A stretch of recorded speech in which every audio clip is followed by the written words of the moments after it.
Hi, my name is Isabella and I live in Paris. Please like and subscribe. I lived with my mom, who was an amazing seamstress and worked at a fashion house. She would often take me to work with her, and I loved wrapping different fabrics around myself and posing like a supermodel. So, you want to be a model or a designer? 'Cause you're killing it with that catwalk. Can I be both? Of course you can, sweetheart. You can be anything you want. Mom and I weren't your regular mother-daughter duo. We were best friends.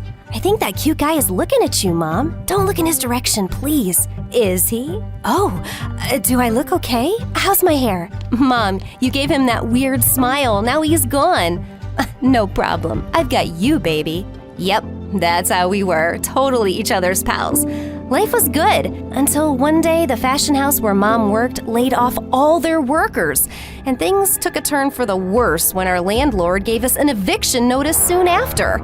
In these awful times, Mom had no choice but to turn for help to her half-sister Amy. Mom had always told me they'd never gotten along, so I'd never met her before. But when we got to her house, I saw that my aunt lived in a huge mansion, and the welcome she gave us was totally unexpected. Oh my God! A single mom, jobless, homeless. I feel so sorry for you, honey. You must stay with me, I insist, as long as you like, and we have so much catching up to do. Wow, Amy, thanks a lot. Please let me know the rent, I'll arrange it. Rent? Oh, nonsense. I wouldn't dream of taking money from my sister. Mom looked as surprised as I felt, but I guess some people can change. She also had a daughter my age, Tanya, and the two of them led us excitedly to the guest room and had the cook make a really special dinner. But the very next day, my aunt called in a servant to move our things to the attic. Oh, it's a guest room. And since you're not a guest, I want to give you a more permanent arrangement. The attic is perfect. There's no noise and you'll sleep peacefully.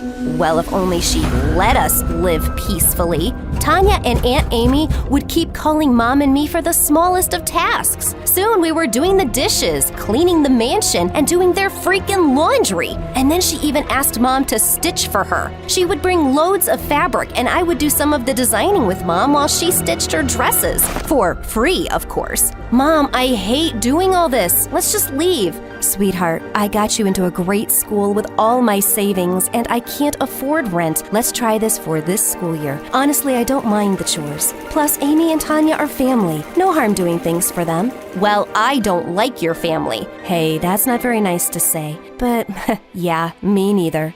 And then Mom hit me with a pillow, and we both got into a pillow fight. We laughed and laughed until Aunt Amy yelled at us to keep it down. She's always such a buzzkill. Come on, let's sleep in this penthouse of ours. I knew Mom was just trying to be optimistic about the situation. For her sake, I also put on a smile and did everything Tanya, the brat, asked me to do. Isabella, come here. What do you think about this dress? Tell me I look cool, 'cause I totally do. Why on earth would you wear that thing? I stepped into her closet, picked out some clothes, and laid them on her bed. Try this skirt with this blouse. You'll look awesome. Yeah, I would look awesome in a garbage bag, but that's not the point. You clearly don't know anything about fashion, girl. No wonder your mom was laid off. Now get out. What a huge jerk! I left her room, and right then I realized I needed new clothes for school too. We went shopping at a thrift store, and what we saw there was amazing. Mom, this is a Prada dress! Oh my God, it's vintage! The moment I got home, I started working on it and made it something entirely new, and it sure made heads turn on my first day at school. I love what you did with your skirt. Is that Prada? Yes, it is. I just cut the edges to give it that flair. Everyone was giving me compliments, but just then I heard Tanya's voice. Don't be fooled by her looks. She's not who you think she is. Yeah, you got me. I'm a secret agent. My name is Bond, Isabella Bond. The girls around started to giggle, and Tanya looked annoyed. What are you talking about? And why don't you just tell them where you got the dress from, huh? She got it from the thrift store. Yeah, you heard me, a thrift store. Suddenly, all the girls who were praising me just moments ago looked at me with disgust. So what? I still look better than all of you combined. Girls, don't hate me 'cause you ain't me. I just flipped my hair and walked to my class. Sure, Tanya's mom was letting us stay in the attic for free, but Mom was paying for me to be at this school, and I wasn't putting up with anyone's nonsense. Tanya and her friends kept being a pain in my butt at school, and one day I was feeling particularly bad-tempered when I got home, only to find Aunt Amy in a great mood. She seemed really excited. The moment she saw me, she handed me the keys to the guest room and started giving Mom and me instructions on cleaning. Someone very special is coming to stay for a few days, and I want my mansion to be spotless. And while our guest is here, both of you will call me and Tanya ma'am. Is that clear? Off you go now. When my aunt was out of earshot, I asked Mom who the guest was. How would I know? You think ma'am tells me anything? I'm sure it's someone just as awful as ma'am. I'd been meaning to go to the guest room for days because the last time I was there, I'd left my sketchbook. But I looked for it everywhere and didn't find it. I was searching for it under the bed when I saw a boy on all fours looking straight at me. Hey, what you doing down there? I was so startled, I hit my head. Holy piece of ouch! Oh, you scared me, man. Who are you? As I came up rubbing my head, I noticed that the boy was my age and really cute. Sorry, I didn't mean to. I'm Josh, and I'm staying here for... Just then, Tanya came prancing into the room, wearing shorts and a tank top in the middle of freaking December. There you are, Josh. I was looking everywhere. Hey, you haven't cleaned yet? Hurry up. What do we pay you for? Maids these days, so lazy and useless. Maid? How dare she? I'm done here. I was just leaving. Shall I fetch your coat since you forgot to wear clothes, ma'am? No, thank you. Josh, what do you think of my clothes? Yeah, great. You look great, Tanya. I agree. And you're welcome to look. Gosh, she was such a shameless flirt, and soon enough it was obvious what Aunt and Tanya were up to. Josh was the son of Aunt's rich friend, and clearly both of them had one goal: set Tanya up with Josh. Tanya was desperately trying to impress him and making a fool out of herself in the process. One evening, she brought out a jigsaw puzzle she'd been working on for months. You see this? I did it in just 4 months. Can you believe it? Am I missing something? Duh, look, it says 2 to 4 years. I finished it in record-breaking time. I almost burst out laughing. And just then I caught Josh's eye. He was trying really hard not to laugh too. Later that night, it was snowing outside, and I picked up my skating shoes to go to the frozen lake nearby. Just as I was sneaking out, I heard a loud noise from the kitchen, and I found Josh there. Hey, did I wake you up? I just wanted some hot chocolate, and I can't find anything. Oh, well, good luck. Wait, can you make it for me? I could, but I'm not gonna. I'm going out. Okay, fine. Can you at least switch the stove on? You don't know how to switch the stove on? Yeah, well, I've never done it. Wow. Why are you rich people like that? Like what? Just so spoiled. You'll go to the best schools and travel the world, blah, blah, blah, but you don't know something so basic? Is it beneath you to learn that? No, I just never needed to. Well, now you do, and you look like an idiot. Goodbye. I ran off to the lake, and as I started skating, I felt I'd maybe been too harsh with Josh. Just then I heard someone yell my name, and I looked around to see him behind me. What are you doing here? I came to tell you that I think you're really judgmental. You don't even know me, and you've just decided that I'm some spoiled brat. And I'm...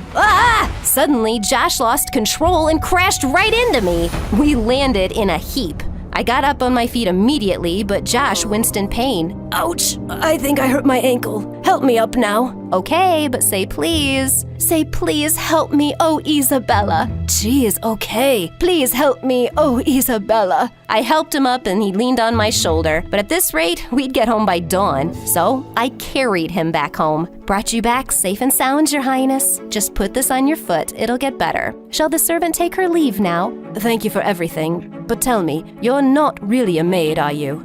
I ended up telling Josh everything, and he was rather shocked. He seemed like a really nice guy, and our friendship grew over the next few days. Josh told me how his mom and Aunt Amy had a business together. His mom was a designer, and he was in town to apply to top fashion universities. I showed him some of my designs one night, and he was really impressed. The next time we met, Josh brought some admission forms for me and made me fill them in. You can be a top designer. I know it, Bella.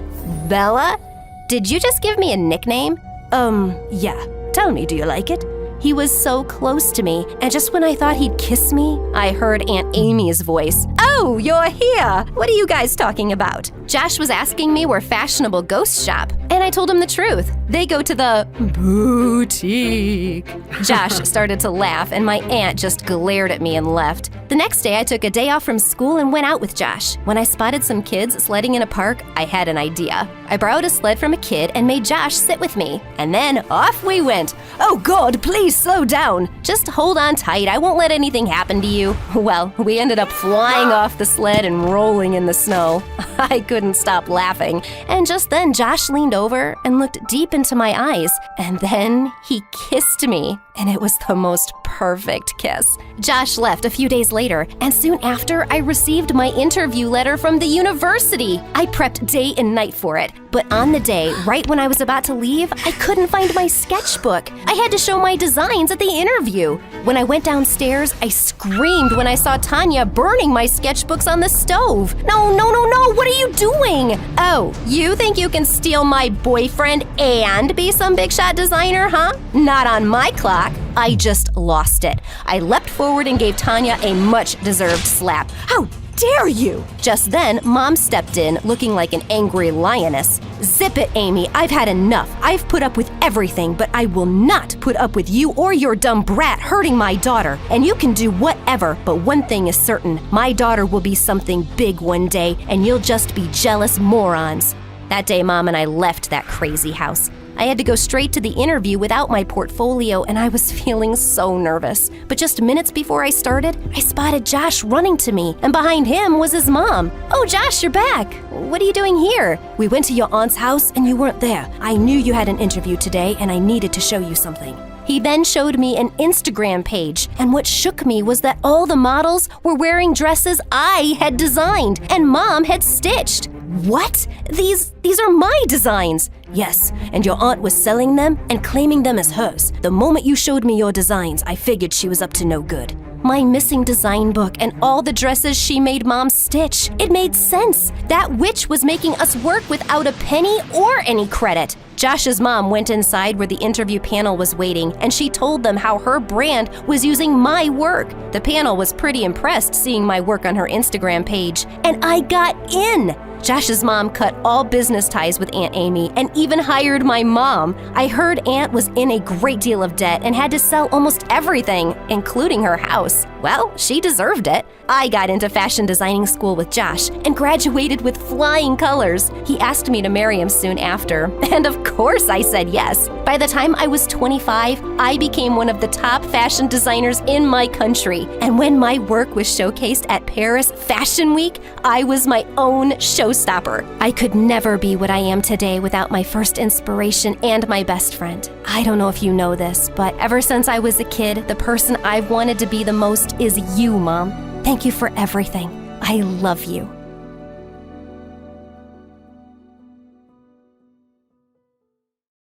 Hi guys, my name is Maya and I'm from Jordan. I have two sisters who are a couple of years older than me. They both have blonde hair, blue eyes, and fair skin, while my eyes are black like my curly hair. My sisters thought they were prettier than me, and they made sure I never forgot that. Once when I was in kindergarten, I came home to show everyone the family tree I'd made. My oldest sister, Layla, the meanest girl on earth, snatched the card from me and said, "Aw, you drew this? I can't deny it's beautiful, but I think you missed something." And with that, she colored my face with a black crayon. "See? Now it looks better." She threw the card at me and left laughing with my other sister, Selma. I cried, but Mom hugged me tight. "Oh, Maya, ignore your sisters. They're jealous of your beauty." Mom always cheered me up, but I realized she was lying when I was 8 and some guests came to visit. One of the women said to my mom, "Your daughters are pretty, but this youngest one is quite unlucky. I doubt she'll ever get married. Oh well, she can take care of you and your husband in your old age."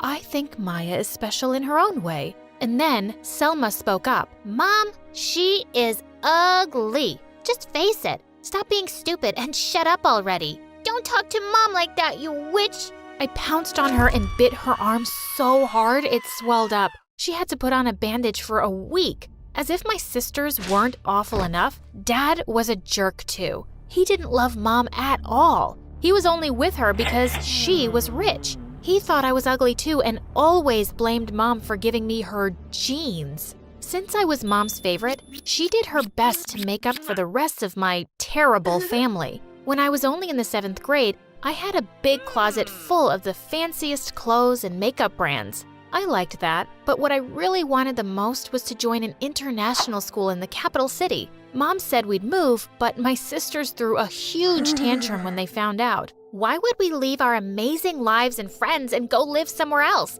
It's not our fault that Mia is ugly and no one likes her here. Mom, Mia is worthless. She would be more useful if we used her as our broom. Her ugly curly hair is perfect for that. The two witches started laughing like maniacs. Just then, Dad walked in and shouted, "Listen, woman, if you decide to move out, you can consider yourself divorced." Mom, that's amazing. Mom smiled at me and decided to leave. And Dad did divorce Mom. My sisters had no choice but to come with us. And now, they hated me even more. My birthday usually fell on the first day of school and Mom would always throw a huge party. But this time, I told her that I didn't want to celebrate my birthday anymore. Why would someone celebrate losing a year of their life? To celebrate getting older? That's just weird. Baby, why are you saying this? I see celebrating a birthday as being grateful for living another year. Listen, why don't we just celebrate it at school? I'll give all the kids fancy presents and they'll like you from the first day. No, Mom, I don't want to buy anyone's love. I just want people to love me for who I am. Well, the new school wasn't a lot better than home. On my first day, I met a girl named Noor. She was a redhead and her beauty was unique. When I entered the classroom, she stared at me from head to toe, then said, "Ooh, attention everyone. We have a new baby here, but we all know our classroom only has pretty girls with fair faces and light hair. What are we going to do with this ugly duckling?" The room fell silent and everyone was staring at me. Suddenly, I just snapped and started screaming, "Shut up! Shut up! You and everyone here, just shut up! I hate you! I hate you! I hate you! You shallow people!" Everyone looked shocked and they started whispering. Just then, my sister showed up from behind me. "Oh, excuse her. She's our sister, but she has some issues. We are so sorry for her bad manners." With that, they pushed me aside and introduced themselves to Noor and started taking selfies with her. Ugh, these horrible creatures. It was obvious that this Noor ruled the school, and I knew after my outburst, she wouldn't leave me alone. But to my surprise, she did leave me alone. I was the invisible girl. No one dared to talk to me or sit next to me because they knew Noor would be mad. Things went on like that for weeks, until one day a couple of boys sat next to me at lunch. "Hey, listen, I'm speaking on behalf of all the boys in the school. We all think you're very pretty." "What? Are you making fun of me?" "Why would we? Those big black eyes, this long curly hair, and that tanned, flawless skin. God, I really wish Noor wasn't around. You're so pretty, Maya." "Oh, so you're man enough to confess your feelings, but only when Noor isn't around. You're like scared mice in front of her. Just go away and leave me alone." "Told you. She's not only pretty, she's brave too, and always speaks her mind. Man, I think I'm falling in love." Just then, Noor passed by and the boys ran off like little baby rabbits. Later that day, when I walked past the bathroom, I heard some girls scream whispering and cursing. I opened the door and found Noor and Layla pushing another small girl who was screaming in fright. I immediately pushed Noor aside. "What are you doing? Stop this." "Oh, look who's here. And what are you gonna do about it? Touch her again and I will hurt you." "Oh, really, Robin Hood? Watch this." And then she pushed the small girl again. I was about to attack her when Layla jumped in and the two pinned me against the wall. "Just leave before you regret coming to this school." They let me go and I ran away, straight to the principal's office. If they thought I'd let them get away with being bullies, they were so wrong. And I was so happy when Noor and Layla got suspended for 2 weeks. Layla and I didn't talk at home, and I didn't tell Mom about anything. One day during lunch, the cute boy from the other day came to me and announced in front of everyone, "I think you're right. I can't be scared forever. I like you, Maya. Can we be friends?" Just then, Noor came running to us screaming, Heck no! Suddenly she attacked me and then she ripped my t-shirt so that everyone could see the burn scars on my stomach. I got these scars when I was 3 and I'd never told a soul about them. Everyone, just look at her. She's a freak. Why would you want to be with someone like her when you could have a perfect girl like me? The boys were staring at my stomach, speechless, and so was everyone else. I was shocked. Of course, only my sisters could have told Noor about my scars. Angry tears started rolling down my cheeks. Oh, look at this crybaby. Not only do you have an ugly face, it's just that everything is so ugly about you. Just stay home and say goodbye to high school. And you, say goodbye to your shiny, smooth, red hair. And with that, I jumped on her and started tearing her hair out. She started screaming and crying until some of the students and teachers pulled me away. The principal demanded that I come to her office, but I pushed her away and ran out of the school. Mom was furious when she heard the whole thing. She said she wanted to come to the school. I said no and tried to convince her to stay home. But the next day, Mom turned up at school. The moment she saw Noor, she started walking towards her angrily to shout at her.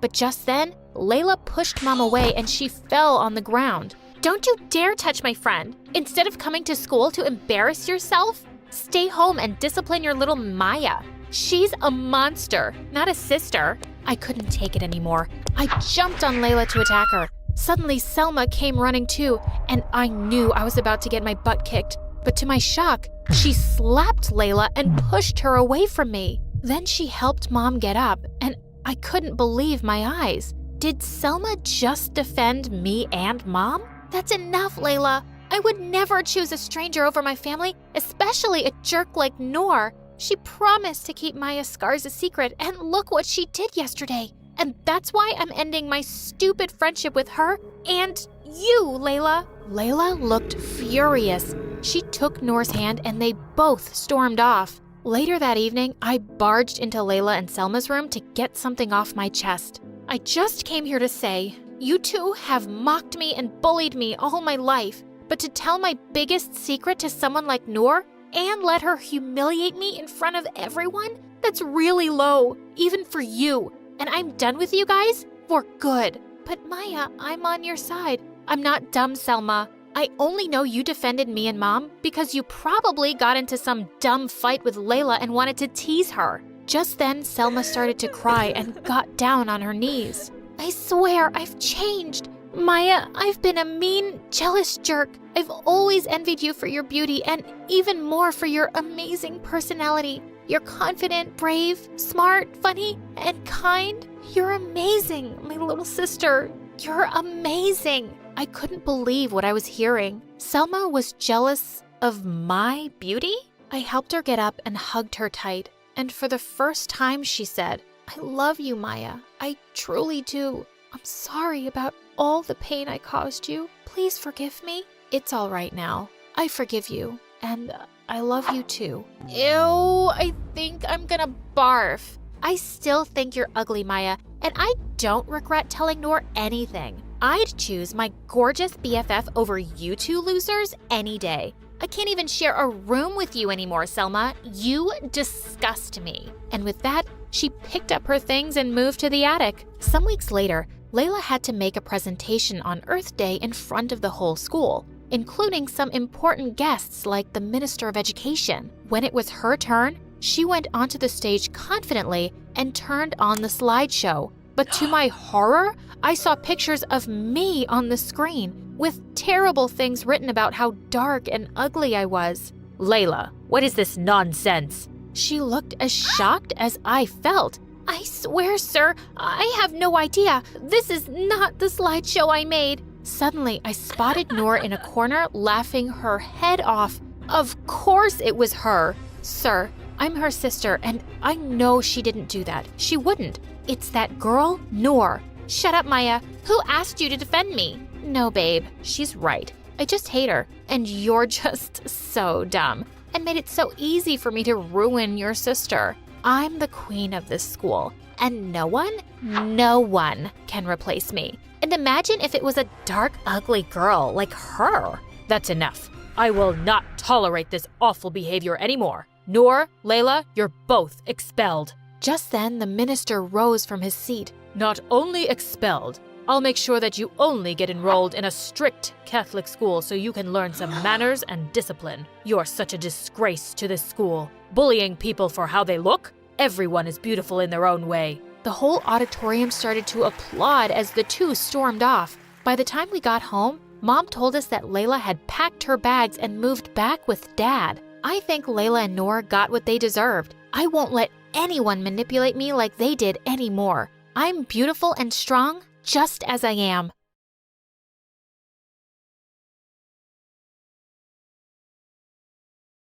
Hi, I'm Olivia, and this is my story about living with a literal devil. Before I continue, please like and subscribe.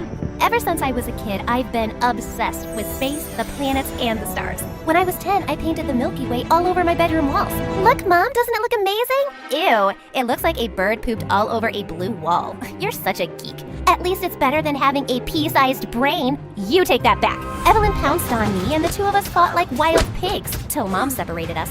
In case you're wondering who Evelyn is, she's my sister. A monster, a witch, and a literal devil.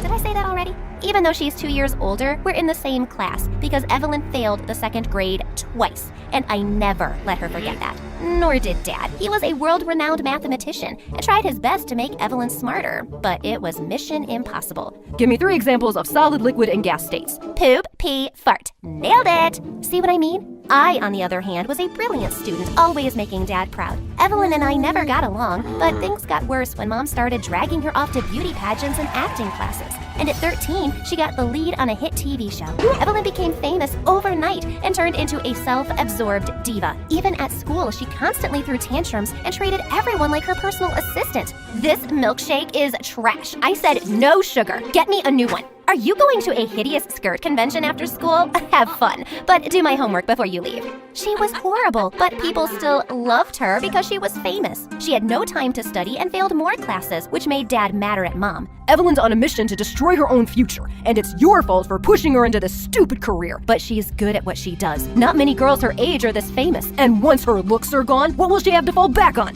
Nothing. Pull her out of this glam business before she becomes a total lost cause. The more Dad tried getting Evelyn to study, the more rebellious she got, until eventually he gave up.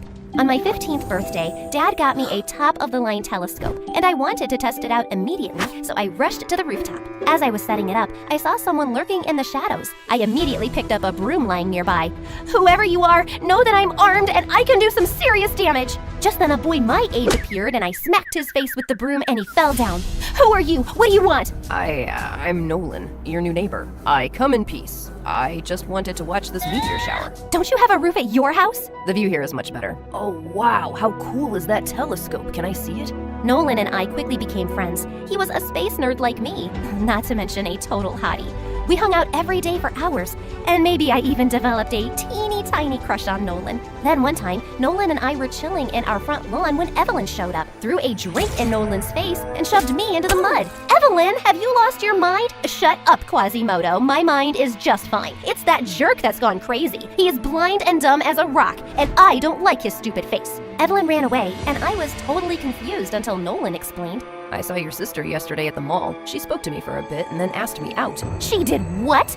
Yeah, but I told her I wasn't interested. I think that's why she's acting out. Evelyn was never pleasant to me, but this time she'd gone too far.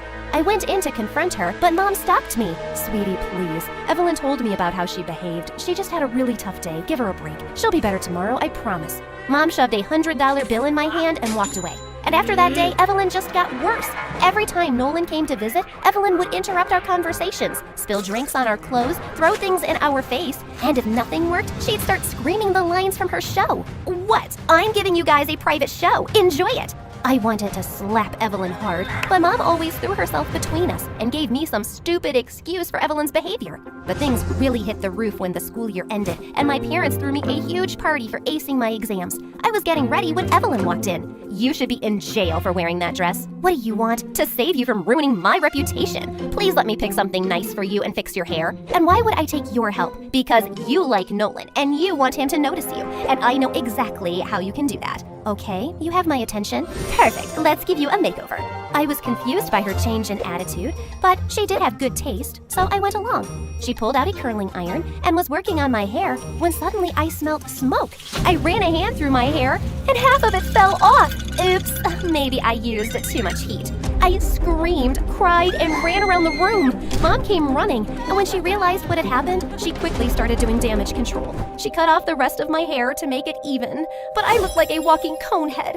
I was so embarrassed when I walked down the stairs. Even my dog didn't recognize me. Just then I caught Evelyn in the corner with this weird grin on her face, and I grabbed her by the hair. You did it on purpose, didn't you? Olivia, leave me alone. What are you doing? I lunged at her, and we got into a huge fight. The party was an epic fail, and Evelyn tried apologizing to me after. But of course, she didn't mean it. I refused to listen to a word. And after that, I stopped talking to her altogether and avoided her like the plague. Thank God I had Nolan as a great distraction.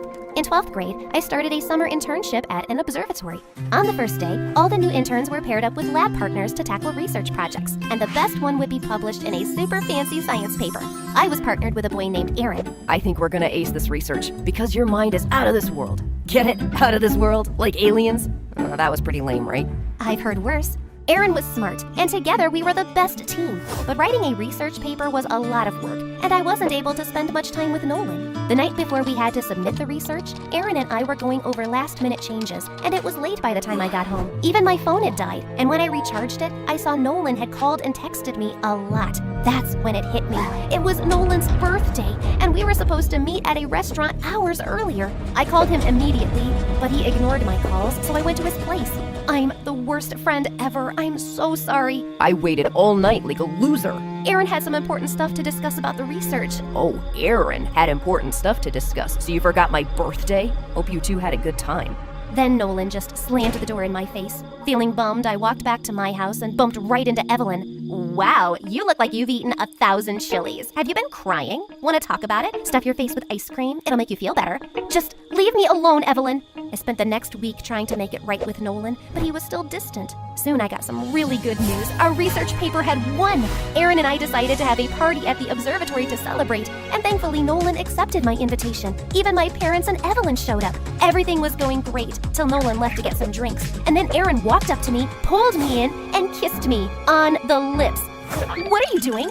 What? Your sister told me you liked me, but were too shy to ask me out. Before I could react, I saw Nolan staring at us from across the room. He turned to leave, but I caught up with him. Where are you going? Back home. You have Aaron to keep you company. You don't need me. Nolan, you've got it all wrong. I'm not an idiot, Olivia. I saw you two kissing, and I get it. You like him, and that's fine. It's not like you and I are together. I just need to go.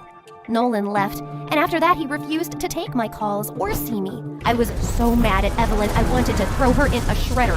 When I got home, she and Mom had already left for Paris for a photo shoot.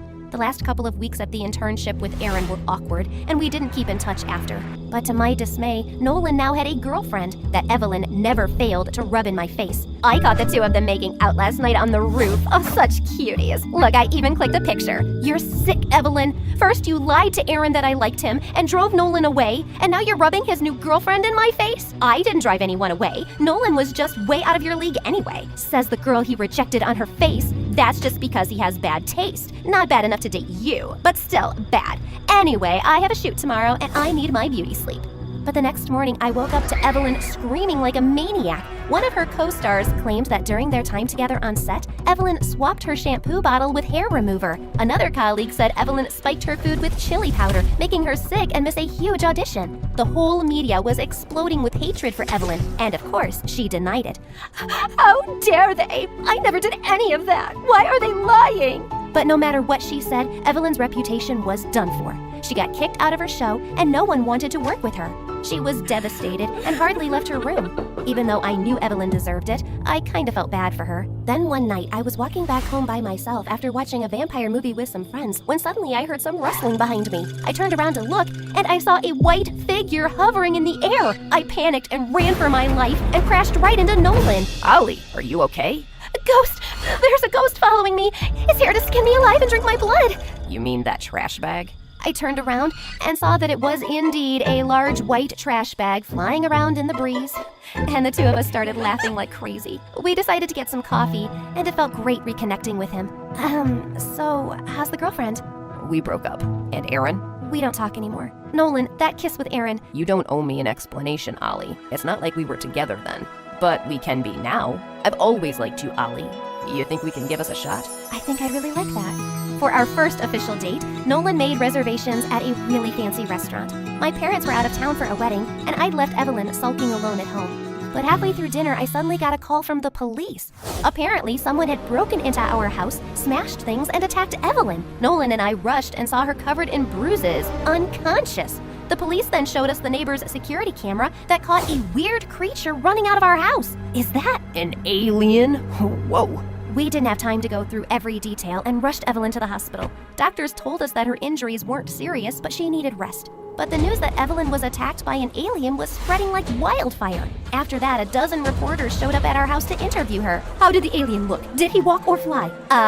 It was an alien? I'm not sure. I can't remember what happened. She's in shock, poor baby. Maybe you guys can come back later. With all these stupid theories floating around, Evelyn's popularity was rising by the minute. She was on all the talk shows and getting interviewed by famous magazines, and Mom accompanied her everywhere. At first, she had said she didn't remember anything, but now she was making up bizarre stories. So this was a big creature, and at first I was really scared. But then I remembered my jujitsu training, and I conquered my fear and fought with that thing. Let me show you. Kaya! Hiya! Soon she was being lauded as a hero, and even landed a major role in an alien movie. But I could tell something didn't sound right. Maybe she's telling the truth? You know, there's been news of possible alien sightings around this area for months.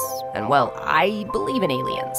Kinda. Yeah, me too. But she's literally changed her story 100 times. Her fans might be stupid, but I'm not. I just know she's lying. I decided to do my own investigation and snuck into Evelyn's room. I searched everywhere, but then I found something hidden under a loose floorboard. A box with a baseball bat and an alien costume. Armed with the evidence, I confronted Evelyn. What's this? A bad Halloween costume. Why? I found this in your room, Evelyn. You lied to the whole world about getting attacked by an alien. But it was you, wasn't it? Why? Am I supposed to tell you that when I don't know what happened either? Drop the act, or I swear I will go to the paparazzi outside and tell them that you faked the alien attack to get publicity. I turned to leave, but Evelyn grabbed my hand and started crying. I swear I don't know what actually happened that night. I've been having blackouts for years, Ollie, ever since I started acting. I know that it was wrong to lie about this alien attack, but my career was tanking. I saw an opportunity and took it. And if you spill the truth now, my career will be over. And how am I supposed to believe you now, since you've lied about everything else? Because it's the truth. Mom went inside her room and came out with a medical report that mentioned Evelyn had dissociative personality disorder.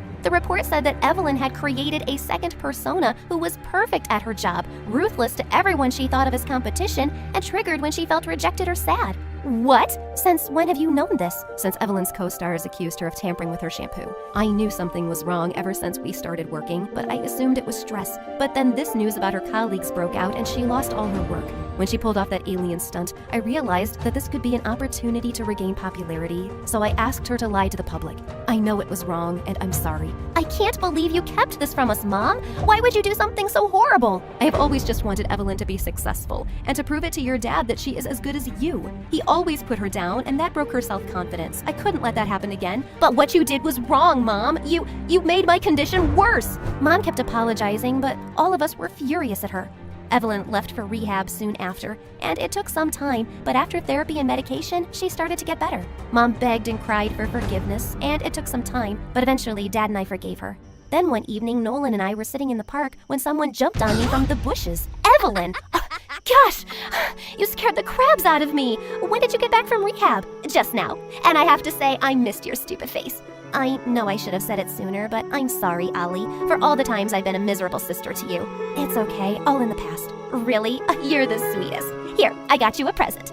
I opened the box she gave me, and a toy clown flew into my face. I chased Evelyn around as Nolan laughed hysterically. Guess some things never change. Hi, my name is Emma, and some people used to call me a spoiled brat. At the time, I didn't have the faintest idea why. I just thought they were jealous and rude. Sure, my dad was the biggest business tycoon in the city, my mother was a socialite, and I just happened to go on shopping sprees every weekend, exclusive parties on private jets, and have maids, servants, a stylist, and a chef.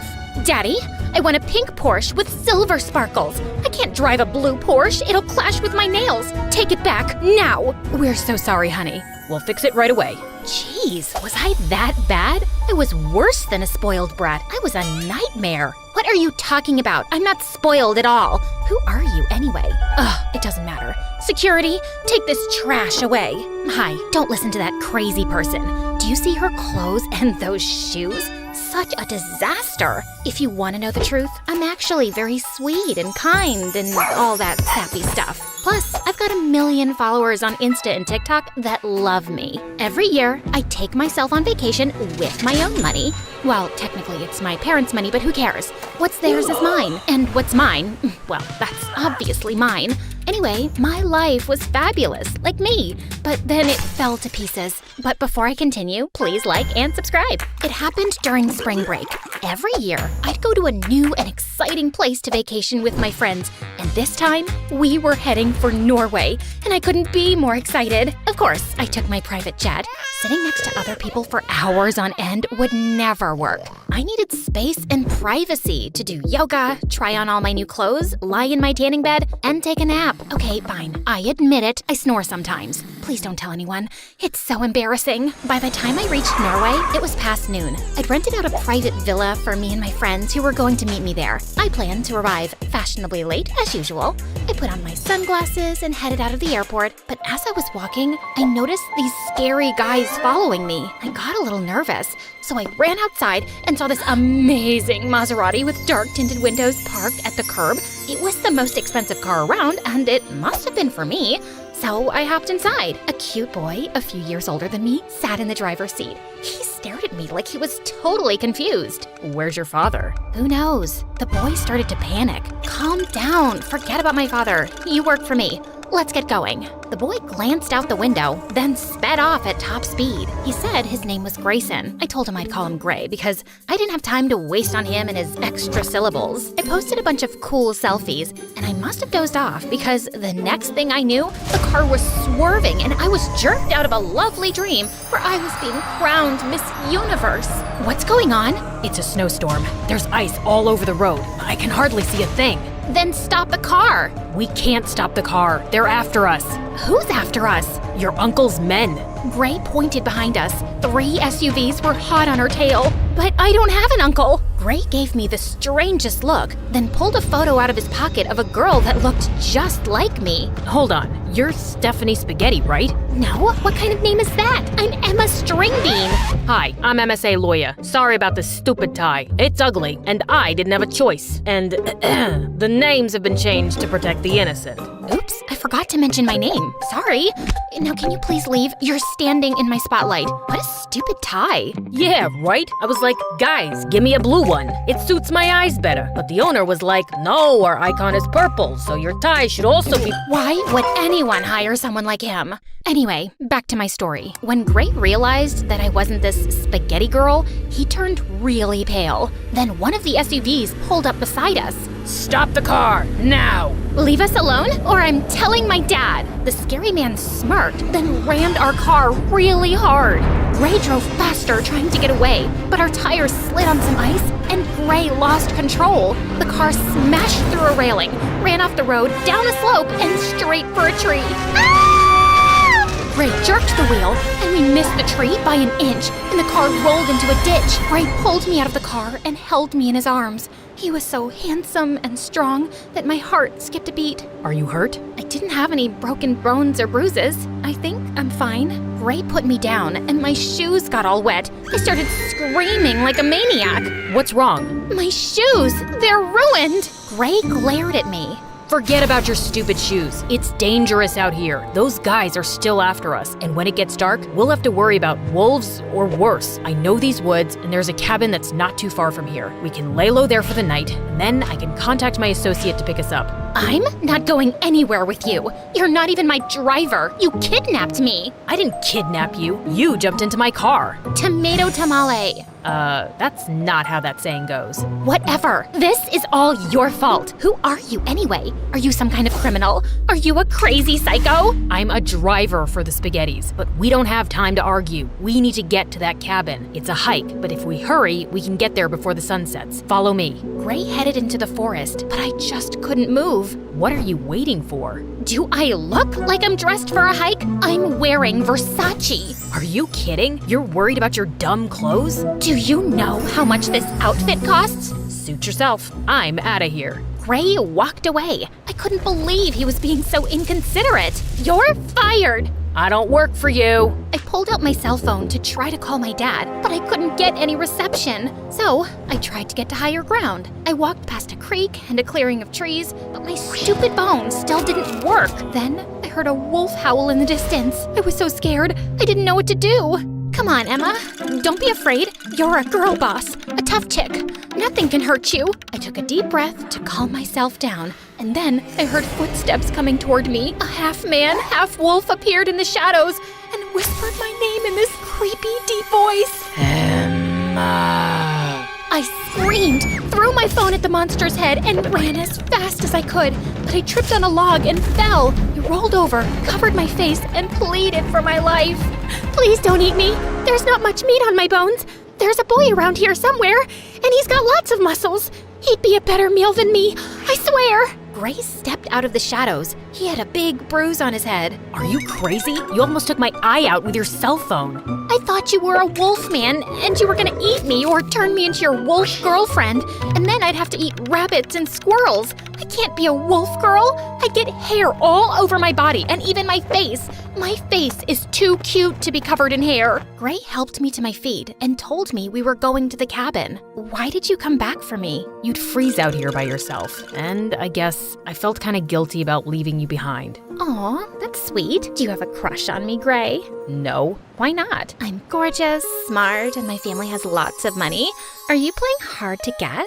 Sorry, I'm not into rich girls. Well, I'm not into broody boys with bad attitudes and stupid muscles and handsome faces and… Right. Gray and I walked for over an hour in the freezing cold. We reached the cabin just as the sun set, and it was the worst. It was dusty and smelled like a bus full of farts. We should start a fire. There's some firewood out back. I sat on the couch and wrapped myself in a tattered old blanket. A little help, please? No thanks, I'm fine here. And while you're out, could you find something to help with the smell? Gray rolled his eyes and left. He came back 5 minutes later with a handful of wood. He started a fire, but I was still pretty cold. You're shivering. I'm fine. Gray sat next to me and put his arm around my shoulders. Our body heat should warm us up. I smiled. I knew he couldn't resist my spectacular beauty and charm. Why are you looking at me like that?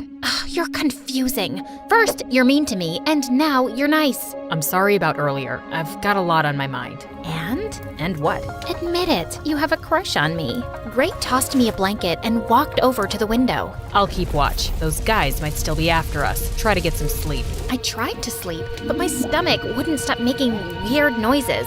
So I went to the kitchen and sat at the table. What are you doing now? It's time for dinner. Can you please make me something to eat? I'm not your chef. Well, I can't cook and we can't order in. What do you want me to do, starve to death? Ray pulled out 2 crusty cans of beans out of the cupboard and plopped one down in front of me. You're kidding. I am not gonna eat that. It's either that or an air sandwich. I pouted and crossed my arms as Gray ate his beans in front of me. Gray finished his food and checked his cell phone. He still couldn't get any reception. He searched the drawers and found a walkie-talkie. Hello? Hello? Can anyone hear me? My stomach started gurgling really loud. I was so hungry I couldn't take it anymore. The beans were so disgusting I almost gagged. But I forced myself to take a couple of bites. Then, the most amazing thing happened. A couple of headlights shined through the window. Hey, look! We're being rescued! Oh, thank goodness your friend came early. I ran to the door. Emma, wait! I was so excited. I ran outside and started waving my hands in the air like a madwoman. We're here! Save us! An SUV pulled up to the cabin, and the scary men from the airport stepped out. Why do your friends look like the scary men that ran us off the road? Those aren't my friends. Ray grabbed me, pulled me into the cabin, then slammed the door. Didn't you call them on that silly gadget? You mean the walkie-talkie? Whatever. It's broken. One of the scary men pounded on the door. The other smashed a window with a rock. Ray shoved me into a closet. Stay here and don't make a sound. Ray tossed a couple of blankets on my head and closed the closet door. I peeked through a crack in the wood and watched as 3 huge, scary men charged at Gray. Ray grabbed a chair and smashed it over a big guy's head. He punched another guy in the nose and shoved him into the coffee table. Another guy crept up behind Gray, grabbed him from behind, and pinned him to the ground. Where's the girl? Let her go. She doesn't matter. She's not even a spaghetti. That little witch saw our faces. Both of you have to go. Ray was a goner. I had to do something. I couldn't just sit back and watch. I burst through the door, growling like a wolf. The bad man turned to me and laughed. Then he punched Ray in the stomach, tossed him to the side, and started running toward me. I ran into the kitchen, grabbed my half-eaten can of beans, and threw it in his face. The beans got into his eyes, and while he was distracted, I grabbed a huge pot and whacked him over the head. The big man dropped to the ground. I pulled the keys out of his pocket and rushed back to Gray. Come on, we've got to go! I helped Gray to his feet, and we ran to the SUV. I started the engine, entered the address for my private villa into the navigation system, and then we sped off. A few minutes later, we were on a highway. Did you see me back there? I was amazing! You were all right. I saved your butt. Okay, fine. I owe you one. Really? You could rub my feet, or maybe give me a massage? Just then, an SUV jumped onto the road and rammed us from behind. They're still after us. How? They must have put a tracker on the SUV. What do I do? Keep driving. I clutched the wheel and pressed my foot hard on the gas. Then suddenly, my phone started beeping. I reached into my pocket to check it. It was my best friend, Tracy. Hey girl, where are you? We've been waiting for you for hours. Who's that cute guy? Oh, that's Gray. He's my driver. I think he's got a crush on me. Emma, keep your eyes on the road. Sorry, girl, gotta go. Bye. Ray snatched the phone out of my hands and called 911. The SUV was gaining on us. Then 2 more hopped on the road beside us. Ray grabbed the wheel and started swerving the car like a lunatic. I saw a road sign up ahead. The villa's that way. Ray turned the wheel hard. The SUVs were still hot on our tail. Faster. I'm trying! We raced onto the off-ramp. Then I looked up and saw the craziest thing. There were half a dozen police cars in front of us and a row of spikes in the middle of the road. Stop the car. I slammed my foot on the brakes. The spikes pierced our tires, and we skidded to a stop. The SUVs behind us did the same. The police dragged the scary men out of the SUV and arrested them. Then one of the officers walked up to Gray. Agent Grayson, we're so glad you're safe. What happened to the spaghettis? We intercepted them at the airport and took them into the witness protection program. They're safe because of you. I was shocked. Wait, I thought you were just a driver. I work for the FBI. I've been undercover on the spaghetti case for years. My heart skipped a beat. Ray was a real-life hero. And somehow, he was even cuter than before. The next morning, Ranged.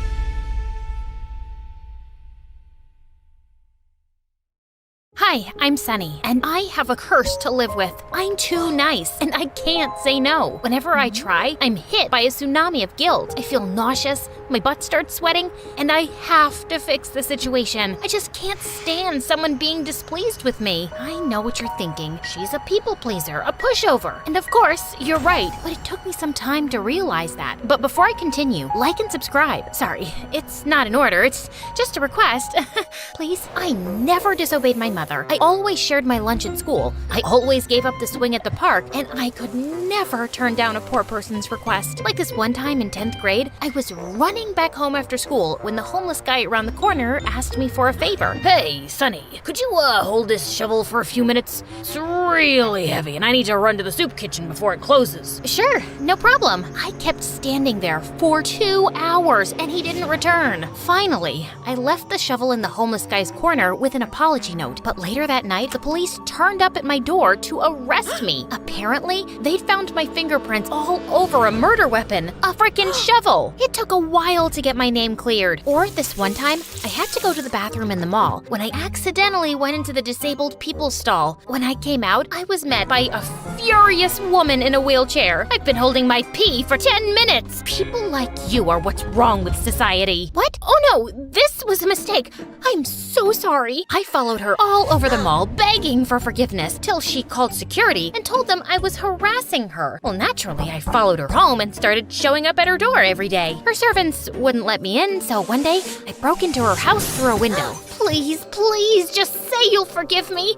I can't live like this anymore. She filed a restraining order that day. I still pay for a plane to go over her house every week and skywrite my apology. In addition to being nice, I'm also also a teen model. I know, I'm breaking stereotypes. I've been on the cover of a dozen fashion magazines, and I've walked on many big runways. My career was amazing, till my mom convinced me to fire my agent and hire her instead. Trust me, honey, I'll make you a star. That's nice, Mom, but you have no experience. What does that matter?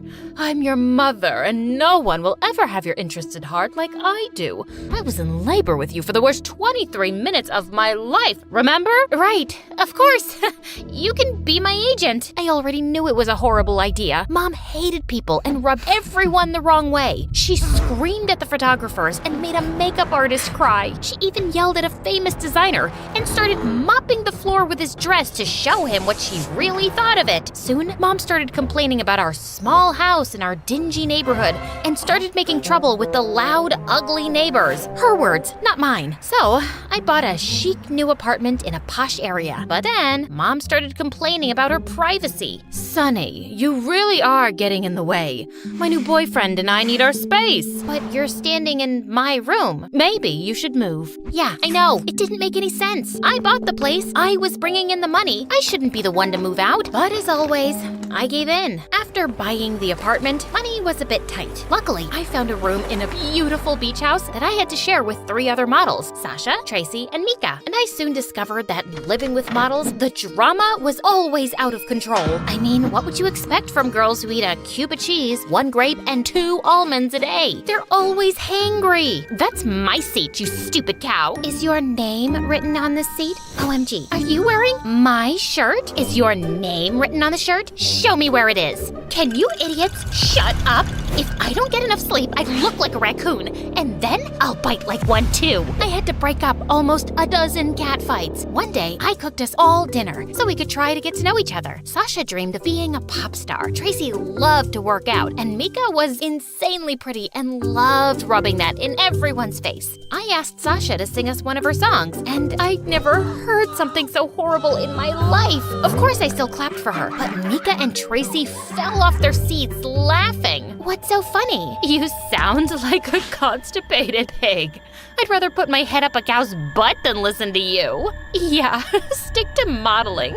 As long as you can. I mean, you're already showing signs of aging. Sasha got so mad that she threw her plate of pasta at Tracy. Tracy ducked and the food landed on Mika's dress, and they started shouting and pulling at each other's hair. I tried to break up the fight, but I slipped on some sauce and fell. Then someone tossed a hair extension onto the stove, and the kitchen caught fire. When the landlord found out, he was furious and banned us from the kitchen. I put up an ad online for a chef, and a ridiculously good-looking candidate named Lance showed up the next day.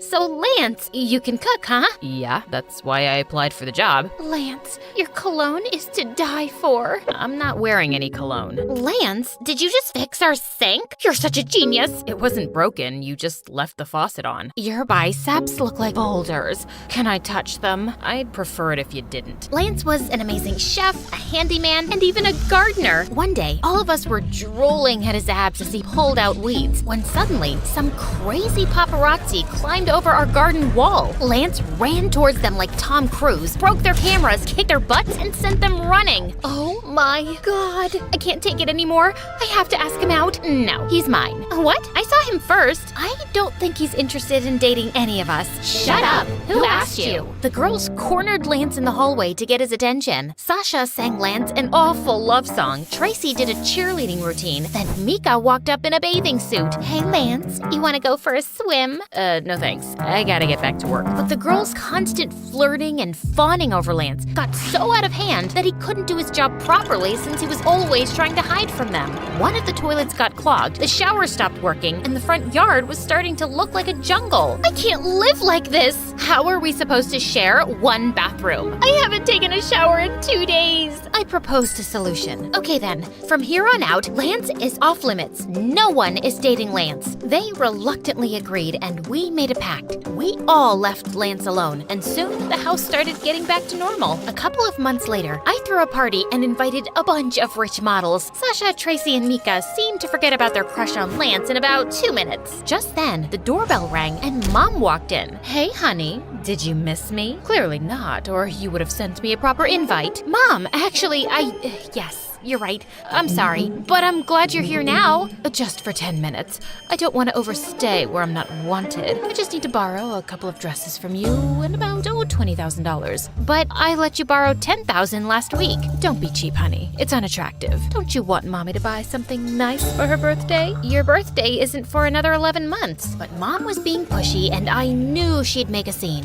So I gave her my credit card and told her to return it in 2 weeks. Just then, I noticed Lance shaking his head at me, and then he walked away. After the party, the house was a mess. So I asked the girls to help me clean up. Sorry, I have plans with my new boyfriend. I'm allergic to dirt. I twisted my ankle. I'm gonna rest. Okay, no problem. Sleep tight. I was up well into the night still cleaning when Lance joined me and started to help. Why are you still here? You don't need to do this. I stayed back in case you girls needed me. I don't mind. As we were cleaning, I kept catching him looking at me strangely. Okay, I can't take it any longer. Why are you staring at me like I have 2 heads? You're not like the others. You're a misfit. Well, that's rude. No, it's a good thing. You're beautiful, but not self-absorbed. You're smart, and you seem like a really kind person. You think I'm beautiful? That's all you got from what I said? Lance gave me that strange look and went back to work. You're doing that thing with your face again. Did I do something to make you mad? Are you disappointed? Why do you care what I think? I don't know why, I just do. It's how I'm built. Want some advice? Just stop caring what others think and stop letting people push you around and use you. You deserve better. Excuse me? I am not so naive that— Really? Then how come you're the only one who's cleaning up after the party? And has your mom ever returned the money she keeps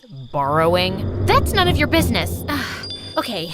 That was kinda rude. I'm sorry. Why are you always sorry? Also, would you like to go out with me sometime? What? After you just insulted me? No. I mean, I'm sorry to crush your feelings, and it feels nice to be asked out by someone like you, but no, sorry. I spent the rest of the night replaying my conversation with Lance, feeling angry. But as I cooled off, I couldn't help thinking that maybe he was right. I did a lot for Mom and the girls, and I couldn't remember the last time they did anything nice for me. The next day, I was watching my favorite MSA videos on the TV when the girls walked in and Tracy just snatched the remote from me and changed the channel. I want to watch a movie. Sunny, please sit on the other sofa. No, Sunny, don't sit anywhere. You've got to drive me to the nail salon. Sunny, all my clothes are wrinkled. Iron them when you're back. Lance was right. I was a pushover, and I didn't like it. No! What do you mean, no? I won't take you to the beauty salon. I won't iron your clothes, and I was watching TV. All you do is use me, and you don't respect me, and that's not cool. Oh, also, I'm gonna go out with Lance, and you all have boyfriends, so I don't care if you're mad. I am breaking the pact. They were shocked, and so was I. I'd never yelled at anyone in my life, and it felt good. Later that day, the girls apologized for treating me badly and promised not to take advantage of me anymore. They even gave me their blessing to date Lance, and of course, I forgave them. Lance and I started dating soon, and we had such a good time together. He helped me stand up for myself more often and gain confidence. I even booked some modeling gigs without involving Mom, and I was doing great. One evening, Mom invited me to dinner at a fancy restaurant, and I decided to introduce Lance to her there. Break up with him, honey. That boy's a waste of time. I'm sitting right here. Mom, Lance is a nice guy, and he makes me happy. He's a loser. By the way, Lance, are you gonna finish that cheesecake? Before I forget, Sunny, I need to borrow your credit card again to book a flight to Hawaii. So just give it to me after you've paid for this meal, okay? I felt a wave of rage sweep through me. No! What's that sound you just made? I've never heard it from your mouth before. Hear it now, loud and clear. No, no, no, no, and sayonara. Oh, one last thing, you're fired. I snapped my credit card in half, grabbed Lance's hand, and stormed out of there. I'm sorry about my mom. She shouldn't have treated you that way. Don't worry about it. I'm so proud of you for standing up to her. Lance was such a supportive boyfriend, but Mom got more conniving by the minute. She started sending me dozens of texts begging me for money, and it got harder to ignore her each day. One night, Lance caught me sneaking out of the house. Where are you going? For a jog? At midnight? Fine! I admit it. I can't help myself. It's a curse. I know my mom's using me, but I can't sleep at night since I refused her money. There's no hope for me. I'm doomed. Leave now and save yourself. I started crying like a baby, and Lance pulled me into a hug. Maybe you should try giving money to a good cause, Sonny, to people who really need your help. I thought that was a great idea. The next day, Lance introduced me to his cousin Nancy, who owned a nonprofit to feed hungry kids. I was so excited to help that I wrote Nancy a big fat check. Sonny, that's a lot of money. Maybe you should think about this. No, I insist. A couple of weeks later, I donated double the amount, and the month after, I tripled it. It felt amazing! But one morning, Lance didn't show up to work and didn't answer any of my calls either. When 2 days passed by, I started getting really worried and filed a missing person report. I even called up Nancy, but her phone was off too. And then, I found pictures of Lance and Nancy on social media living their best life on some beach. Lance wasn't even his real name. Their whole charity was a big scam. And duh, Nancy wasn't his cousin. I was so devastated I couldn't get out of bed, take a shower, or comb my hair for days. What is up with you, girl? You smell like a gym sock soaked in spoiled milk. Is there something living in your hair? I burst into tears and told them everything. I knew Lance was trouble with his perfect eyes and hair. He was way too good to be true. Of course he was evil. We'll make him pay. First, we went to the police, who put out a warrant for the pair's arrest, but they were smart and couldn't easily be found. Next, the girls and I went online and told our followers about Nancy and Lance's scam and asked for help to find them. Within minutes, we got a dozen leads. Nancy and Lance were arrested at an airport trying to leave the country. Sasha threw a party at the house to celebrate, but for some reason, I still wasn't happy. I took a walk to get some air, and I saw these kids waiting in line outside a soup kitchen. Suddenly, it turned on a light bulb in my head. Before I knew it was a fraud, it had made me really happy thinking my money was going to needy kids. I could start my own charity. Being nice didn't have to be my weakness. It could be my superpower. And now, 5 years later, I'm running soup kitchens all over the country. My model friends volunteer sometimes too. How about I perform for these kids after they've all eaten? No. You two are just jealous. You like my music, right, Sonny? Sasha, I love you, but I really, really, really hate your music. Sorry, I'm not that nice anymore.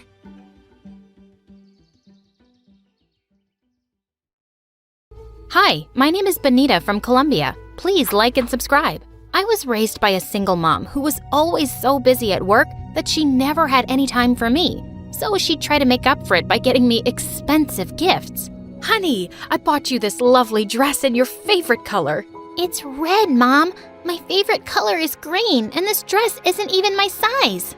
Well, it was no surprise that Mom knew nothing about me, but things got too much when she even forgot my birthday. I am so sorry, Benny. I was just so caught up and... Forget it, Mom. You're never there for me. I guess you're not so different from Dad. Hey, that's not fair. But I just walked off to my room and slammed the door shut. I knew she hated it when I compared her to Dad. And I decided if she didn't care about me, then I was going to learn how to be happy on my own. After that day, I became friends with the neighborhood kids and started playing with them until Mom got back. And it was pretty fun.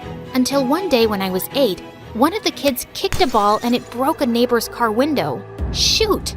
All the kids ran away, but I was too slow and the neighbor caught me. You did this. I'm gonna tell your mom now. Before I could even protest, a little girl spoke up. No, it wasn't her. The girl who broke your car ran that way. The neighbor immediately ran in that direction and my eyes lit up. Hi, thanks for saving me when my own friends ditched me. Guess they ain't your friends then. She introduced herself as Sarah and told me her parents had recently moved to the neighborhood.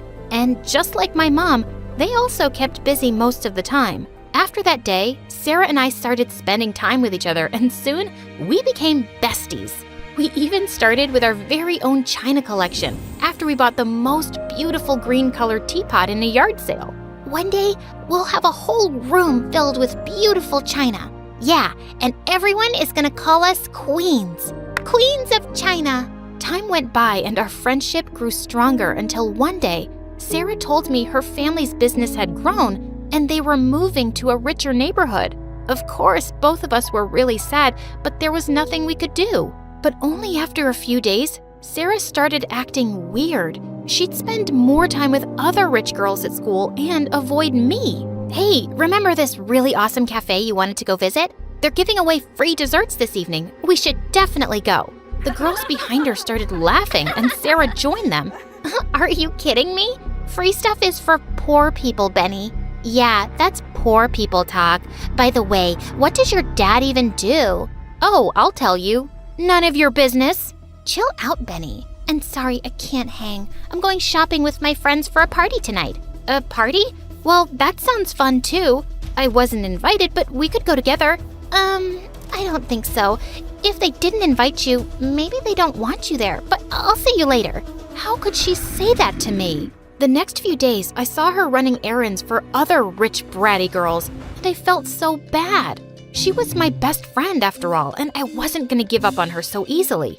So I thought of reminding her of the good old days. Hey Sarah, it's been ages since I saw our China collection. Did you add anything new to it? That collection was trash. After we moved into our new mansion, I threw it away to make space for my new branded stuff. But those were our childhood memories. Come on, Benny, give me a break. It was just childish stuff. We're too grown up for that anyway. And it's not like we're friends anymore. Gosh, that made me so mad that I jumped on her and we both went crashing into the girl standing behind her. And just then some teachers caught us and we got detention for a week. But after this incident, I knew one thing for sure. I was so done with Sarah now, and I was never gonna be friends with anyone ever again. Later in the detention room, I was drawing something when I heard a scary voice from behind me. God, you suck at this, don't you? I turned around and saw a monster. Jeez, you scared the heck out of me. Who are you and what are you doing here? Oh, I'm so sorry. I'm Martha, and I was put in detention on my very first day because I tried to prank some kids. God, she was something. From that day, she'd come and sit in the detention room and talk my ear off all the time. This school is so fancy. Even the detention room is so big. Did you know I'm here on scholarship? I brought a ham sandwich. Want to have lunch with me today? My dad works in a hospital. What does your dad do? Nothing. Why do you talk so much? I'm sorry. I talk a lot when I'm nervous and I don't have any friends here, so I feel a bit left out. Looking at her sad face, I felt bad for being so rude to her. So I told her she could talk to me. But I regretted my decision very soon, because now Martha became my unwanted shadow and followed me everywhere. One time after math class, I tried to avoid her by hiding in the gym, but moments later I heard her voice. There you are. I've been looking for you. Phew, it's like you almost didn't want to be found. God, did she have some kind of tracker on me? Finally, it was the weekend and I was so grateful that I wouldn't have to see Martha for the next 2 days. I was in my room watching my favorite MSA videos when Mom called me. Benny, your friend is here. My friend? I walked downstairs and found Martha in my living room chatting away with Mom. What are you doing here? Don't be rude, Benny. Your friend came to study with you. Yes, you said we could work on the assignment together. Ugh. Mom sent her upstairs with me and Martha kept blabbering about how beautiful my house was. Wow, your mom is so amazing. But where's your dad? He's away on a business trip. Awesome, where to? China. What does he do? Are you here to do homework or interview me? Let's just focus on the assignment, Martha. And surprisingly, she was really good at studies. She helped me finish my assignments quickly and showed me some super cool tricks to solve equations.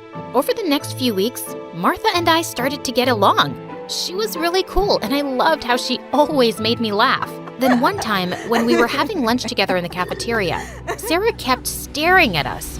And then suddenly, she tripped over something and all the food in her tray landed on one of her girlfriends. What the heck? Do you know this dress costs more than your entire net worth? She pushed Sarah down and poured juice all over Sarah's head. The rest of the crowd just stood there laughing and making videos of her, while my blood boiled. But since Sarah made it clear that we weren't friends anymore, I turned away, but Martha stopped me. We should help her, Benny. I saw Sarah's miserable face, and I went ahead and helped her up from the floor while Martha shooed everyone away. After she calmed down, we both left from there. But the next day, Sarah came running to us in tears. Benny, I'm so sorry. After you helped me yesterday, I realized you're my only true friend, and I behaved so horribly with you. So please, forgive me and let's be friends again. Nice try, Sarah, but I know you're only here because your old gang dumped you. So no, you ain't welcome here.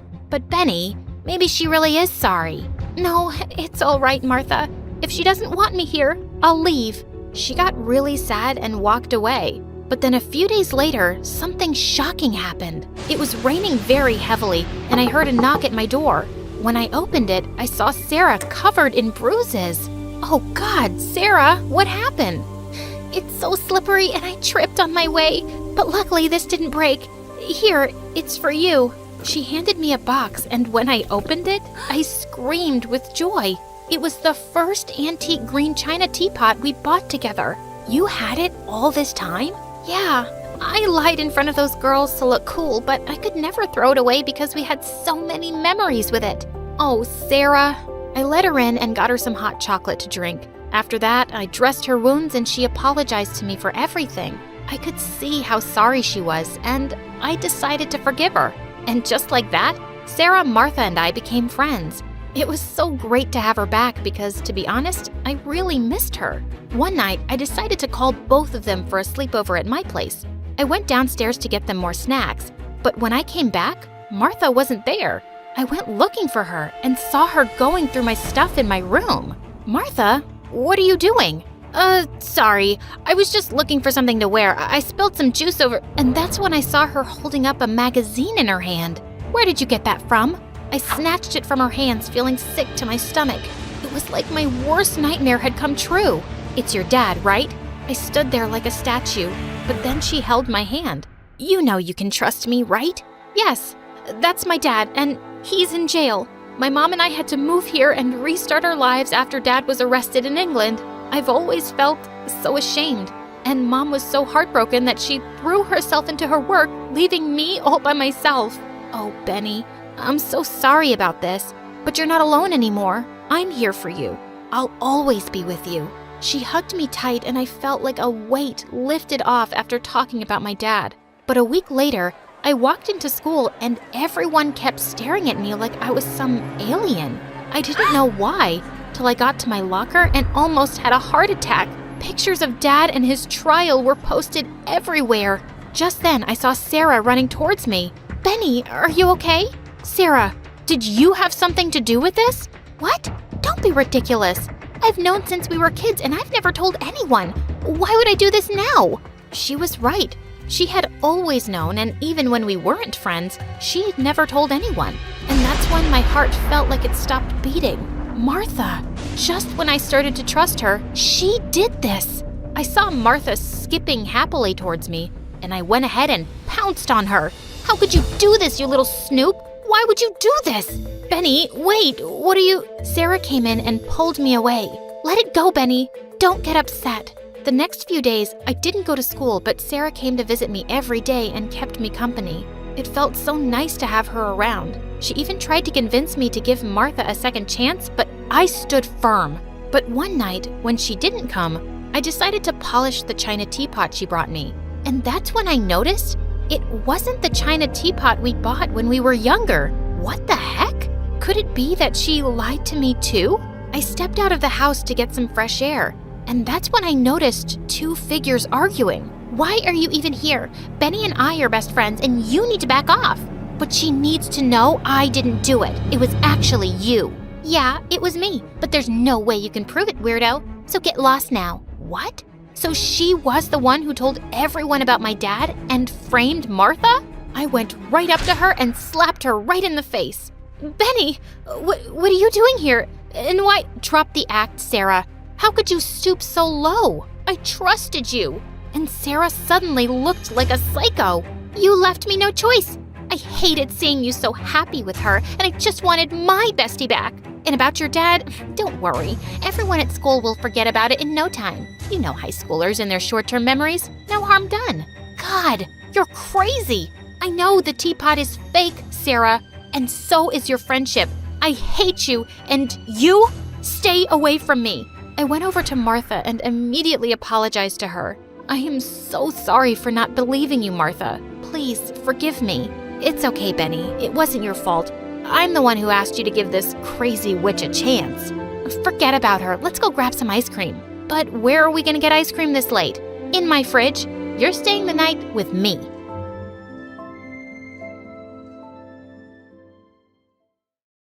Hello everyone, my name is Tony and this is my crazy story.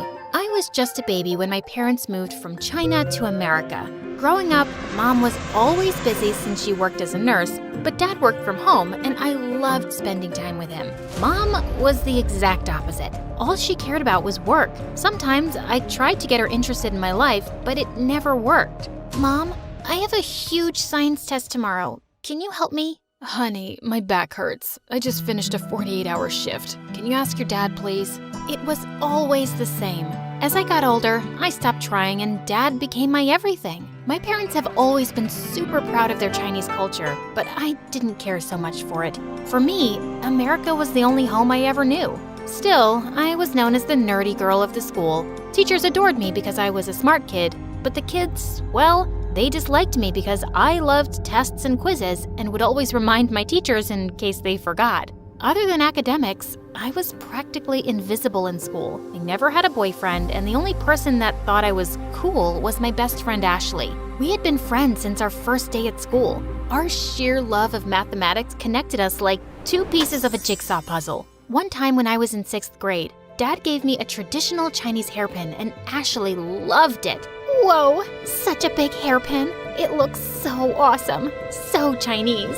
Dad made me wear it as a symbol of good luck. Here, you try it on. Just as Ashley was checking out the pin, someone snatched it from her. It was Mason. He was the absolute worst. His mission on Earth was to annoy me every day. He was the school jock and the head of the cool squad. The guy had started school with Ashley and I, but he was our junior now because he flunked grade 3 twice. Wow, good for you for bringing China to school today. Ooh, this looks cool. How much would it make at a pawn shop? Couple of cents? Give it back, Mason. Hey, come on, Tony. I was just goofing. Here, it looks good on you. Don't give it to this wacko. What did you call me? How dare you? It was always the same. Mason just loved messing with me and Ashley, and every time it turned into some argument. That was my life. I know, not quite happening. But things flipped when I turned 15, and one day, Dad announced that he was leaving Mom and going back to China. He wanted me to come with him, but the court didn't agree with Dad. After the divorce, Mom got custody of me, and I was devastated. I tried to get Mom to send me away by being naughty, but she wouldn't budge. One day, Mom was stuck at work and she asked me to order dinner. Instead, I invited Ashley and the entire math club for a pizza party. Are you sure your mom would be fine with this? Cut her some slack, Tony. No way. Come on, let's party. Just then, I heard a loud crash in the kitchen. Someone had broken my mother's favorite china set. Ooh, if that doesn't get her to send me to Dad, nothing else will. When Mom got back, she was pretty upset. What is the meaning of this? Tony, how could you throw a party without asking me? I wanted to, but you know, you're always busy. I didn't think you'd care. Don't say that. I care about you. Everything I do is for you to have a good life. Your dad, he left us. You, for someone else. What? You're lying. He'd never do that. Just then, Ashley interrupted and showed me her phone. It was some woman's Insta ID, and she had wedding pictures with my dad. Even Ashley knew? No. This all happened because of you. I hate you. I was so angry that I ran out of the house without even thinking. And right at that moment, something hit me and knocked the wind out of my lungs. Then, everything went black. When I woke up, I tried to open my eyes, but everything was pitch black. Who turned off the lights? Put it back on. I can't see anything. Honey, the lights are on. It turned out that the impact of the accident made me lose my eyesight. I was blind. Mom informed Dad, and he wanted to talk to me on the phone, but I refused. He could have visited me from China, but he didn't. After I was discharged from the hospital, Mom had a hard time taking care of me, so Ashley was practically living with us. I wanted to be angry at her for not telling me about Dad, but I couldn't. My family drama shouldn't affect our relationship. The craziest thing happened at school today. Mr. S was teaching a class, and boom, his wig fell off. OMG, that must have been epic. I was way happier to spend time with Ashley rather than with Mom. It was her fault that Dad left in the first place, I suppose. I mean, it must have been, because she was always so busy. I can get up by myself. I'm blind, not handicapped. And you must have work. You can go. I can handle it. But over time, I noticed how Mom was home more. It was like she was changing. She wanted to be constantly by my side. And even though I was always so snappy with her, she was patient. One time, I was listening to an old birthday video recording, and hearing Dad's voice made me cry. Right then, Mom came and hugged me. Oh, Mom, how could Dad forget me so soon? It's his loss, honey. You have me. You'll always have me. I promise. 6 months passed by, and the doctor suggested surgery for my eyesight, which was not only risky, but also very expensive. Mom needed time to think, and that's when the doctor suggested it would be good if I started school again. I needed to get back out into the world. But I was so terrified. As I walked into school with my cane and Ashley by my side, I could feel my heart in my mouth. I was expecting to hear mean comments, but instead, I heard kids gasp. Is it her? OMG, she's back. Yeah, she's here. And then, all of a sudden, kids started clapping. I was baffled. What's going on? Are they making fun of me, Ashley? No, everyone is lined up in the hall, clapping for you. What? But why? Well, the day was full of surprises. Kids were super nice to me in class. During lunchtime, tons of kids sat at my table. Even Mason was there. Hey, it's good to see you. School hasn't been the same without you. Why? You didn't have anyone to pick on? Ashley was here. You could have bothered her. Nah, not the same without you.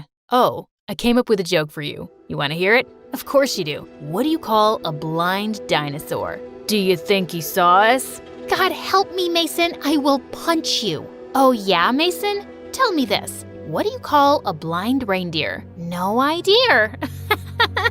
Now that's a good one. I guess Mason wasn't such a jerk after all. While everyone was always being nice to me, Mason did something different. He made me feel normal, and I liked it. He'd still tease me, call me a nerd, but now he also cared for me. Every day, the moment I'd enter school, Mason would hold my hand and guide me to class while telling me how he'd rather be doing something else. But I laughed because I knew it was the first thing he looked forward to. And whenever he rubbed his thumb on the back of my hand, I somehow felt calm. With him, soon our duo became a trio. Mason went everywhere with us. Yeah, he was still annoying, but in a sweet way. It was refreshing. Ashley, on the other hand, thought he was up to something. Why is he always hanging out with us? Like, where are his guy friends? Are we not nerds anymore?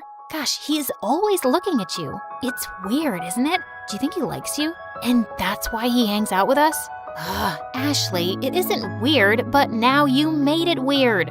Yeah, fine. Mason was handsome, but him being friends with us didn't mean he liked me. He was just being nice, I think. A few days later, when I got home from school, Mom gave me the biggest news ever. My surgery was happening. She finally had the funds. I was super scared for the surgery, but Ashley and Mason were at the hospital when I woke up. I was so happy. It was so good to see their faces again. When I got back to school, I thought the attention from my classmates would end, but it didn't. Hey, gorgeous. Whoa, why was I feeling butterflies in my stomach seeing Mason? One of my friends is having a party tonight. Wanna come? Was Mason asking me out?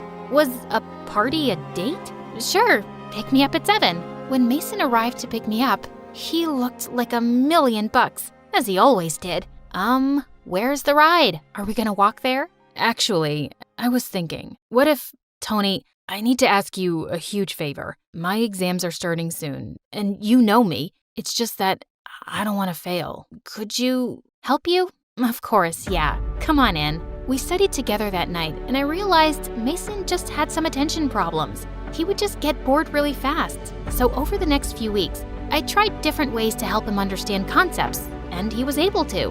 But on the day of his exam, he was still nervous. Hey, it's okay. You've worked really hard. What if I still fail? Everyone thinks I'm stupid. They must be jerks. You are awesome and kind and amazing. Mason, I think, never mind. Just as I turned, Mason grabbed my hand and pulled me in for a kiss.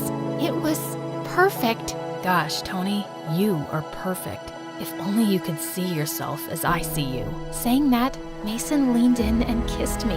The entire night, I couldn't stop thinking about the kiss. Once his exams were over, Mason asked me to the prom. And of course, I said yes. But when Ashley found out, she totally freaked out. Now something is definitely up.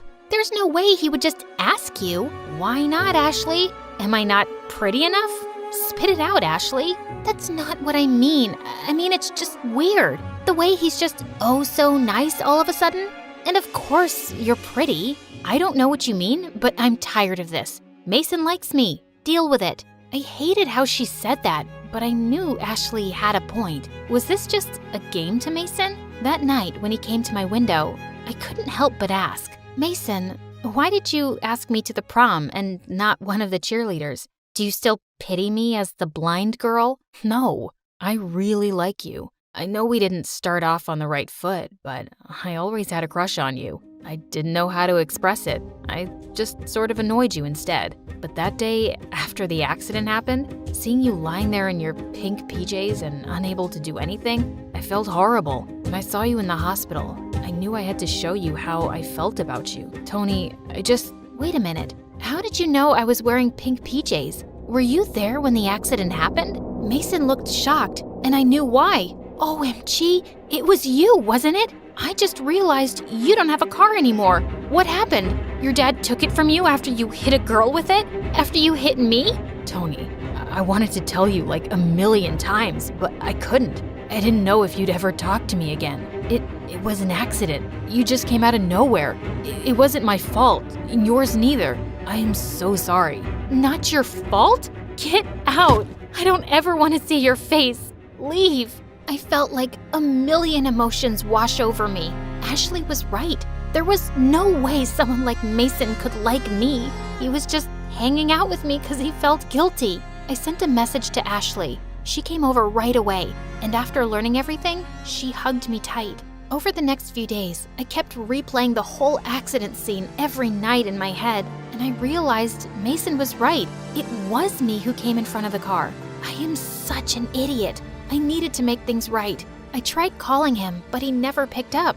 The next day when I went to school, I looked everywhere for Mason, but he was nowhere to be found. And when Mom came to pick me up, she gave me the most shocking news ever. Apparently, someone had come forward regarding my accident. It was Mason. I am shocked. That boy was your friend. He looked like a saint. He helped us so much, and in the end, he turned out to be the one responsible. I don't know what to believe. Helped us? What do you mean? He didn't tell you? He helped raise money for your surgery. He set up a GoFundMe and ran ads all over the internet. Maybe he was doing it just to not feel guilty. Mom, I gotta tell you something. I told Mom all about the accident, how it was me who ran in front of the car. She immediately called her cop friend, and Mason was released. I love you, Mom. Thank you for everything. I'm sorry I treated you badly before and blaming you for what Dad did. I love you so deeply. Later that night, I waited for Mason to come to my window. When he didn't, Ashley and I went to his. I still don't like him, but fine. I'll accept him. For you. Bet you would. As I climbed his window with Ashley's help, I caught Mason watching MSA videos on his phone. So, why didn't you tell me you helped raise money for me? 'Cause it didn't matter. What mattered was how I felt for you, how you felt for me, how you feel for me. I'm sorry about... Before he could finish, I rose up on my toes and kissed him. So, is the offer to go to prom with you still on?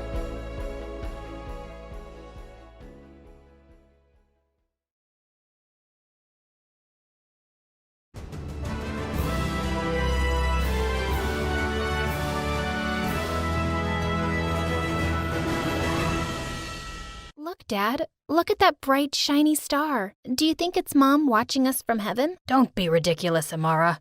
It's just the North Star. Stars are just giant balls of hot air and matter. Come, it's time for bed. I felt so disappointed as I walked away from the telescope. I really wanted to believe it was Mom. Dad always got so weird whenever I brought her up. It seemed like he never wanted to talk about her. My name is Amara, and people say I'm a child prodigy. My dad is a scientist, and ever since I was a kid, I've heard him say that science is the most important thing in life. And I decided that I would become a physicist like him one day. But that day came sooner than anyone had expected. You see, my teachers in school soon discovered that I was a genius, and I was bumped up quite a few grades. I was done with high school by the time I was 10 years old. By 13, I'd graduated from college, and by 16, I'd gotten my PhD in astrophysics. Soon enough, I was hired as a professor at a university where all the students were older than me. Once I entered the lecture room and one of my students looked at me pitifully. Are you lost, kiddo? You want some help? Yeah, I want you to sit there and be quiet. What? Just take a seat. I'm your professor. Hey, don't lie, you idiot. That's not funny. It's disrespectful.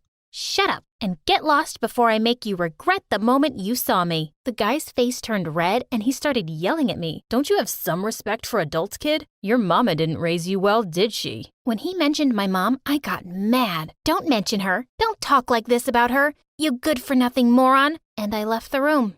Minutes later, I returned with the head of the department and he introduced me to the students. Their jaws dropped open and the room was awkwardly silent. That guy looked shocked. He left and I never saw him again. I started teaching and students really liked me and my teaching style. Even though I was really proud of everything I'd achieved so young, I sometimes envied other kids who seemed to be having fun with their family and friends. Dad was always too busy, and so was I. And I had no friends my age except Tanya, my next-door neighbor. She was into fashion, and I never understood what she was talking about. Once, she came and said, "Amara, I feel down. I just broke up with my boyfriend." "But you broke up with him last week, no?" "Oh no, not Mike. Today I broke up with James, and tomorrow I'll dump Marcos. But after he brings me dinner. You know, food is every girl's weakness." Oh God, this girl. But speaking about weakness, one day as I was getting ready to get to work, I saw the most awful tweet on my phone that changed my life forever. Joan Feynman had died. I was shocked. I couldn't believe it. I knew she was 93 years old, but she was a pioneer in astrophysics and my personal heroine. I was so devastated that I could barely focus on my lessons that day.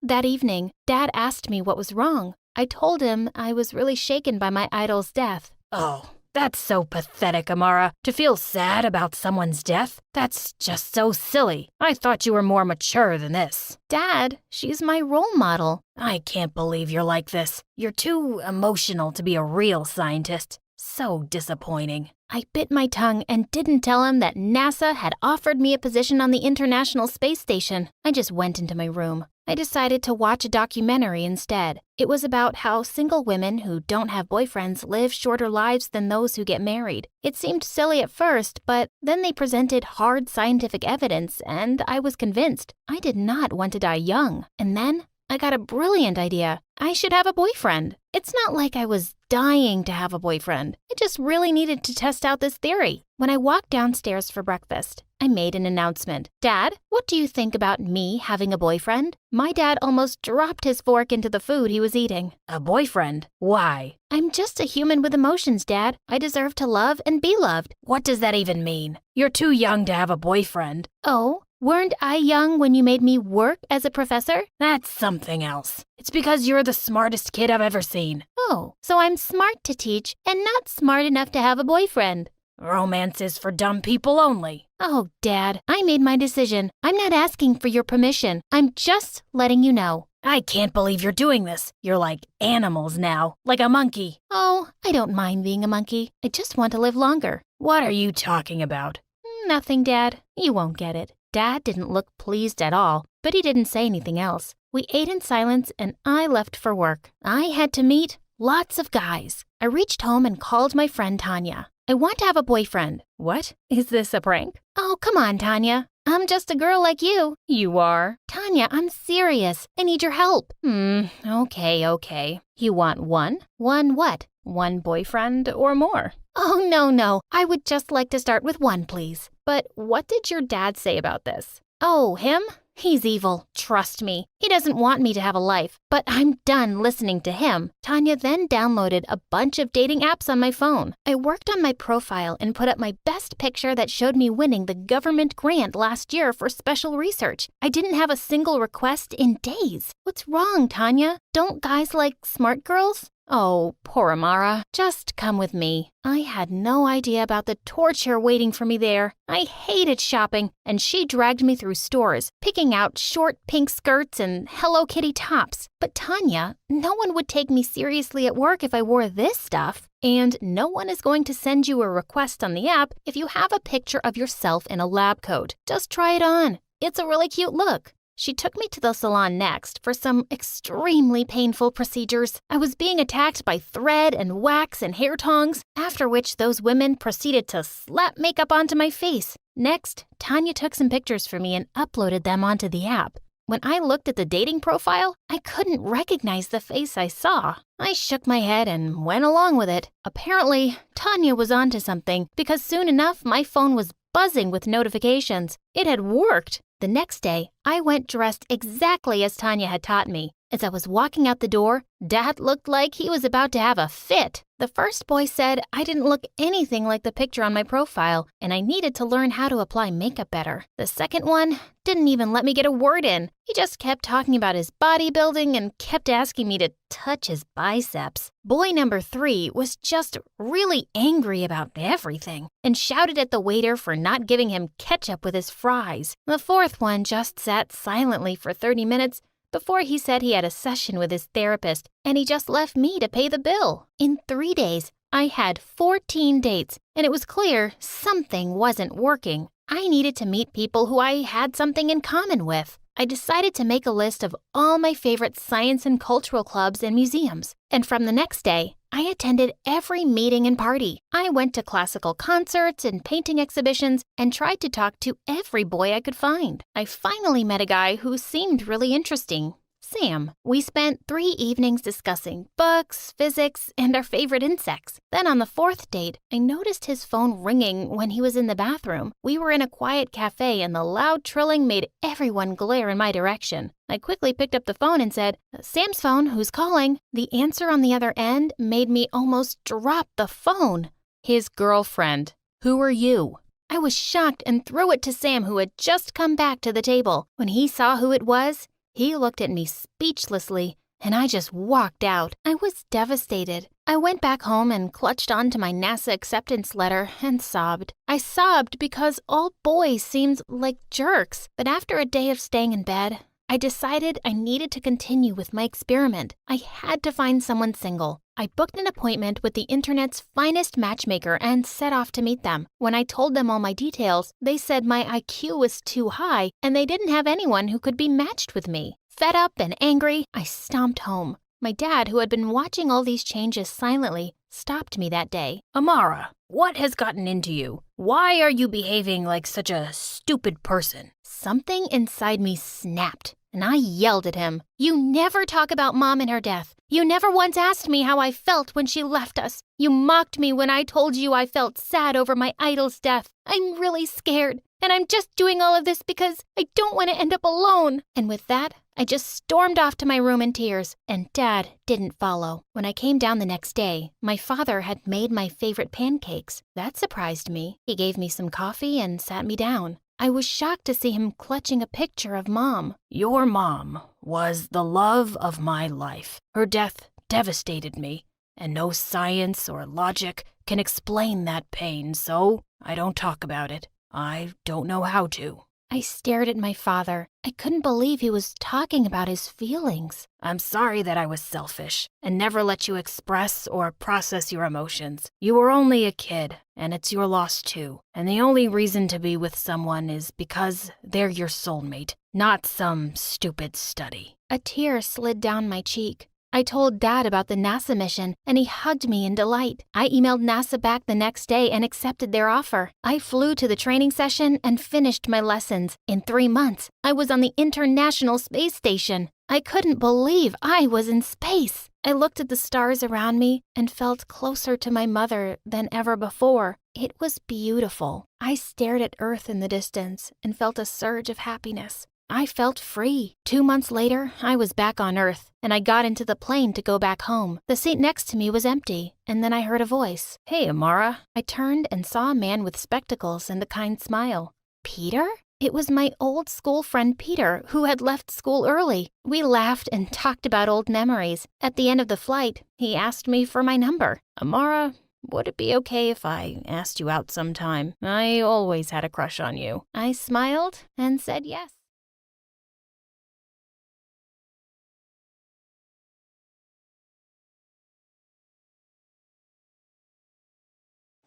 Hi there! My name is Kathleen, and this is the story of how I ended up in a crazy marriage contest. Before we continue, please click like and subscribe. Do you have someone in your life who is just always one step ahead of you, and it's really annoying? Well, I do. My twin sister and my arch nemesis, Jessica. She had to one-up me on everything, even our birth. I was born 3 minutes earlier, loser. Height, hair, clothes. She wanted to beat me at it all. If I wanted to dress up as Ariel for Halloween, Jessica would steal the costume the night before. Then she would wear it right in front of me. You stole my costume! Well, you stole my chance to be an only child. She was the worst. In the 7th grade, I waited for Valentine's Day to ask out this really cute guy in my class, Sam. As I was walking up to him at the bleachers to give him the card I'd made, I suddenly stopped in shock. He was busy staring at Jessica, who was standing on top of the cheerleading pyramid and holding up a banner that said, "You suck less than the rest, Sam. Be the bread to my jam." He ran up to her and they kissed. With furious tears, I ripped my card and stormed off. On our 18th birthday, Jessica crossed all her limits. I was so excited for my party, but when I came out, all the signs had changed. They no longer said happy birthday Jess and Kathy. They said, congratulations Jessica. What? Jessica arrived in a glittering red gown. No one was even looking at me. Jessica, what did you do to my party? I'm valedictorian. I can speak 5 languages, and I'm traveling the world right after high school. I'm the better twin, so I get a party. Honestly, I was so angry because at that moment, I realized she really was better than me. 5 languages? Wow! I could only speak in my mother tongue. If I wanted to be the better twin, I had to be as brilliant as she was. But how? I was sitting alone, thinking and crying, when my friend Raj came up to me. He came to say goodbye because he was planning to return to his hometown in India. When I asked him why he was going back, he looked very sad. My family wants to arrange my marriage to some girl I don't even know. The moment Raj said the word marriage, I had an incredible idea. What if I married him and went to India? Then I could start traveling before Jessica. I could even learn their language. So I told Raj my idea.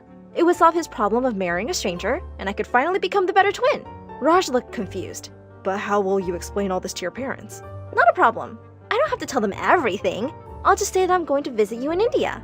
And that's how Raj became the first guy I married.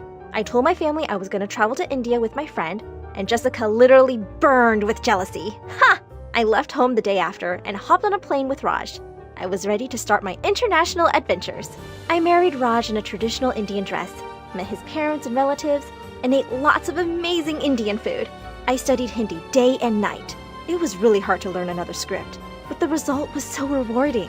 When I could actually talk to the locals and hold my own in the city, I knew it was time to move on to a new destination. A few months after my marriage, I met the perfect person, Rodrigo. Rodrigo was a Mexican tourist in India, and I bumped into him in a supermarket one day. For him, it was love at first sight. Latin people must be very passionate because when I asked him to marry me in a week, he said yes. So I ended my marriage to Raj and went off to Mexico with my new husband, Rodrigo. I worked hard on learning Spanish, and it was way easier than Hindi. I could speak in fluent sentences in only 2 months. Rodrigo was such a caring and sweet person, and after 2 months of marriage, he took me to a romantic dinner and told me he loved me. He was so charming that I almost fell in love with him. But I had to keep my eyes on my objective: travel the world and learn more languages than Jessica. So I looked into his eyes and said, "Our marriage ends tonight." I think I broke his heart because he started bawling like a baby. Then he kicked me out of his home. Now I was all alone with no money in Mexico. I started walking aimlessly down the streets, feeling scared and guilty. I almost thought of giving up my crazy plan to travel the world and just go home. Just then, a guy walked up to me and asked me why I was crying. And that's how I met Pierre, my 3rd husband. Pierre was from Paris, and he was for sure one of the most handsome guys I'd ever met. He was also really kind and offered me a warm meal and a place to stay. When he asked me what I was doing here, I decided to tell him the plain hard truth. I need to marry someone to travel with. Are you okay with that? At first, Pierre seemed taken aback by my idea, and then he shrugged. My mom is always complaining that I've never introduced her to a girlfriend, so why not? Let's do a marriage contract. The next stop was Paris, and what a wonderful city it was. As soon as I went to Pierre's home, though, I realized why his mom was worried about him not finding a girlfriend. Pierre was a video game nerd. I wanted to be out in the city of love, eating croissants and cheese and he just wanted to play video games in his room. Our wedding was super lame. Pierre didn't have any friends and spent most of the party playing his stupid games. I didn't care. My plan was to study French with his mother. I became pretty fluent in 2 months. And then as planned, I divorced him. Soon after, I found a job in a bakery and I loved it. One day while I was serving a customer, a Chinese guy entered and asked if we could talk. He was so sweaty and nervous, and I wondered what he had to say to me. Pierre told me you marry people, right? Oh, yes, that's me, the girl who marries. The Chinese guy's name was Lang, and he needed a bride. He had a secret love story with another girl his parents didn't like, so he needed marriage as a cover for it. So that's how I flew to Shanghai and married my 4th husband. Lang was sweet, and his family was super happy that he was finally married. We lived in an apartment in downtown Shanghai where I had all the time to study and learn Mandarin. Everything was going perfectly till I opened Instagram one day and saw Jessica's update about traveling to her 6th country. Oh no! I needed to speed up. I asked Lang for help, who had an idea. I could find guys through wedding agencies and marry as many as I wanted for the honeymoons. That sounded perfect. The day Lang and I divorced, my mom called. She was worried because I'd been away from home for too long. I told her I was having the most incredible time of my life, and I hung up the phone because it was time to meet my next husband. My 5th husband's name was Ling Wei, and we had a fake wedding certificate because dealing with that many divorces started to be annoying. So we had our honeymoon in Thailand, and it was terrific. I think I had 4 different fake marriages in China, which gave me the opportunity to go on honeymoons to Indonesia, Japan, Australia, and Korea. Being with so many Chinese guys, I'd really perfected my Mandarin too. I was really moving forward, but slowly, I was getting tired of it. After my 9th marriage ended, I was emotionally exhausted. I needed some alone time in one place. So I shut myself in my apartment in Shanghai and refused to go out. I only opened the door to get my food deliveries and turned down all my phone calls. In the darkness of my room one day, I realized it was my 21st birthday. 3 years had passed since I left home, so I decided to call my mom and dad. When I finally explained why I'd left, they were really upset with me. You're a terrible daughter, Kathleen. While you've been away having fun, we've been sick with worry. Don't come back now. Keep living your crazy life. That day, as I was eating my birthday cake alone, I realized how my actions had shaped my life. My parents hated me, and I'd married 9 guys but never found love once. At that moment, I received a phone call from Lang. I know you're sad, but your 21st birthday is a big deal. We're going out, Kathleen. So, after a long time of being cooped up in my apartment, I put on some makeup and a cute outfit and went out. Lang took me to a lovely party on the roof of a skyscraper. We danced for hours and had a lot of fun. But when the DJ put on a romantic song, people started dancing in couples, and I felt alone again. I wanted to leave, but Lang stopped me. We started dancing, and I felt something I never felt before. Were there butterflies in my stomach? When the dance ended, I actually felt bad. I wanted to be near him again. I started hanging out with Lang more often. We had so much fun together, and slowly, my feelings had turned into a full-blown crush. But Lang had married me so he could date some other girl in peace. What about her? My doubts were cleared when one day, Lang and I were going home from dinner, and he kissed me. I asked him, "What about that girl you were with?" "Oh, it didn't work out with her. I was a little too busy falling for you." Oh my God! Lang was falling for me? I threw my arms around him and kissed him, my heart soaring. We started dating for real this time. He was my first real boyfriend. For a while, I'd really regretted my stupid competition with Jessica, but it had led me to Lang. Being with him gave me enough self-confidence and strength to do something that I was putting off for a long time. I was going to go back home. I promised to come to China soon, and he promised to come see me. Ha! Okay, whoever makes it first. We will see each other soon. I was crying when I said goodbye to him and flew back home. When I met my parents and finally apologized, I thought they were going to get mad, but they ran to me, hugged me, and started weeping. "Oh, we're so happy you're okay. I'm so sorry about what I said. You're always welcome home, baby." I hugged them back and we cried buckets together. When Jessica showed up, she started mocking me right away. Is the little loser back? Are you crying because you finally accepted I'm better than you?" Her jokes had zero impact on me. "I'm not competing with you anymore, Jessica. You're not worth it. No one is." From that day on, I focused on living my life the way I wanted to. Lang joined me at home a few months later, and my parents just loved him. We got married at an adorable ceremony, and even my past husbands attended. Jessica was super jealous of me that day too. What is this? Husband number 10 for you? Maybe, but he's definitely the last one. I kissed Lane right on the lips, ready to start the rest of our lives together.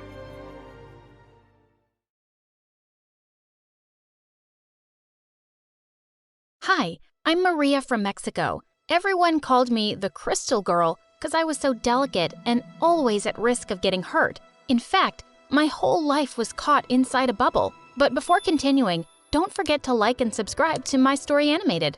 Once when I was little, I hurt my 2 little arms and cried so much. When Mom saw me cry and suffer as a newborn baby, she went crazy and grew crazier since then. Maria, don't get on there! No, Maria, you know you can't play on the swings. You can't ride a bike. No, no, no! When I was 7, Mom made a protective shield around me, so I literally grew up in a bubble. Life was not easy living like that. I never had friends. I never went to birthday parties, movies, the sea, or shopping. My whole world was those 4 walls inside my house. I was even educated at home. Mom played at being my classmate. Is there anything more creepy than that? Maria, do you want us to go to recess together? Mom, you're not a girl. You're my mother. I want to go to school. Please, I beg you. Oh, Maria, how funny you are. Let's play in the yard. The one that arrives last loses. I hate my life. The years went by. Mom decided to change the bubble models, and I got them air-conditioned. My life was boring, very boring, and Mom was becoming crazier and crazier. One day when I was 9, Mom left the front door open. I tried to get through it, but my bubble got caught in the middle of the door frame and I was trapped there for 3 hours. All my neighbors saw me and made fun of me, but something that I had never seen in real life approached. A little puppy. I managed to get my hand out of the bubble and touched it. The puppy drooled at me, and it was the grossest and most exciting thing so far. Of course, Mom punished me. No TV for a whole week! But when I was 12, something unbelievable just happened. Maria, come here. I want to introduce you. Meet Mario, your new friend. We said hello, and Mom gave us a list of things that are forbidden and another list of things that are allowed. But Mom only let us play chess and put together puzzles and watch documentaries of wild animals? Take it or leave. It's okay, Mrs. Lopez. We will be fine. And I was looking at him like an alien. The only person I had ever seen up close was Mom, and she wasn't very pretty. Mario had dark skin and green eyes, and when he spoke, he moved his hands exaggeratedly. He almost spoke with his hands. Mario hadn't seen many people either. Maybe yes, but definitely not one like me. Mario became my best friend. With my mom looking at us all the time, we invented a secret language through chess. Maria, I have to talk with you. Tell me, Mario, I'm in love with you. And I'm in love with you. Are we a couple? We are. Mario and I became inseparable. We communicate telepathically. One day, Mom had a very bad cold. She sneezed, coughed constantly, but thanks to the cough syrup, she fell asleep. Yep, it was my time to get closer to Mario. Psst, Mario, come here. Are you sure? Yes. And this is how I got my first kiss. What do you two think you're doing? Mario Pinto Fresias, get out of here right now! Do you want to spread a plague to my daughter? No, Mom, please. Mrs. Lopez, please, don't hurt me. And so I was locked behind Mom's bars again, and I never saw Mario again. My heart was broken, but Mom didn't care. I became a very quiet teenager. I read the books that Mom bought me. With not many options, I made up a parallel world within mine. When I looked at an illustration in a book, I managed to get inside it with my mind. I was in the jungle. I stroked elephants. I fought with lions. Another day, I flew to the moon. I was an astronaut and I nailed a flag on Mars. One not-so-fun day, I got into a scary story, and I quickly fled from there. Another 2 years passed, and no one came to rescue me. When I turned 16, I managed to convince my mother that I wasn't going to break into 1,000 pieces. My method was not very conventional. Maria Lopez, get down from the top of that table right now! You will get your hand broken. You already know that you are very delicate. I'm not getting off, Mom. I am not made of glass. Enough, Maria. You are punished. I'm sorry, Mom. I'm 16 years old. You can't have me in a bubble anymore. Well, no bubble, but you will take these pills. What pills are those? No questions. You take them. It sounded better than the suffocating bubble, so I agreed to take those remedies. But strangely, I started to feel weak, practically unable to get out of bed. Those days passed me like a nightmare. I was totally scared. I didn't know what would happen to me, and my mom was getting crazier every day. I turned 17 and decided not to take my pills anymore. When Mom brought them, I was lucid enough to start pushing them aside in my mouth. When Mom left, I spit them out and hid them in a jar. I was better without the pills, but I didn't want to hold on anymore. One night, I decided to flee. At the train station, I made a list of all the dreams that I had been waiting to fulfill and that I had only imagined. To travel, parachute, go to a water park, learn to swim, and swim in open water, run a karting race, try an exotic food, make friends, take revenge on Mom, fall in love, write a book. All these dreams looked impossible, as I had nothing but myself and my bag. To travel, I needed money. I started singing on a corner, and with the money I raised, I was able to get away from there. I danced in the rain, I made friends, I could feel what it feels like to be alive. At last, the jail was over. One day I climbed a cliff, and when I was there, so high up, feeling that I could breathe freely, I thought of Mom and all that she made me miss by not leaving her house. I told myself I was never gonna let anyone lock me up again. And of course, I fell in love. Jose, the guitarist, had olive skin and the most beautiful honey-colored eyes. We spent a month together, and he was a great traveling companion. I didn't want to tie myself to anything or anyone, but Jose couldn't understand, and he left. I had my list of dreams to fulfill, and that was all I had in mind. I traveled and traveled, did things that thrilled me. When I ran a go-kart race, sadly, I had an accident, and I broke down. That's not because I am made of glass. It just happens when one lives. It strikes. But while I was unconscious, they called my mother. When I opened my eyes for the first time after the accident, I saw her huge, on top of me. I felt totally collapsed. It was like the freedom and happiness I had never existed. Easy, Maria, my little one. Here I am to take care of you. Look how you ended up. No, Mom. I don't want you to take care of me anymore. You make me sick. Sorry, Maria. Here's the rule. I have your custody because you can't take care of yourself. You won't get away with it. I think the medication is confusing you a bit. Mom is going to take care of you. Stay calm. And just like that, this doctor was whom I could talk to telepathically because, coincidentally, it was Mario. Mario, thank God it's you. You have to save me. Of course, Maria. I'm never leaving you again. Ma'am, are you responsible for this young lady? Yes, I am the only one responsible. She is very sick and she cannot take care of herself. Mario, tell this to Mom. Exactly everything I tell you. Very well. What a good mother. So devoted. As you know, your daughter has a very serious fracture. We're going to operate on her. No, I will not be separated from my daughter again.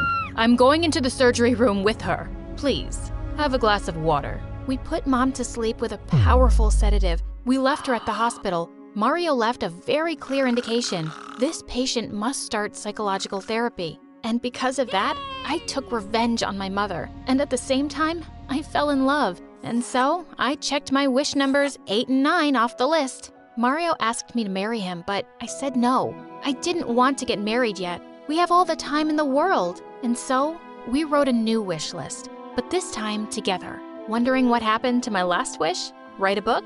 Right now, I am writing the last sentence of my book. And this is my story, how the crystal girl turned to steel.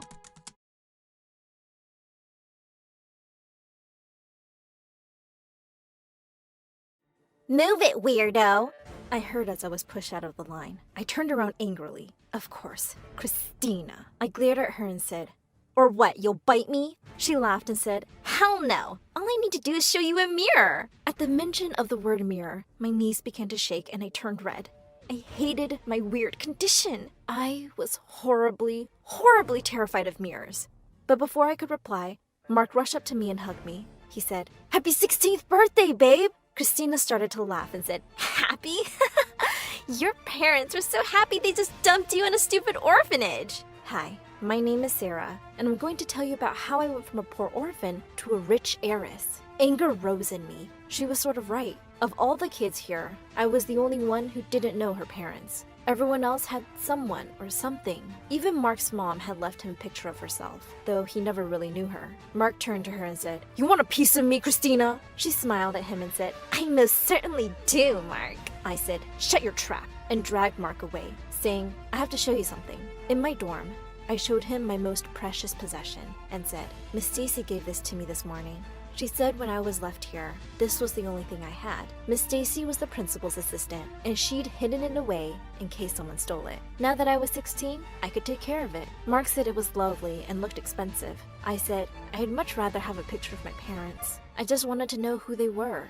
He jumped to his feet and said, "I've got an idea. Meet me in the basement after lockup and bring this along." Then he was gone. At dinner that night, Christina put on her nice clothes and her sickeningly sweet smile as we all headed to the dining hall. She rushed to the principal's usual spot and cleaned the seat for him just as he was about to sit down. She then ran to grab his meal from the pantry. His meals always looked the most delicious. We, on the other hand, only got watery porridge. He then gave half of his steak to Christina and loudly said, "This girl here is the only one worthy of treats." We all rolled our eyes. Thankfully, dinner ended, and I went to the basement. In the dark, Mark put his hand over my mouth and said, "Shh!" He led me to the door and pushed it open. Suddenly, we were out on the main road. I asked him what he was trying to do, and he said he knew a jeweler who could trace old jewelry back to its owners. I couldn't believe my ears and I hugged him. He said, "It's my birthday present to you, babe." At the jeweler's, though, the assistant kept telling us to leave. Suddenly, a door at the back opened and a man stepped in. He asked the assistant who we were. I rushed over to him and said, "Please help me.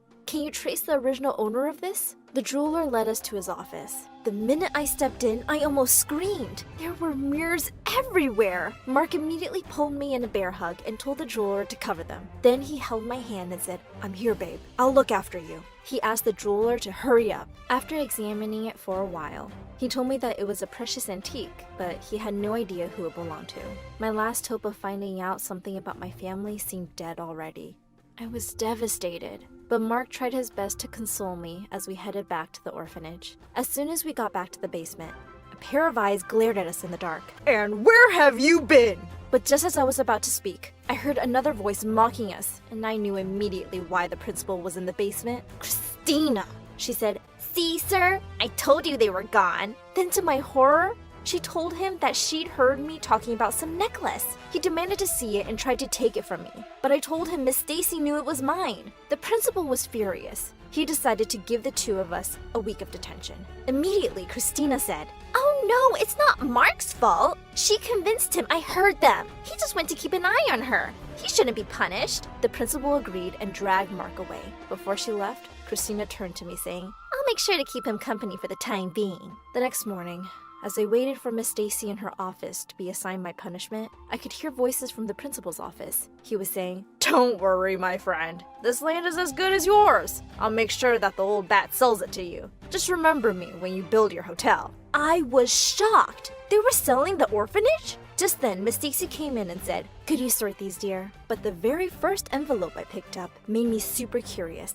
It was addressed to the principal. I opened it, and what I read almost made me pass out. It was by some woman who said she was the mother of one of the children here. But what was really crazy was that she'd written that the father of her child was the principal. The letter said, "Look after your child, Stephen, or I will ruin you." The next day, as I was working in Miss Stacy's office, a man came in. Miss Stacy immediately led him to the principal's office. Curious, I listened to what was going on. Pretty soon, I heard the man say that he had been looking for his niece. Having had no luck, he was planning to sell the orphanage. It was the owner, Mr. Douglas. After a while, I heard the principal ask if the woman in the picture was really Miss Douglas's sister. Then the principal said, "Well, Mr. Douglas, I think I recognize your heirloom. I believe I will have quite the surprise for you when you return next week." The next Monday, I had a plan. I was going to expose the principal and save the orphanage. Mark and I waited for Mr. Douglas at the door, but as soon as he came in, we were both pushed aside. Then Christina ran past us and hugged him, screaming, "Uncle!" It turned out that Christina was his missing niece. The principal had apparently recognized her from the picture. Once things settled, I went up to him and told him we needed to talk. But the minute the principal saw me, he yelled, "Get away from him, you shameless girl!" Then he told Mr. Douglas that I was a bad kid who snuck out at night with her boyfriend. Before I could get a word in, he dragged me to his office and said, "If I ever see you near Mr. Douglas, I will kick you out. Do you understand?" He then told Miss Stacy that I was to stay indoors the whole day. Mr. Douglas was overjoyed at finding his niece, and he decided to spend a few days at the orphanage. A few days later, Mark surprised me with a date in the orphanage garden. He said he hated seeing me upset, saying, "We'll always have each other." Suddenly, I saw something that left me shook. Miss Stacy and Mr. Douglas were behind the bushes. Mr. Douglas was declaring his love for her while she nodded shyly. Then they kissed. Mark and I started laughing. As soon as Miss Stacy saw us, she jumped out of the bushes. She then introduced us to Mr. Douglas. Mr. Douglas seemed like a kind man, and he offered for us to walk with him. I instantly accepted his offer, even though Mark was a bit hesitant. Just then, the principal came out yelling, "You beast! How on earth are you roaming around freely? And when you're supposed to be in detention? Miss Stacy, aren't you supposed to be taking care of all this?" Before Miss Stacy could respond, Mr. Douglas asked why I was being punished. However, the principal diverted his attention, saying they had important issues to discuss and that Miss Stacy would deal with it. I was furious. The principal couldn't even look at me without thinking of a punishment. I literally couldn't have a few happy hours, let alone a happy life. The next few days, I went around trying to avoid the principal and hung out with Mark until one day, Christina decided to barge in again. Christina said, "Come with me, Mark. I'll get my uncle to adopt you too." Against my better judgment, I begged Christina to plead with her uncle not to sell the orphanage. She simply laughed at me and told me that she didn't care what happened to the rest of us. Just then, Mr. Douglas said, "Don't say that, sweetie." Christina jumped and started giggling. "Oh, I was just joking, Uncle." But he turned to me and asked me why I was upset at the idea of the orphanage closing. I told him that while we, the older ones, could probably make it, the younger ones would be in a lot of trouble. They couldn't work or look after themselves. He looked at me for a minute. I felt nervous, but then he just left, saying, "The city isn't good for my family." The next day, the principal called me and Mark to the office. He said that we were behaving shamelessly, and he had seen us kissing. He yelled and said, "You two are setting a bad example for the kids. I never want to see you together again." Then he ordered us to leave, and as I left, I heard him tell Mark that for the next week, he was to be Christina's personal bodyguard. "You're not to leave her side, do you understand? Your job is to make sure she's happy at all times." Thankfully, something happened that pushed all the drama out of my mind. The next day, we found out the craziest thing. Mr. Douglas had proposed to Miss Stacy. They were having a party to celebrate, and Miss Stacy insisted on having it in the orphanage. For a week, we did nothing but prepare for the party. A few times, Mark would sneak away from Christina, but she would immediately find him, like some bloodthirsty hound. One day, I was sitting in the storeroom. The storeroom had numerous mirrors, and the principal had said I couldn't leave until they all were clean. I couldn't believe he had assigned me this, even though he knew how absolutely terrified I would be. Suddenly, someone grabbed my arm. I screamed, but then I saw it was Mark. It felt like I hadn't seen him in forever. I hugged him and told him I missed him. He asked me to wait outside and quickly cleaned everything. Then he leaned in to kiss me. At that moment, the door flew open and Christina screeched, "Oh, Marky Mark, come here. I have the most important job for you. I'm bored. Come watch a movie with me." Then she practically dragged him away while I wanted to gag. On the day of the party, I was looking for Miss Stacy and ended up in Mr. Douglas's office. On the table, I spotted something. I got closer and gasped. The woman in the picture was wearing the same necklace as me. Just then, I heard the principal's voice from outside the door. He was holding Miss Stacy's hand and said, "Oh, darling Stacy, don't go with him. Stay with me. I love you." Then to my shock, he tried to kiss her. She pulled back, slapped him, and ran away. The principal yelled, "Just you wait!" But I had another problem. The picture. I went to get my necklace, but to my horror, it was nowhere to be found. Just then, Mark came looking for me. He said, "Where are you, babe? The party is starting."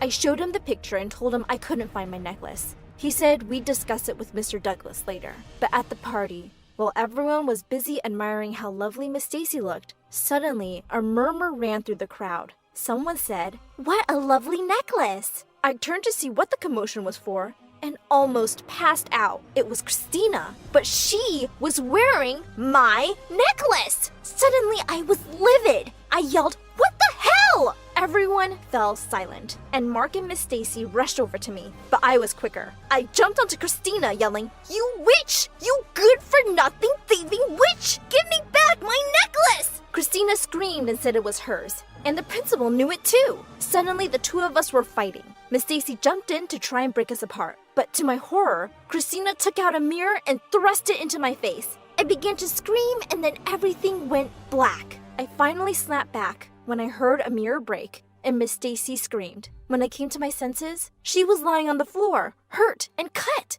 I stood stunned as everyone gathered around her. Mr. Douglas tried waking her up, but she wouldn't move. He ran around like a madman, yelling for an ambulance. The ambulance came, and Miss Stacy was taken away. Suddenly, Mr. Douglas turned to me and said, This is all your fault!" I tried to explain, but the principal jumped in and shouted, "You disgusting monster! Get away from us and pray that we don't kick you out after what you've done!" But there was no way I was giving up.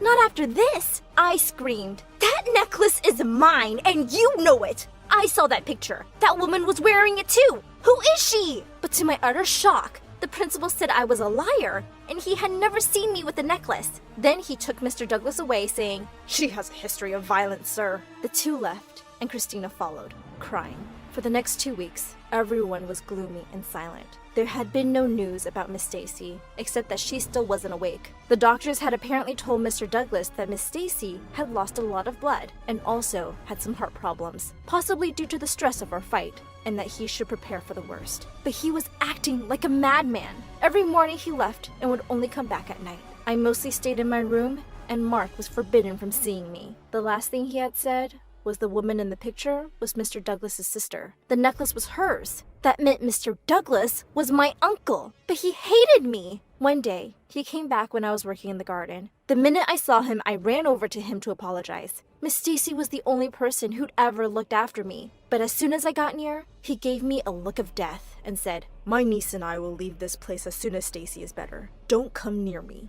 ever." That broke my heart, and I knew there was only one thing left to do. The next morning, I slid a note of apology under Mr. Douglas's door and left the orphanage forever. I got onto a bus and went to the next town over, where I worked in a local McDonald's. Even though I missed Mark, I tried to date another guy. Mark would be better off if he dated Christina. I moved into a shelter. Months went by, and then one day, when I got back from work, I almost fainted. At the door sat Mark. The minute he saw me, he ran over to me and dragged me with him. I protested, but he didn't reply. When he finally stopped, I was stunned to see who else was waiting for me. Miss Stacy! They told me Mr. Douglas and Christina were set to leave the next day. I told them, I don't care. He hates me. But they told me I had to try one last time, especially now that Miss Stacy was there to tell him the necklace was mine. We rushed back only to find the entire orphanage in an uproar. A woman was outside yelling at the principal. "I want my child back, you monster!" She was yelling at the top of her lungs that he had left her alone. I knew who she was, the woman who wrote the letter. Just then, Mr. Douglas and Christina came out. The woman jumped at Christina and screamed, "My daughter! My lovely daughter!" Mr. Douglas looked shocked and said she must have been mistaken. Then he stopped. He had seen Miss Stacy, and tears welled up in his eyes at the sight of her. He rushed to her and she said, "Sarah is your niece!" Mr. Douglas looked absolutely lost, and as Miss Stacy told him that she had indeed given me the necklace, and that, on the night of the party, she thought she had seen the principal put something in her glass, but she wasn't sure. But now she knew. She had been ill because of him, not because of me. She said, "After I found out he had stolen Sarah's necklace and I confronted him, he tried to kiss me and asked me to be a part of his plan. When I refused, he knew I was a threat. That woman really must be Christina's mother." Well, after that, things sorted out quite quickly. Mark and I started dating again. I told my uncle about the principal's call I overheard, and he kicked the father-daughter duo out. Even though I was still terrified of mirrors, I started to feel safe. My uncle even decided that we would stay there and look after the orphanage with Miss Stacy, who, by the way, I now call Aunt Stacy.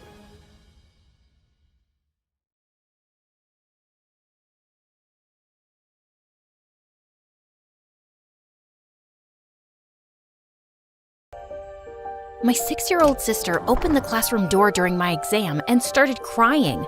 Mommy said I'd find you here. You promised to buy me donkey milk for my skin, and not ostrich milk. What am I supposed to do with it? The teacher ran to calm her down, and while she was hugging her, my sister handed me a paper that had my essay written on it. Okay, I feel better now. I hope you fail your exam. Writing an essay about whether manufacturers should be responsible for the effects of the chemicals used in their products was harder than giving birth, I swear. 5 minutes later, I submitted the essay, and when the teacher left, my classmate said, "Who is that girl? You don't even have a sister, or even a mom. You're an orphan." And smart, she's someone I hired. Ask Brain 2 wrote me the essay. And how are you so sure that's a good essay? Oh, it's not the first time, and I always get an A+. In a matter of hours, I was the most popular girl in school, and kids started asking me for all types of advice on which apps could help give them an edge. Is there an app to get someone to fall in love with me? What about an app that could make me $1 million? That's when I got a brilliant idea. I could start making my own apps. How much are you willing to pay? Oh, by the way, my name's Paige, and I live with a family of gangsters. Before I continue my success story, please like and subscribe. Technically, we're not really a family. That 6-year-old girl I hired, her name is Spot. Yeah, weird, I know. Me, Spot, and my best friend Felix met in an orphanage. I'm the smart one. Like Einstein smart, but when I was younger, I was really small for my age, so the other kids used to pick on me. Hey, Shrimp McNugget, get out of my way. They'd push me down in the playground and take all my toys. I quickly figured out that I needed some muscle. That's when I found Felix. Felix was dumb as dirt, but strong as an ox. So we made an arrangement. I taught him everything I knew, and he took care of the bullies. A few years later, some stupid family wanted to adopt me, but they refused to take Felix. There was no way we were gonna let them separate us, so I came up with a plan. I found this really old couple online. I mean, like dinosaur old. They lived in this huge house and had a bunch of money. They would have been the perfect parents, except... What's that you say, honey? You want a mop? No, I want you to adopt us. How is the crop? Oh, it's doing well, dear. Thanks for asking. Have a good day. It was so frustrating. That night, me and Felix snuck into a science lab, and Spot was our lookout. I borrowed a few things to make a supersonic hearing aid and added a couple more features, like super hearing and super strength, that I knew those old people would like. Hey, try this. Wow, I can hear. What was that? That's a bird. What's that smell? I farted. Sorry. Look, honey, I can walk and run and jump. I can pick up this car. I told the old couple they could keep my gadget if they adopted me, Felix, and Spot, and they agreed. The next day, we moved into this huge house. We had our own rooms, and I had my own science lab in the basement. And the best thing was that the old people let us do whatever we wanted. I spent all day in my lab making gadgets and apps. I made a robot that brushed Spot's teeth and washed her hair. No, anything but the shampoo. Please don't. Felix liked to cook, but he always burned the food. I made him an assistant chef to help him out. This is unacceptable! This chicken tastes like poo! It flipped over a couple of tables and sent Felix crying to his room a few times, but the food was delicious. My new parents invested a ton of money into my gadgets. Come to find out, they weren't just a sweet old couple. They were leaders of a notorious underground gang that... Hold on, editor. Cut that out of the video, please. I'm not supposed to talk about that. You won't tell anyone, right? If you do, you'll end up sleeping with the fishes. Okay, they get it. Don't scare them, guys. We're watching you. And listening, too. Anyway, moving along. After a while, I got bored and enrolled in a fancy high school. Felix and Spot weren't interested in school. They liked to sleep in all day, go on shopping sprees, and run other errands for our parents. My first day of school was pretty lame. I was smarter than the teachers, and the kids didn't like me much. They even made fun of my green hair. What? Green's my favorite color. Then I caught this boy named Lucas checking me out. He was popular, captain of the football team, super smart, class president 2 years in a row, and even volunteered in a food kitchen on the weekends. That is, when he wasn't doing a photo shoot. Did I tell you he was a teen model? Yuck, I could barf. Did he walk out of an MSA video or something? Lucas was so not my type, but he didn't get the hint. During lunch, he sat beside me. I mean, seriously, there were a dozen open seats. Hey, Paige, is this seat taken? Yeah, I was saving it for Nunya. Who's Nunya? None of your business. He eventually cornered me in science class. Somehow, he convinced the teacher to pair us up for a project. Lucas and I started spending time together. He was almost as smart as me. His sparkling brown eyes, his perfect hair, and handsome face were nice to look at. But there was one thing that really annoyed me. He was such a goody two-shoes. I'd never met anyone so honest. One time we went to a coffee shop and the barista gave him change. We were all the way across town when he realized that she'd given him an extra penny, so he insisted that we walk all the way back to return it. It's a penny, it's no big deal. Plus, I'm tired and my feet hurt. But he couldn't rest until he returned it. On my birthday, Lucas bought me a shirt, but it was the wrong size, so we went to the store to return it, and we ran into this woman who had on a hideous dress, and she caught us staring. Young man, what do you think?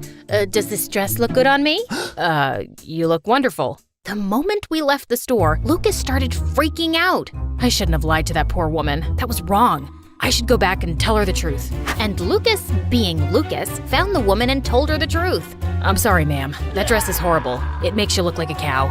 The woman punched Lucas in the face and stormed off. Later, when I put a cold bag of peas on Lucas's eye, I asked him why he was so obsessed with being honest. I just think it's the right thing to do. Speaking of honesty, I really like you, Paige, and I was wondering, maybe you liked me too?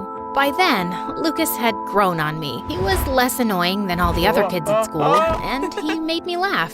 You're cool, I guess. Cool enough to be your boyfriend?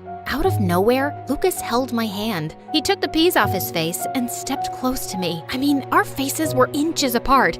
And then, I don't know how, but suddenly we were kissing, and to my surprise, I liked it. After that, we were officially dating, and life was pretty good. But then everything turned upside down. Felix Spot and my parents came home from one of their vacations. Paige, it's terrible. We lost all of our money. I was in shock. Just a week earlier, we had at least $2 million in the bank. My parents explained that they spent all of our money investing in my gadgets. They stored my gadgets in a bunch of warehouses downtown. But someone burned them all down, and we lost everything. All of the warehouses caught fire? How is that possible? What about the insurance? Did you report it to the police?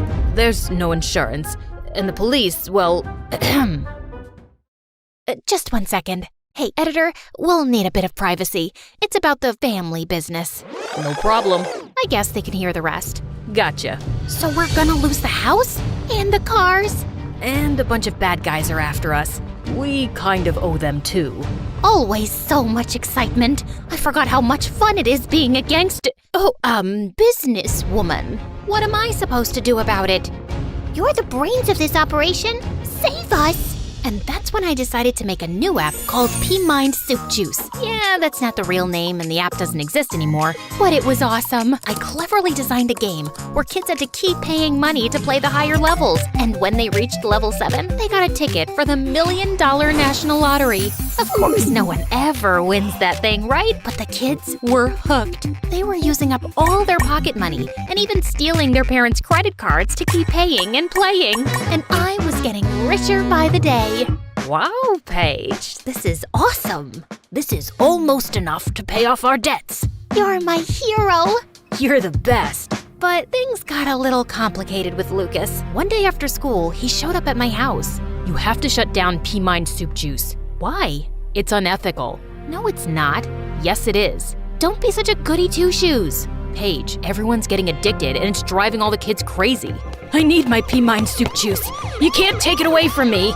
It's just an app. It's not my fault they're too dumb to turn it off. You have the highest IQ and you could use it for good, but you're using it to ruin people's lives. Plus, if the principal finds out you're making money off of these kids, you'll get expelled. Everyone loves P-Mind Soup Juice. No one's gonna tell. The principal doesn't ever have to know. I know. What's that supposed to mean? I love you, Paige, but what you're doing is just wrong. If you don't shut it down tonight, I'll have to tell the principal.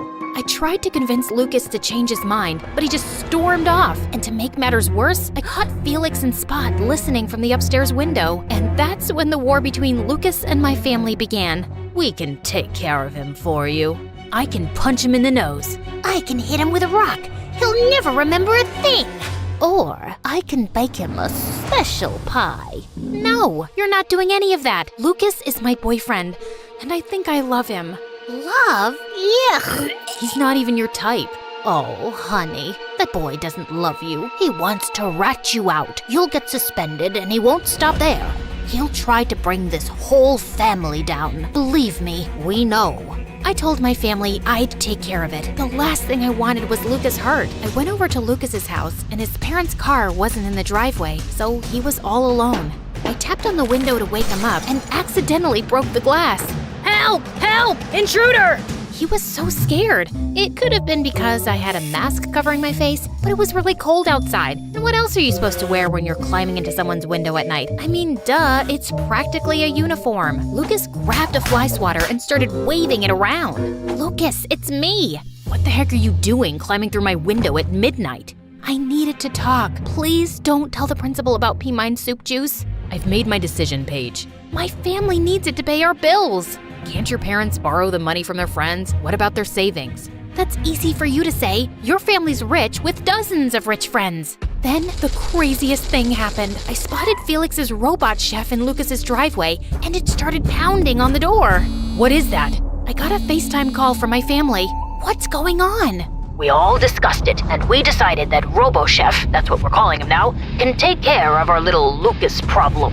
What do you mean, take care of? Then RoboChef broke down the front door. Ooh, that's loud. What's that noise, honey? It's RoboChef. Oh my, get out of there. My phone lost its signal, and then RoboChef smashed through a couple of walls, then charged up the stairs. We have to go, now. I grabbed Lucas. We climbed out of the window and hopped on my bike. I rode as fast as I could. RoboChef was on our tail. What is that thing? It's a robot I made. Can you turn it off? RoboChef, shut down. RoboChef, slice and dice! It's gone crazy. What do we do? I had to think fast, and then I remembered. I had an emergency remote in my bedroom drawer that could shut RoboChef down. Hold on. Lucas held tight as I turned a corner. My heart pounded and my legs throbbed as I rode faster and faster. Then, the worst thing happened. My front tire hit a rock, and Lucas and I flipped over. I sprained my ankle, and Lucas scraped his knee really bad. Lucas held me in his arms as the crazy robot drew closer. This is it. He's gonna turn us into Lucas and Paige puree. A Luke Cage or a Pecos? What are you talking about? It's our names combined, like a couple's name. We never got to choose one. You know, like Benifer, Kimye, and Brangelina. Shut up! I've got a better idea. Lucas pulled me close and kissed me. Then he climbed to his feet and glared at the robot. Come on, you stupid robot. Let me introduce you to my little friends. Lucas showed the robot his fists, and the robot couldn't stop laughing as it marched towards us. I knew we were gonna be goners, but out of nowhere, my family appeared. Get away from my sister, you crazy bot. Spot threw a rock at the robot's head.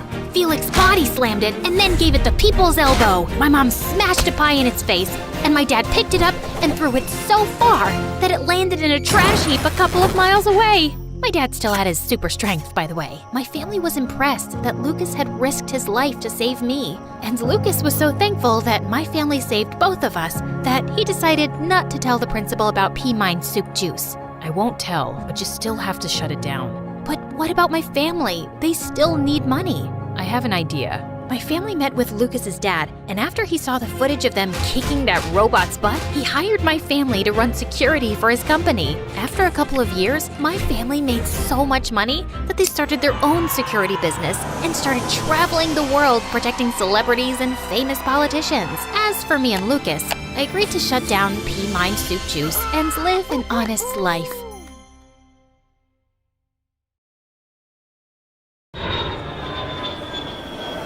Hey guys, I'm Eva from Canada. Please like and subscribe, and you might just get that new present you've been wanting. As you can see, I was born with a birthmark on my face that covered my right eye. Though it sometimes caused others to stop and stare, which made me feel insecure, the one person who always made sure those feelings didn't stay around too long was my cousin Anna. My dad brought her home to live with us on my 8th birthday. Don't worry, I got you, Anna. You can stay in my room and share all my toys. Oh, please don't be sad. Oh, Eva, you're the kindest. Thank you so much. And thank you so much, Uncle.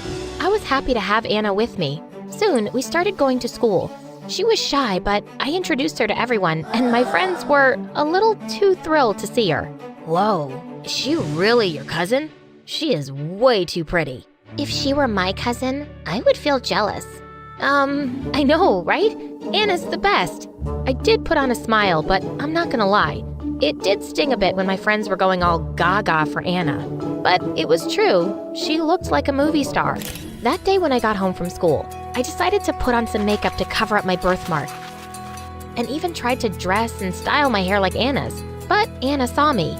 She told me that my birthmark was cool. It made me unique and special, and that it was like a little star shining on my face.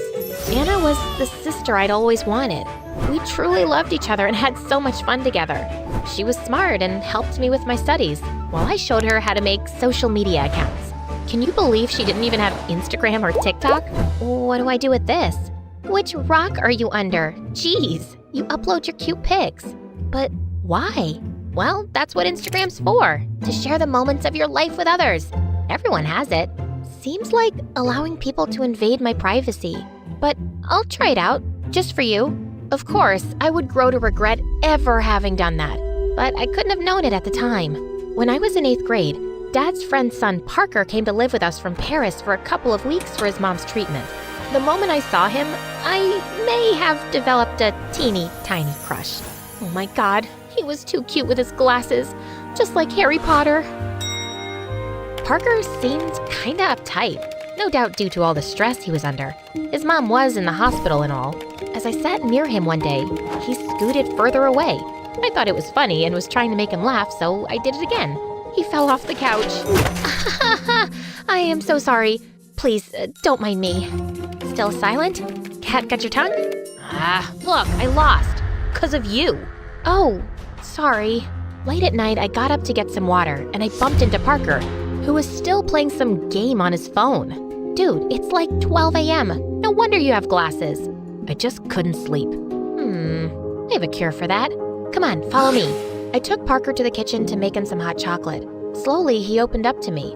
I was surprised by how chatty he was. I could feel this connection between us, and I found myself really liking him. One day, Anna, Parker, and I were in the garden, and Parker was looking kinda down, obviously missing his mom. I could see that he was getting a bit emotional, so I tried to think of something to lighten the mood. Hey, let's play a game. And let's see who hangs upside down from the tree and for how long, and... Oh, no. Okay, how about a bubble making competition? Right then, I tripped over a rock, and thank God Parker caught me before I fell. My heart was fluttering. Then the gum popped and splattered all over his face and glasses. I wanted to help him clean it up, but before I had the chance... Here, let me help you. Anna took off Parker's glasses and started wiping them down, and he just stood there and stared at her. I just couldn't help but feel a bit jealous. Parker stayed with us for 2 weeks while his mom recovered, and I got pretty attached to him. I was glad his mom was okay, but it was kind of sad to see him go. I missed our talks. One day when I was studying with Anna, I saw unread messages from Parker on Anna's Instagram account, the one I had made for her and she never used. Well, I knew Anna was obviously not interested in replying to him, so I decided to chat with him from her account. And then I made an account like hers to talk to him. I mean, it wasn't like we would be seeing Parker anytime soon anyway, right? I just thought it would be fun to get to know him more. And I was right. We talked about everything under the sun. But the more we talked, the more I realized we had a lot in common. We both loved Chinese food and taking pictures of nature. He even told me the story about his first breakup in kindergarten. And I told him my secret, how I was afraid of heights. I think I was falling in love, but I couldn't even tell him because he thought I was Anna. One day, as Anna and I were hanging out, I got a message from Parker that absolutely rocked me. He was coming to town and would be staying at our place. OMG, this was gonna be mad. I was up all night and decided that I'd tell him the truth when I met him. But once he arrived, he had his eyes only on Anna. Someone got handsome. Whoa, was he always this huggy? Why is he talking to me like he's known me forever? How would I know? I just got a fist bump. I had managed to make the guy I loved fall in love with the one person I was always jealous of. Parker was totally head over heels for Anna, and she seemed to be liking the attention. But still, I held on to a tiny bit of hope that maybe, if I told him the truth, he'd feel something for me too. I tried so many times to tell him, but every time I was about to, I'd chicken out and my heart would sink. Just a week later, I was displaying my photography in an art gallery, and Parker, Anna, and Dad were also there. Wow, the angles, the lighting, everything's perfect. Eva, you're a pro. And I thought Anna loved photography. Ah, she does. I learned everything from her. Oh, okay. Eva, I need to ask you something. I need to tell you something. Oh, go ahead. No, it's okay. You go ahead. I chickened out again. I want to buy one of these photos from you. Really? I never sold my photography before. Yeah, I want this one of Anna. I'll give it to her when I ask her out. Do you think she'd like it? And right at that moment, I felt like I was hit by a train. You want to ask her out? Really? Don't you want to get to know her more first? I know her better than anyone else. She's my soulmate. I've known that all these years, and she's the one. I was too shocked and just smiled. Yeah, I think she'd love it. Parker bought it right then and there and gave it to Anna. I couldn't hear them, but I knew what he was asking. And then he kissed her. Once we were home, I asked Anna why she agreed to date Parker, and her answer broke my heart into a million pieces. Eva, I really like him. Boys have always chased me, but Parker, he's different. It's like we've known each other forever. He's so confident with me. That's nice. I walked away with a heavy heart. Parker and Anna both liked each other and were happy. I couldn't take that away from Anna. A couple of days later, Anna was out shopping and called Parker to join her. He asked me to accompany them. I tried to refuse, but he practically begged me, saying how much he hated shopping and would need someone to talk to while Anna shopped her heart out. The ride started off a bit awkward, at least for me. Parker broke the ice by playing some songs and asked about what music I liked, which made me feel a lot more relaxed when we started talking. It was so much fun. It feels like I've known you forever. Like you felt like you knew your kindergarten girlfriend forever? Wait, how did you know about that? What? Oh, Anna told me. After we picked up Anna, Parker asked to take us both out for lunch. How about Chinese? Oh, I love it. Chinese? No way. I don't like it at all. I'd rather just get a burger. But I thought you loved Chinese food. Parker was super confused, and I felt goosebumps all over my body. To make matters worse, when Anna told Parker how she wanted to try skydiving, he looked totally shaken. But I thought you hated heights. Me? No, it's this scaredy cat who's afraid of heights. It was the most difficult lunch of my entire life. That's when Parker looked at me all side-eyed and suspicious. I quickly excused myself for the restroom, but ended up running into a waiter carrying a glass pyramid, and it tipped all over the next tables. Eva, are you okay? Yeah, sorry, just in a rush to pee. I felt so embarrassed. And Parker stayed quiet the whole time, even on the ride home. As soon as we were back, I hurried out and hid in my room. And then I realized I had left my phone in his car. I ran outside. Anna had already gone in, but Parker was still in his car. He was looking at my phone. Oh no. I had my doubts, but now I know. How could you, Eva? I thought Anna and I had a real connection. It was all a lie. Here I was thinking Anna was my soulmate. Parker, I know I messed up, but I was afraid that you wouldn't like me. You were always too busy looking at Anna to pay attention to me anyway. I was just trying to get to know you. But then I fell in love with you and couldn't stop myself. You couldn't stop yourself? That's your excuse? What am I supposed to tell Anna now? I can't do this. But she likes you. You still don't get it, do you? Eva, I am in love with the person I talked to all these years, but now I don't know if I can ever trust that person ever again. Saying that, Parker walked away while I crumbled. I was stuck in this mess of lies I'd created for myself. I had no idea how to get out of it. I went for a walk, trying to clear my head and think of how I would explain it to Anna, when I heard her crying at the top of her lungs. I rushed to her and saw that she'd smashed her phone. No one ever did this to me. That jerk. He said he wanted to date me, and now he called and said he wants to break up because I'm not the one? I can't believe this. Like, who even breaks up on the phone? Oh no. I hugged her tight and told her there must be a misunderstanding. I needed to talk to him and make him get back with Anna. I couldn't see her cry like this, and it was my fault. But when I called him, he never replied, and a few days later, I learned he had gone back to Paris. Anna was devastated, and I knew the right thing would have been for me to tell her the truth, but I didn't have the courage, and the guilt was eating me up inside.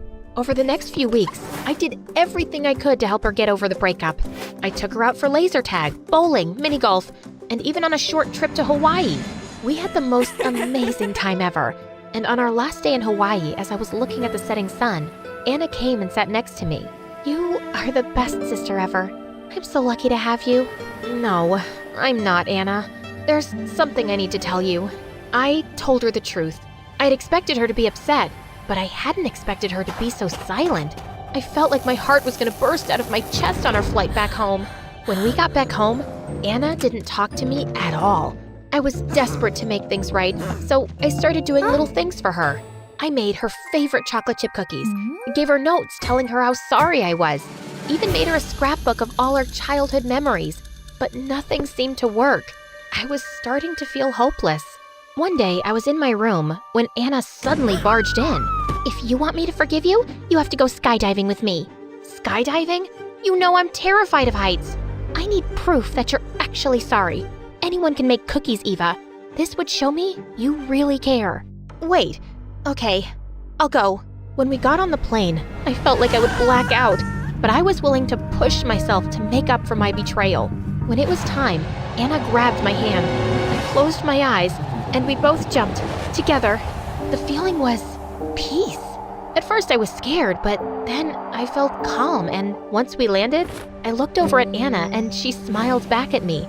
Without a word, I ran over and hugged her tightly. I am so sorry, Anna.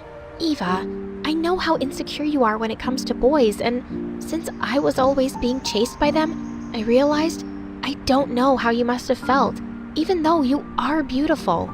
I can't believe I ruined what you and Parker had. Maybe you can forgive me, but I can't forgive myself. But it wasn't real, our relationship. I only thought it was. I'm not mad at you for that anymore. But I will be mad at you if you keep doubting yourself. I talked to Parker and decided he's right. I'm not the one. He's back in town today, but he's leaving in an hour. Go, tell him how you really feel. Really? I got an Uber and rushed to the airport. I couldn't get past security without a ticket, so I bought one. There goes all my savings. After looking for him everywhere, I saw him sitting on a bench looking at his phone. I went and sat next to him, and he scooted over without looking at me, just like the first time we met. Hey, excuse me. Oh, Eva, it's you. Yep, it's me, Eva, the girl who just jumped out of a plane to prove how sorry she really was, and the girl who really, really likes you, but was too insecure to be herself. Anna actually made you skydive, and you did it? Of course I did. She's basically my sister. And for you, I would go anywhere.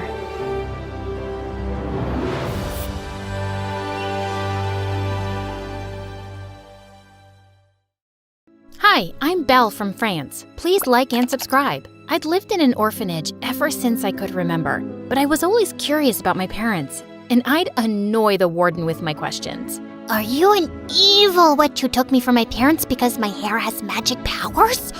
Tell me now, or else. I heard about a girl whose parents were astronauts and they got stuck on the moon. Do you think my parents are there too? Are you skipping class again? Why are you such a nuisance? There you are, Belle. So sorry, ma'am. I'll just take her away. Miss Vivian was our teacher and my best friend at the orphanage. She couldn't have children of her own, and she was really attached to me. And I adored her. She could always get me to study by promising me to help me with my singing later. I don't really need school because I'm going to be a famous singer one day. Yeah, but there's no harm in having some options, right? My life at the orphanage was good, but when I turned 15, things took a wild turn. Miss V had told me about a talent show she'd applied to on my behalf, and I'd gotten an audition next week. But when my chance came, my nerves took over and I messed it up completely. Miss V tried consoling me, but I was just really disappointed with myself. As we were walking back home, I suddenly saw a masked guy running my way, with a lady yelling behind him, "He took my bag! Please, stop him!" Without another thought, I grabbed a trash can and threw it in the thief's way, making him trip over it. I snatched the bag from him before he managed to run away. As the woman came closer, my jaw dropped. She was a singer named Madeline, and I was a huge fan. OMG, Madeline, is it really you? I just love— No, don't touch me. You touched trash just now. Then she took her bag from me and walked off to her car without even saying thank you. Hey, you're so rude. Just because you're a celebrity, you think you can treat people like garbage? Some of the people watching us had started recording on their phones and booing Madeline. No, wait. I wasn't going to drive away. Sweetie, I'm sorry. I was just shaken because of that thief. Please, come in. I'll drop you wherever you want. I knew she was just being nice because of the angry mob, but she kept insisting. So I agreed, and she took us back to the orphanage. But the next morning when I went downstairs, I was surprised to see some kids gathered around Madeline, and she said she needed to talk to me privately. Hey, Belle, I have something to tell you. Maybe I'm wrong, but I just can't shake off my gut feeling. You see, 15 years ago, I had a daughter, but my career was just kicking off. So after birth, I left her at the hospital. What? I regretted the decision and tried looking for my baby, but I couldn't find her. And when I saw you yesterday, I noticed your green eyes, and we have the same hair color. I think you're my daughter. I know it sounds crazy, but would you agree to a DNA test? I was stunned, and I didn't believe it, but I gave Madeline a hair sample, and the next day, she returned with the DNA forms that confirmed we were a 100% match. Madeline, the famous singer, was my mom, and she wanted to readopt me. My head was just spinning, and Miss V made things worse. Belle, are you seriously thinking about going with that woman? She was so rude to you the day before, and now suddenly she's your loving mom? Something about her is off. I can feel it. Come on, she was stressed that day, and the DNA test shows she's my mom. I've always wondered who my parents are, and now I get the chance to know one of them, to have a family. I'm just supposed to let that go? I thought I was your family, and I can't let you go with her. I won't. You can't stop me, Miss V. This is hard for me too, but you're just being paranoid. Miss Vivian's eyes teared up, and she just walked off. Well, if she couldn't be happy for me, then fine. And I left with Madeline soon after. I couldn't help overhearing that woman, and she was being so weird and possessive about you. It's not normal. It's also not normal for a mom to abandon her child for her career. I may have agreed to come with you, but I haven't forgiven you yet. And Miss V loves me. Sweetie, I understand your anger, and I have a lot of making up to do. You want to be a singer, right?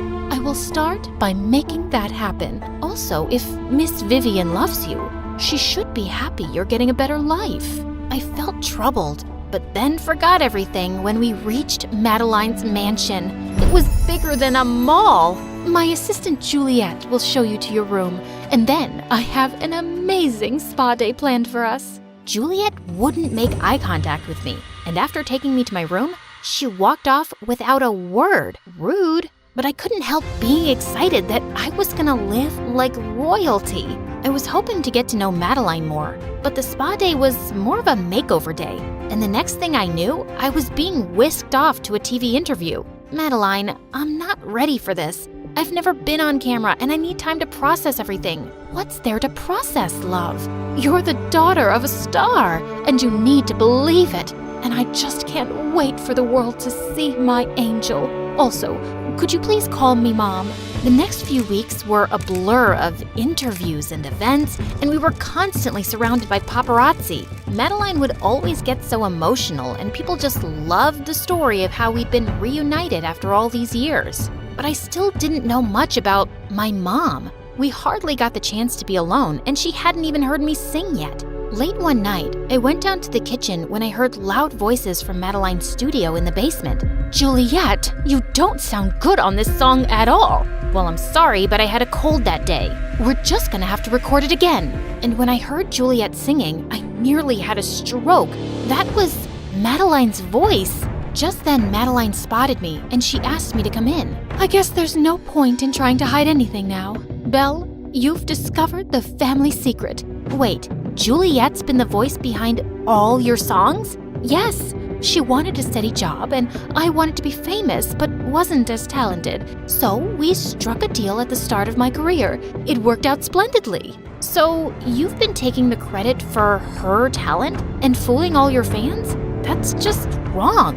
"Excuse me, I didn't ask for your opinion." "Okay, so I'm not completely honest with my fans, but either way, I still entertain millions. You're too naive to understand all this, and you're certainly not allowed to tell anyone. Do you hear me?" Maybe Miss V was right about her. If she could lie about such a big thing, who knew what else she was lying about? "Honey, I want to apologize for the way I spoke to you, and I got you the latest iPhone." This doesn't make up for it. I've always admired you as a singer, and now I find out it's all fake, and no one will ever know it's Juliet. "Belle, do you know what it's like to really want something, but everyone tells you you can't have it? I always dreamed of being a singer, but my family said I wasn't good enough, and I just wanted to show them. Juliet willingly signed the contract, and I've always paid her generously. I'm not trying to hurt anybody." "I guess. As long as you're paying Juliet well and treating her nicely, I can keep your secret." "That's my girl. And no interviews tomorrow. We'll have a movie night. Just you and me." The next evening, while we were watching a movie, I turned to Madeline. "Do you have some skin cream? My birthmark is really itchy." Madeline pulled out a jar from her drawer, but when I asked her to put it on, she looked confused. "Why can't you put it on yourself?" Because I can't reach it? You do know my birthmark is on my back, right?" "Of course I know. It's just been a long time, honey. But yes, it's on your back. Lift your shirt, please." "Actually, it's on my thigh, and it's the size of Africa. The only way you'd forget that is if you never knew it in the first place." "What's gotten into you?" "Madeline, I know you're not my mom. You've lied about everything. So I really don't have to believe that DNA test either." Okay, I'm not your mom. You caught me. But listen, you did all this for publicity, didn't you? Just so you could tell the world about your long-lost daughter and capture everyone's interest and sell albums? You're a monster. Please, let me explain. I did do it for publicity because it's so hard to stay on top in this industry. But I do love you and I want to have you around. If I did something that helps me and also gives an orphan an amazing life, why is that a bad thing? I'm not your charity case to show off and use to make money. It's late now, but tomorrow morning, I'm going back to the orphanage. I won't lie to anyone about being your daughter. I stormed off to my room before Madeline could say more. She was unbelievable. But the next morning, when I went down with my bags, I saw a doctor leaving Madeline's room, and I found out that she had a high fever. I was sure she was faking that too, but the doctor confirmed that she was down with a bad infection. "Belle, please come here. Listen, I'm sorry. Please, don't go. Not like this." "Madeline, just get some rest, okay? I'm here." I didn't want to stay, but I just couldn't leave her when she was so sick. The paparazzi were going to find out when I went back to the orphanage, so I'd let her deal with all that media frenzy once she was better. But I couldn't help calling Miss Vivian, and hearing her voice, I broke down and told her everything. "I'm so sorry. You were right about Madeline. Her whole life is a lie, and she pulled me into it. And maybe I never really believed she was my mom, but I wanted to." "I don't blame you, Belle. And I was being selfish too, because it was hard to let you go. I can't wait to see you soon." I stayed by Madeline's side till she recovered completely. But as I was packing my stuff again, Madeline walked into my room. "Belle, don't leave me, please." "You're only saying that because you're worried about your reputation once the truth comes out. Sorry, I can't help you anymore." "Then let me make you an offer you can't refuse. I want to feature a duet by you and Juliet on my album releasing next week. And then I'll launch your solo career. The publicity we've received helps us both. With me, you can become a pop star overnight. You'll never get a chance like this again. Trust me." Here Madeline was, handing me my dreams on a silver platter. And it was true. Once I got back to the orphanage, people would forget me soon, and I'd struggle to be a singer.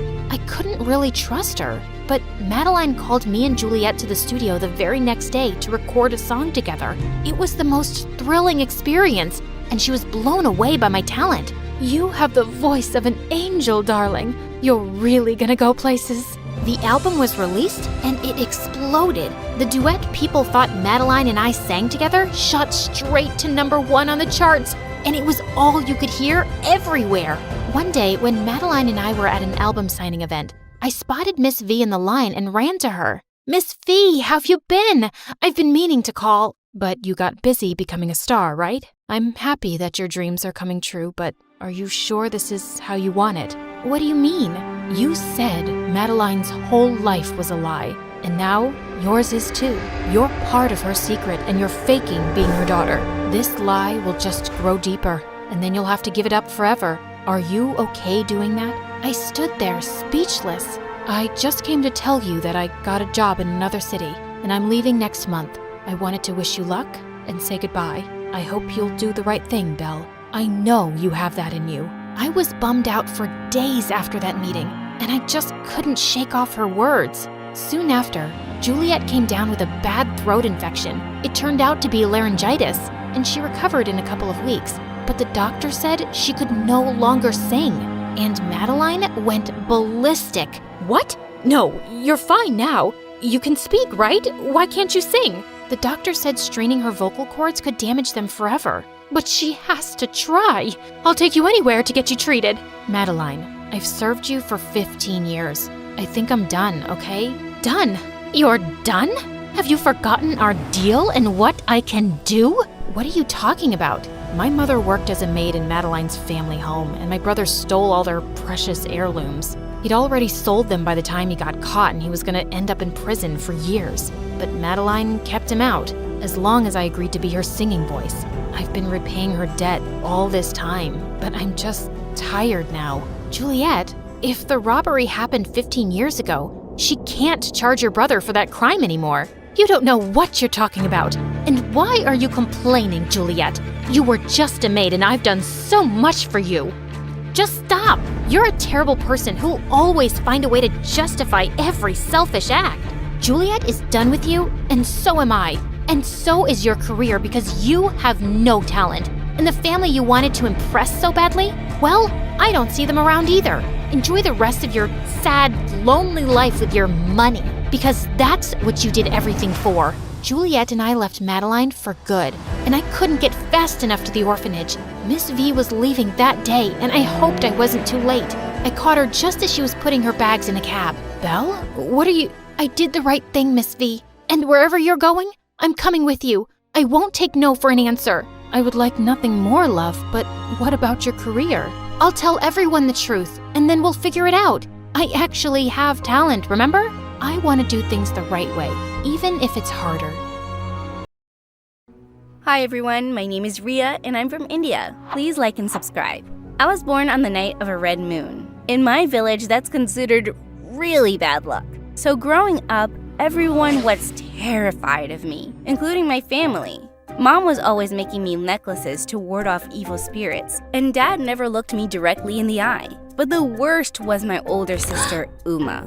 Once she tried to give me away to a sailor. "Take Ria far off into the river. Mommy says she was born on a cursed night and she scares me." Mom pulled us away and gave Uma a scolding, but Uma just couldn't stop acting like I was some monster. She even refused to sleep in the same room as me and shifted to my parents' room. I tried to be friends with Uma and made her a mud pies to show her I wasn't evil. "Two dessert pies for royal princesses like us." "I don't eat mud. That's food for a devil girl." With that, Uma rubbed a mud pie in my face. "Well, this devil girl likes to share her meals." We broke out into a full-on mud fight, and after that, I stopped trying to win Uma over. Instead, we totally avoided each other. One day, I was in the woods picking berries for Mom when I heard a scream. I looked behind me and saw a lady lying on the ground. There was a big snake wrapped around her leg. I grabbed it by the tail, flinging it as far as I could. The woman and I ran away, and when we were out of the forest, she hugged me. My angel, you saved me. Let me give you something in return. The lady pulled out a book from her pocket. This is a wonderful book about how to grow your own crops. I found out the lady's name was Pavitra, who spent her time researching the best ways to grow food. I read the book she gave me and tried not to feel lonely whenever I heard Uma playing with her friends at her house. Then one day, things took a turn. Our village was having a celebration to pray for rain. Everyone prayed for days, but nothing happened. Then one evening, Uma came running to me crying. Ria, my favorite dress fell from the balcony and into the place where they're doing the rain ceremony. What if someone steals it or gets caught in the fire? It was the first time Uma had really spoken to me in years, and I jumped at the opportunity to help her. I climbed down the balcony to get the dress, but suddenly I slipped and knocked over a holy candle, which the villagers were praying to. It lay on the ground in shattered pieces. You've doomed us all. You've upset the heavens. This girl's a curse to her own family, and now she's corrupting the entire village. Just then, my parents and Uma came running. I'm so sorry. I was just trying to help my sister. Uma, please tell them it wasn't my fault. I should have never asked you of all people to help me. You probably cursed all of us just by stepping inside here. I wish you'd just leave the village. I'm sick of living with a sister like you. Suddenly, all the villagers started agreeing with Uma. They wanted me gone. My parents took me home quickly, but for the next week, all these villagers protested outside of our house. Then one day, a woman knocked on our door, and I realized it was Pavitra, the lady who I'd saved from the snake, and she had a crazy offer. I'll take care of your daughter. She can come live with me in the city. I was certain my parents would never agree to a stranger adopting me. But that night, Mom called me into her bedroom and told me she was sending me away with Pavitra. I don't understand. You want to get rid of me? Just like that? Of course not. But I'm worried about your safety, Ria. Trust me, it's for the best. We'll see each other again soon. I left the next day with Pavitra. I knew I'd be safe with her, but I was so angry at my family. Most of all, I was angry at Uma, who cheered when I packed my bags. But with time, I started to forget about all my problems back home, because living in the big city was amazing. Pavitra lived with her husband in a much bigger house, and they both spoiled me rotten. We'll paint your bedroom walls any color you want. We'll even get you your own kitten. Are you serious? You guys are the best. My school life was even better than my new home life. It turned out all the kids had heard about what happened to me at my old village, and they were really sympathetic. I could never live in a place that superstitious. And you're way too pretty to be treated like that. You don't think I'm a devil child? I'm flattered. Everyone laughed, and I instantly became the most popular girl at school. Pavitra was overjoyed to see me so happy. On my 15th birthday, she threw me a huge party and invited all my classmates. Then suddenly, I heard people behind us, and when I turned around, I saw Pavitra with Mom and Uma. Ria, I have a surprise for you. Sweetheart, we've talked it over and decided that Uma will finish her senior year here with you. You girls shouldn't be kept apart anymore, and Dad and I aren't able to move right now. My heart started racing. I hadn't seen Mom and Uma in months, and after everything that had happened, I didn't want Uma living with me. But apparently, I didn't have a choice. Pavitra agreed to adopt Uma too, and just like that, Mom dropped her off. I locked myself in my room after the party ended. I didn't feel like talking to anyone. Then suddenly, I heard a knock at my door, and it was Uma. What do you want? I thought you didn't like being in the same room as the devil girl. Ria, I want to apologize, okay? I realized when you left that I really missed you, and I'd always been awful to you. I swear, as long as I'm here, I won't be mean. Uma sounded really sincere. even though I couldn't trust her yet, but we'd be living together again, and I decided to give her a second chance. And surprisingly, my sister and I got along really well. I introduced her to all my friends at school, and she was super impressed by how popular I was. Hang out with me more, and maybe my popularity will rub off on you. Uma laughed, and from that day on, we started going to parties and checking out cute boys together. Then one day, Uma came into my room with a surprise. I saved up my allowance to buy us tickets to a water park. We can even stay in a hotel for a night. What? How did you save up the money for that? Don't ask questions. Just be happy, sis. Also, pack an overnight bag. Uma hugged me then, and I felt myself tear up. I didn't care about the water park, but this was the closest I'd ever felt to my sister. Plus, we'd never really done anything fun together before. I spent hours packing an overnight bag, and even asked Pavitra if I could get a new bathing suit. But when I woke up the next morning, I sensed something was wrong. The house was dead silent, and I couldn't find my overnight bag anywhere. Then, when I went to the living room, I saw Pavitra crying as Uma comforted her. Oh my god, what's wrong? How could you, Ria? I loved you like my own daughter. What was she talking about? Then suddenly, Pavitra reached for my overnight bag, which was behind her. I zipped it open to find gold jewelry, Pavitra's wallet, and all kinds of valuables. Unbelievable! I had a feeling Ria was using you for your money, Pavitra. That poor girl's been through so much she can't think straight. Don't worry, you can save your motherly love for me. I felt myself boil with rage. Uma! It was you who did this! Could you be any more obvious? I thought we were finally friends now. Pavitra, you know I'd never do something like this. I don't know what to believe right now. I need a moment to myself. Pavitra walked out of the living room, leaving me and Uma alone. I don't understand why you would do this.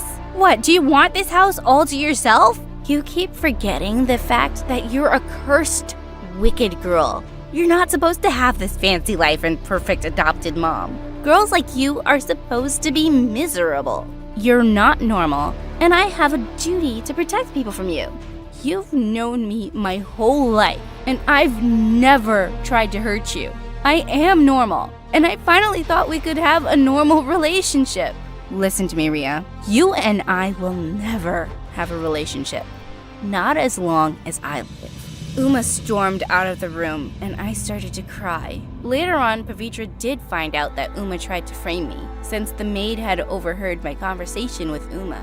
My sister got sent home, but I was still so hurt. I couldn't believe I'd fallen for Uma's lies again. Months passed, and we didn't speak.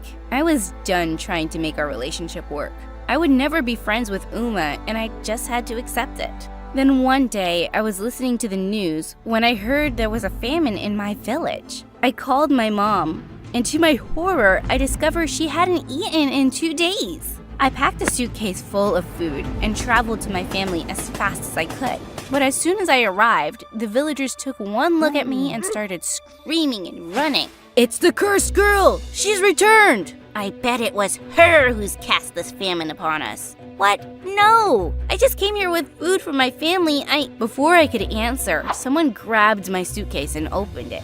Everyone started taking the food and fighting over it since I hadn't brought enough to feed everyone. Then suddenly, I had an idea. I snuck off to a corner and called Pavitra. Come to the village, quick! I just realized something. You can save the famine by helping these people grow their crops right. You can teach them about the soil and, darling, it's no use. Those villagers are convinced it's only the gods who can save them and make crops grow overnight. This isn't the first time they've had a famine, and when I tried to help, they just got angry. You can't give up that easily. These people's lives are in danger. But that second, I realized something. I still had the book Pavitra had given me years ago about growing crops. I got off the phone and fished the book out of my bag.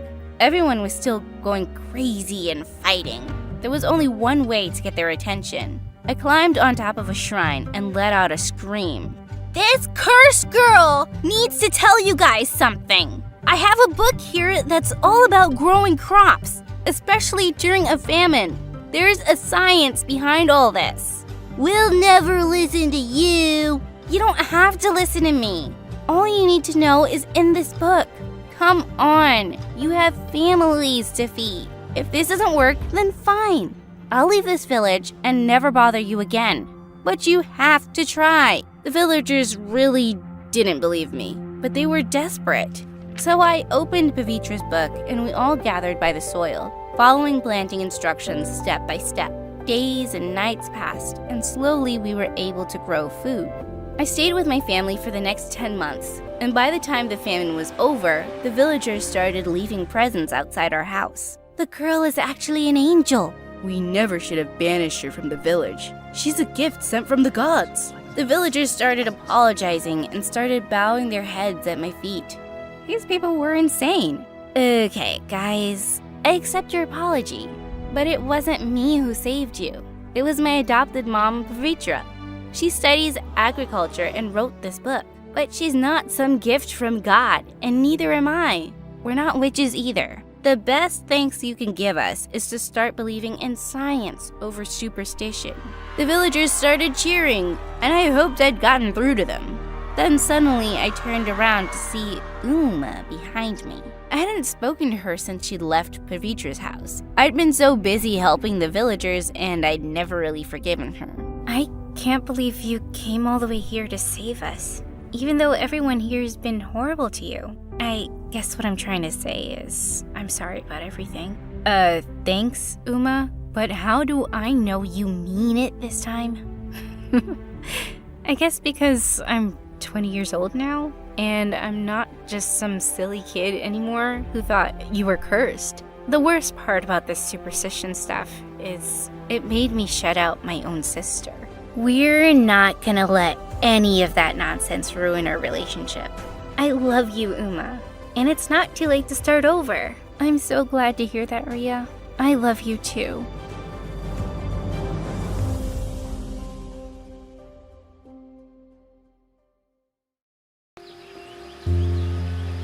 Hey friends, I'm Sia from Florida. If you want to go on a safari with me, please like and subscribe. I was born into a loving family that treated me like a princess. Nah, just kidding. Living with them was a nightmare because the apple of my parents' eye was my brother Danny. Okay, it might seem like I'm complaining a lot, but hang on to know why. Growing up, Mom and Dad were always busy with their jobs or would be fighting with each other. While my parents did that, I pretty much had to fend for myself, and that's why I learned to cook early on. But that made my brother demand me to fix him some snacks every time he was hungry, and I wasn't gonna be bossed around. Make yourself a sandwich, I'm not your nanny. Oh, talking back to your brother? Now face this. Saying that, Danny picked his nose and chased after me. Gross! My brother loved to tease me all the time. He would stick out his tongue at me, throw gum at me, and worse. It was like his life's mission was to annoy me. One time, I caught Danny stealing my trick-or-treat candies. I knew Mom would go crazy if she found out about him eating too many candies because of his braces. So I did what every responsible sister does. I blackmailed him. I will keep my lips zipped if you let me have the PlayStation for the entire month. Do we have a deal? Deal? In your dreams. I'll just say you're lying. Easy peasy. Oh, that made me so mad. Just then, I noticed his piggy bank on the desk and grabbed it. But Danny tried to snatch it from me, and in doing so, it fell and broke. Mom and Dad came running and were pretty pissed at what I'd done. You are always bothering your brother. But Mom, no buts. Grandma gifted him this piggy bank on his test result day. And look what you did. I am so disappointed. The school wasn't any different. Although Danny was a year older than me, we went to the same class, and he was the star kid according to the teachers. One time, we were having our 5th grade English exam, and I was so tense because I hadn't studied. But when I saw Danny, the guy was writing like he was some scholar. So I focused on my question paper and answered it as best as I could. But when the results came, I was called to the principal's office, and Mom was also there. Why, oh why? Care to tell us what you were thinking when you wrote a song in an English exam? Under my umbrella? Really? Because we had to write a poem about an umbrella. Songs are also poems, aren't they? That really got the teacher angry, and the look Mom gave me made me want to hide my head in a hole like an ostrich. When I returned to the class, everyone was laughing at me and singing that song. Dumbhead. I knew you would fail the subject, but failing so epically? It's so hilarious. I overheard the conversation, and I couldn't help but share it with everyone. I so wanted to rip him to shreds, but instead, I just cried and promised myself to get even with him. So the next day at home, I wore his favorite hoodie and paraded in front of him while he was busy playing on his PlayStation. This looks so nice on me. What do you say? The moment Danny saw me, he chased me, and I ran around the coffee table and took the PlayStation controller. He came charging at me like a bull and pushed me onto the couch, but I just kept screaming louder even though I wasn't hurt. Oh God! Mom! Dad! He smacked me! Ah! You liar! Dad, she's totally lying. I didn't touch her. My parents believed me and grounded him for an entire weekend. Finally, I felt happy. As time passed, our bickering didn't seem to stop. When we reached high school, I went on a date with the coolest guy in my class, and Danny showed up. I was furious. What are you doing here? Would you mind giving us some space? Oh, you want some space? I'll give you that. Saying that, he pushed the guy off the bench and made him run off. I was so mad at him. I wanted to break his teeth. But when he showed me his phone, my jaw dropped. The guy was two-timing me. What the heck? I am such an idiot. Yeah, you sort of are. And that's why you're a jerk magnet. Ugh, Danny was so annoying. But I guess perhaps he wasn't all that bad. After that day, he was at least bearable. Things were good, but after I graduated high school, things went south for our family when Dad left us for his girlfriend. Those were the hardest days for us. Mom was sad and we could barely make ends meet. I knew Danny and I couldn't afford college. It was then that for the first time, Danny and I landed on the same page and decided to find work so we could help Mom. Danny found a job in just 1 month, while my search felt like it took an eternity. After a long time, luckily I got a job in a salon. I was so excited about my first day at work that I woke up at 6 in the morning. But when I went there, the owner handed me the scissors. I felt scared. I might have lied on my CV about knowing how to style hair, cause once or twice I gave Danny a bowl cut. Just trim the hair and make it even. Got it? Yes, ma'am. Don't worry. You're in good hands. After I was done, I was so sure the client would love it. But she screamed. You ruined my hair. Are you crazy? What? No, it looks good. What happened next wasn't a surprise. I was fired and banned from working at any salon ever. To set the record straight, that hairstyle is totally in fashion these days. After losing that job, I was a bit disappointed, and one day, I was just lazing around the house. Danny came over to me. Hey, couch potato. What do you have planned for Mom's birthday? Oh, it just slipped my mind. How about I cook the food and you take care of the rest? The party we threw was awesome. When it was time for dinner, everyone praised my cooking skills. Mom and all the guests loved the food. Oh, yum! Honey, you made snacks and a whole Italian meal? I'll give you 10 out of 10. I never had time to cook these fancy things for you. Where did you learn this from? Really? Yay! Mom, I learned it from YouTube and sort of gave my own touch to the recipes. It was the first time I'd felt so happy in a while. Come on, it's just food. What's the big deal? Anyone can cook. Really? Then you won't mind ordering food for yourself, will you? Okay, I was just kidding. I must say that it's good. But please, don't be one of those people who constantly puts their food pics on Instagram. For the first time in years, Danny had a good point. So, I did the opposite of what he said and made a Facebook page and an Instagram account where I posted pictures of everything I cooked. One day, I got a call from a lady who was at Mom's party. She told me she wanted me to cook for her son's birthday. OMG, are you serious? Thanks a lot. I'm glad you liked my cooking that much. It was something new, but I gave it my best shot, and the whole thing turned out great. It was a couple of weeks later that I found out that she was some big-time influencer who reviewed my food on her Instagram account. And because of that, I started getting orders for my food.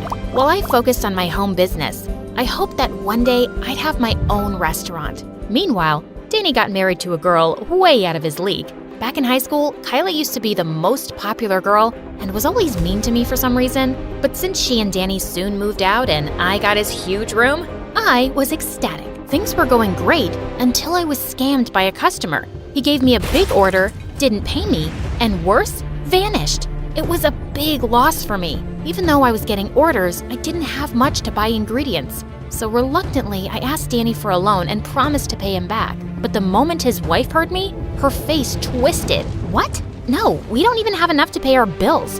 Why don't you look for a job? You'll definitely get one. It's been long enough since you've been sitting at home, and it's not like your cooking is so perfect. Thank you so much, Kylie. Next time I want unwanted advice, I know where to go. Danny, I'm talking to you. I waited for Danny to respond, but he said nothing, so I just left out of embarrassment. Sometime later, there was a hurricane in our town, and the roof of Danny's house collapsed, so he had no choice but to move in with us. I was fine with it, but one day, Danny's wife demanded that I give him his room back. While I was totally against it, Mom kept nagging about it, and I had had enough. No, Mom, it's mine now. He left, remember? Sia, don't talk to her that way. I'd never talk to you like that. Mom, if I wanted to hear from a butt, I'd fart. Do not butt in next time. That really had pissed her off. But in the end, I had to do what Mom asked me to do. While Danny and his wife were at our place, it was getting harder and harder to stay at home. I decided to look for jobs again, and I interviewed for many jobs at restaurants, thinking my experience as a home cook would help, but it didn't. After another unsuccessful interview, I was in the elevator when someone tapped on my shoulder. Oh my god, it's really you. You're Sia. I followed your Instagram account. I'm a regular customer. A fan, probably. Creepy? Okay. Just as the elevator stopped, I wanted to run, but what the guy said made me stop. Hey, look, I'm Carter. I run an event management company, and we are looking for someone who can make food for our events. I know you must be busy, but maybe think about it.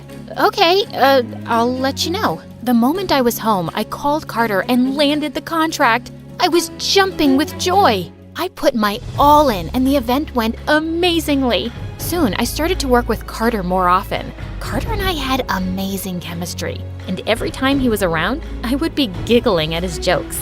We soon started dating, and a couple of months later, he proposed to me, and I said yes. The very next day, I invited Carter to meet my family, but what happened next shook me. The moment Carter entered the house, Danny's wife started acting weird. Carter? It's nice to see you after a long time. I missed you. Did you miss me? Please, don't flatter yourself, Kylie. What is she talking about? Wait a minute. Do you two know each other? Turns out, Carter and Kylie had dated a long time ago, until he found out she was cheating on him and then dumped her. Wow, talk about a small world. Well, when Danny learned this, he was bent on having me break things up with Carter. Do you think it's that easy? If so, why don't you leave Kylie? I love him a lot. I can't just leave him. Danny just got so angry. Carter and I got married a month later. Danny and Kylie didn't attend the wedding, and that was fine with me. Soon we both moved to another city where we were living our best life. One time, I called Mom and she told me how Kylie was sick, so Danny was struggling to meet expenses. I felt sad and just wished things would turn out well for him. As for my work, it only got better and better, and my dream to one day have my own restaurant was soon going to be a reality.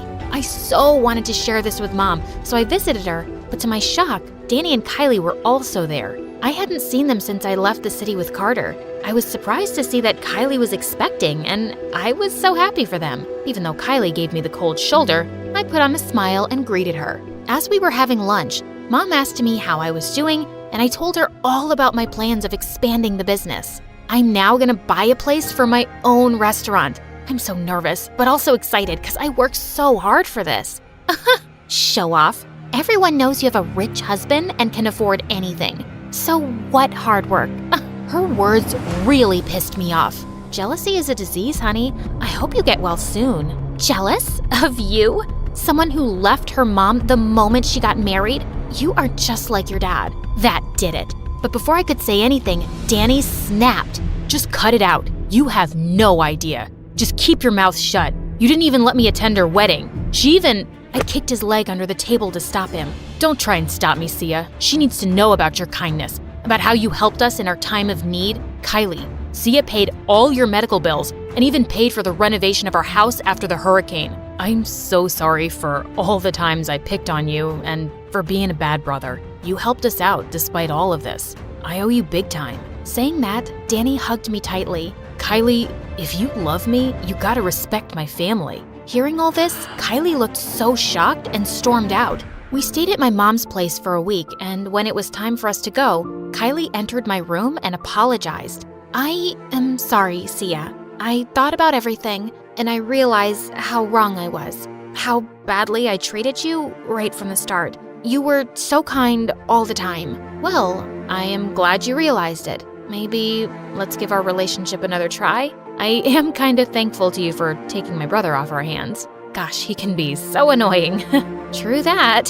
Kylie, we're sister-in-laws by chance, but perhaps we can be friends by choice? What do you think? Oh, that's a pretty good idea. And I hope my daughter will grow up to be as strong and kind as you.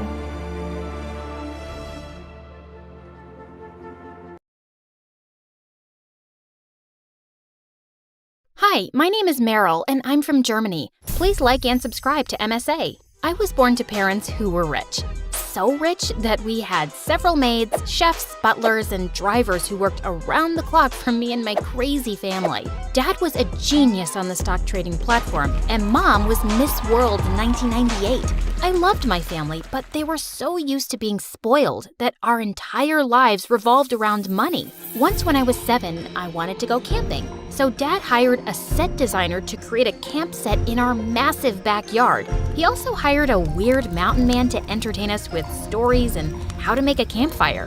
Who wants to hear a bear story? I do. But my sister Cassidy, who was 2 years older than me, had her head stuck in her phone. So our camping experience eventually got boring. And soon after, as I grew up, our family hardly spoke to each other. When I was at school, I was crowned the computer genius. Cassidy was popular on social media, and we were both the hottest girls in school. Once when I was in 8th grade, 10 boys asked me and my sister out all at once. These boys were so lame and too desperate for our liking. Cassidy and I had a checklist. The guys that we dated needed to be smart, rich, and hot. I wasn't worried so much about the rich part. I preferred intelligent guys, and in my school, all of them were rich, but also total Smurf brains. And then one day when I was in the 11th grade, a new boy joined our school and took my title of computer genius. I was kinda jealous at first, but when he smiled at me, I melted, having a huge crush on him. Would you like to go out for ice cream sometime? Will we be celebrating my new title in the school? Don't rub it in. After that, Gregory and I became an item. He drove a Ferrari and seemed much richer than my family because he lived in a mansion much bigger than mine. Once when I was in the 12th grade, I decided to visit him at his house unannounced, and when I got to his house, his parents acted very weirdly. I'm here for Greg. Oh, he's upstairs. Okay, can I see him? When they finally let me in, I went to Gregory's room and found him busy with something on his computer. Greg? What? Who let you in? I'm sorry, I thought I would surprise you. He looked really angry. I hate surprises. Don't ever come here without calling first. I was so mad at him when I left, I felt like just breaking up with him. But then he came over to my house with flowers. I'm sorry. I shouldn't have snapped at you. Please forgive me. I don't know. You acted so strange. What was more important than me? I was actually planning a surprise trip for the both of us to Thailand. I immediately forgave him. He was so romantic, and he obviously loved me since he was spending so much on me. We went to Thailand just for the weekend, and my parents liked Gregory, so they also trusted him. While we were there, Gregory was all romantic at first, but then he changed when I wanted to go shopping for clothes. Did you bring your credit card to pay for all those clothes? What? But you said to take whatever you want and you'll pay. Yeah, but I didn't expect you to buy the entire store. Lucky for me, I did have my dad's credit card and managed to pay for my stuff. But the next day, I woke up to a shock. Gregory was gone. He left a note along with my plane ticket back home. He broke up with me on a note, saying, "Nice knowing you, goodbye." What a jerk! I felt like my world was falling apart. Why would he break up with me this way? When I tried to call his number, it went to voicemail. I had to gather my strength and head back home, and maybe then find out why he suddenly just left. Could it be because of all the clothes I bought? But when I got back home, my family was on edge. Everyone was pacing up and down, and as soon as I entered, Dad rushed up to me. Meryl, where's my credit card? Someone hacked all my trading accounts using my credit card, which is linked to every other account. So Meryl, you have to tell me where that credit card is. I was totally freaking out and tore my whole bag apart looking for that card. And then I asked Dad to take me to Gregory's house. And when we got there, his mansion was empty. Oh my God, Dad, I think Gregory took all our money. Dad looked at me silently. At first, I thought he was gonna blame me since Gregory was my boyfriend, but all he did was remain quiet. But Mom and Cassidy went berserk. We are broke because of your scheming, scamming boyfriend? How was I supposed to know he was a fraudster? He drove a Ferrari and you liked him, Mom. Yeah, I did, but he was still your boyfriend. You should have analyzed his intentions. And then Cassidy looked at her phone and screamed like someone died. Ah! What happened? The Wi-Fi isn't working. How am I supposed to post my selfies from this morning? Oh, I was supposed to pay for that today, but not anymore. Girls, I'll be in my office. I have no idea how I'm gonna fix this. I felt like everyone blamed me for this, and after 2 weeks, all our maids, chefs, butlers, drivers, gardeners, and pool cleaners quit because we couldn't pay them. Dad soon started investigating the matter, which was going to take some time. So we all had to adapt to some changes in our overly expensive lifestyle. We managed to keep the house, and since Dad paid our school fees for the entire year, Cassidy and I didn't have to change schools, which was a relief. Okay, so at school, nobody knows we're poor, so let's just try and keep it that way. Of course, why would I want anyone to know that we're poor? Maybe because it's all your fault? I am sick and tired of everyone in this family blaming me for everything. That's just so much pressure. I started crying and Cassidy felt bad and apologized. Okay, I'm sorry, but our life just sucks so much right now. While we sat sulking about our poverty-stricken life, we heard Mom scream from the kitchen. Somebody help! Cassidy and I ran down to the kitchen and found the stove on fire and Mom trying to put it out with a tablecloth, and it was reaching for the ceiling. Ah!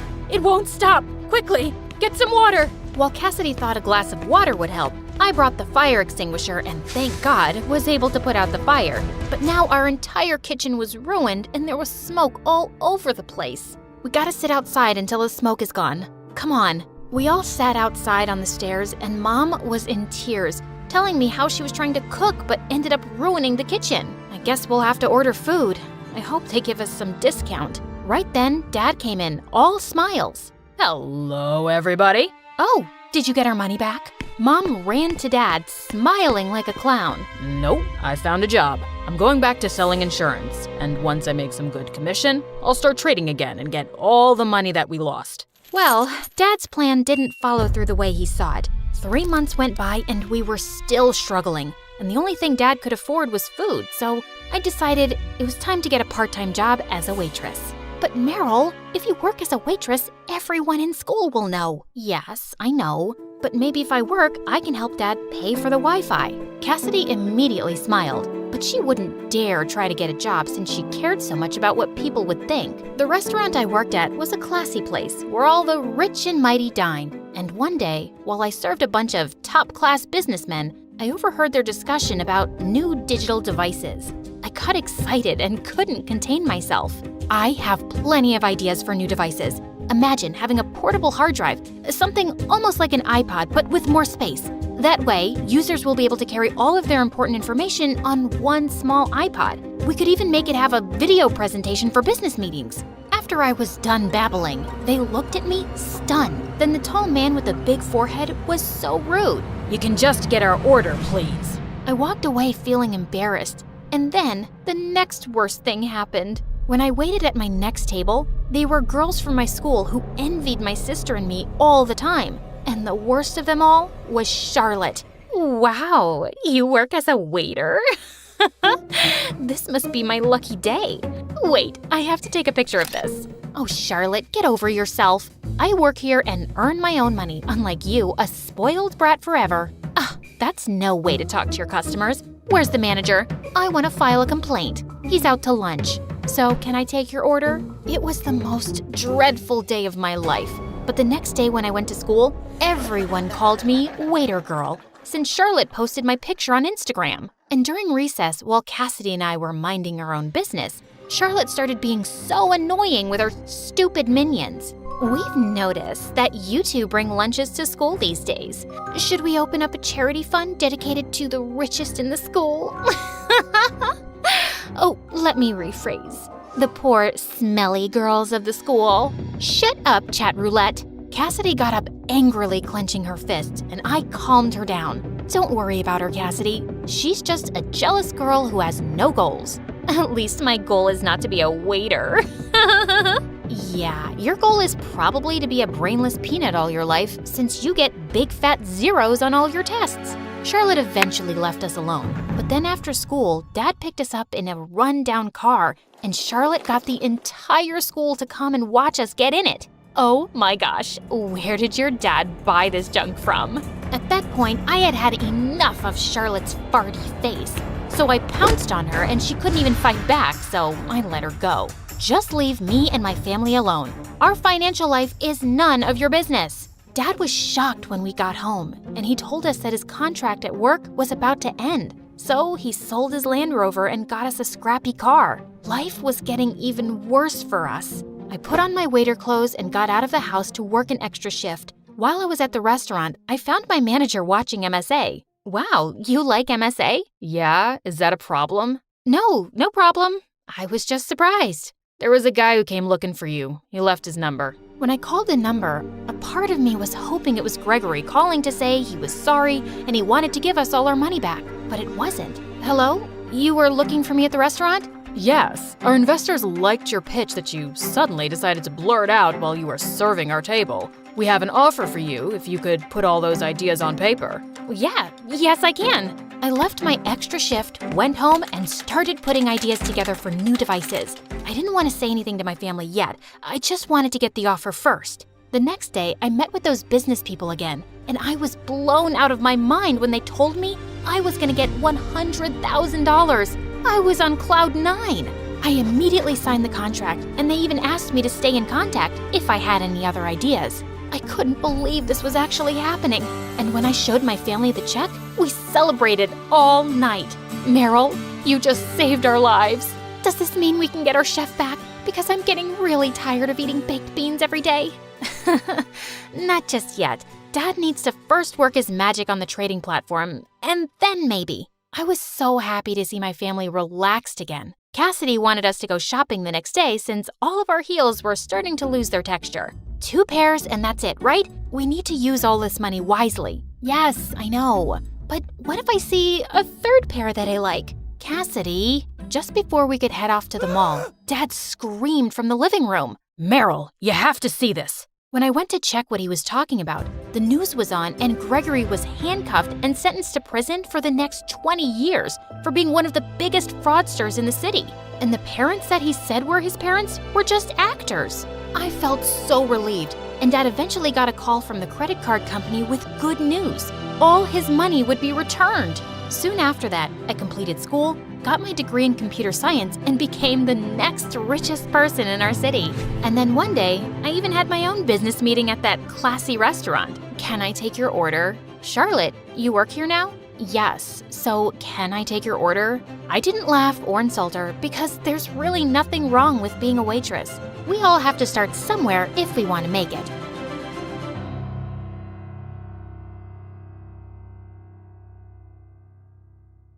Hi, my name is Amira and I live in Pakistan with my big joint family. Please like and subscribe. My grandmother was the richest woman in the entire city and owned more than half of it. And both my mom and my aunt always stayed close to Grandma, serving her and praising her, thinking she'd give them all her money. But soon after me and my cousin Hina were born, Grandma announced she was going to give all her assets to the most deserving granddaughter. Crazy, right? My family went completely nuts at the news, and this started a never-ending competition between my mom and my aunt. Come on, sweetie, you can read this. 1, 2, 3, 4. Say it. Goo. Ugh, not a goo. 1, 2, 3. Yep, Mom would teach me how to read and write when I was just 1, so Grandma would think I'm a genius and pick me as her heir. But my aunt was doing no less. She started teaching Hina how to dance when she was just 2. Come on, you can pick up the beat. What are you doing? Teaching her to dance. But she can't even walk properly. For God's sake, leave the kids alone. Grandma would try to keep us safe from Mom's and Aunt's experiments, And despite their crazy competitiveness, Hina and I would play together all day long and loved each other to bits. Then once, when I was 8 years old, Mom put me into swimming classes to make me strong and graceful. But then something unpredictable happened. Soon after I got into the water, all of my body started to itch like crazy. And within minutes, it was covered with rashes and hives. Mommy, it's burning!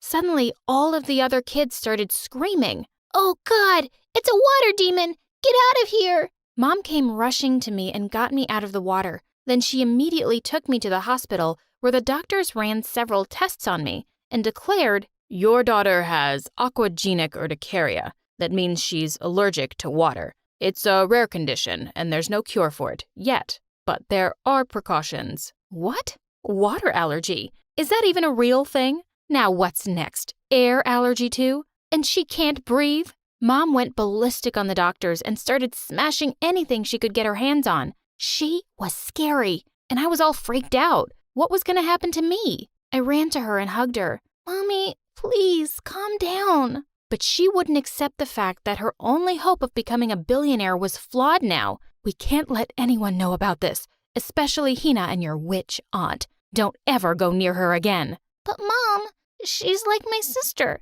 We play together every day. Yeah, but not anymore. What if they discover your secret? I can't risk it. Mom sounded crazy and made me promise not to tell a single soul. Later, when we reached home, Hina came running to me, but Mom pulled me away and scolded her. "Don't come any closer to my daughter. Stay away from her." Suddenly, Hina had tears in her eyes, but Mom just pulled me into my room. She was being so awful. Later at night, I sneaked into Hina's room through the window, but she pushed me away, saying, "Go away, Amira. You and your mom are horrible, and my mom told me to stay away from you too." "What? No!" I tried to explain to her, but she shut me out completely and didn't talk to me ever again. And over time, she turned into a completely different person. At school, she'd pick on the other kids and compete with me in every single thing, all because of Grandma's money. Once in the 6th grade, there was a musical competition and both me and Hina were participating,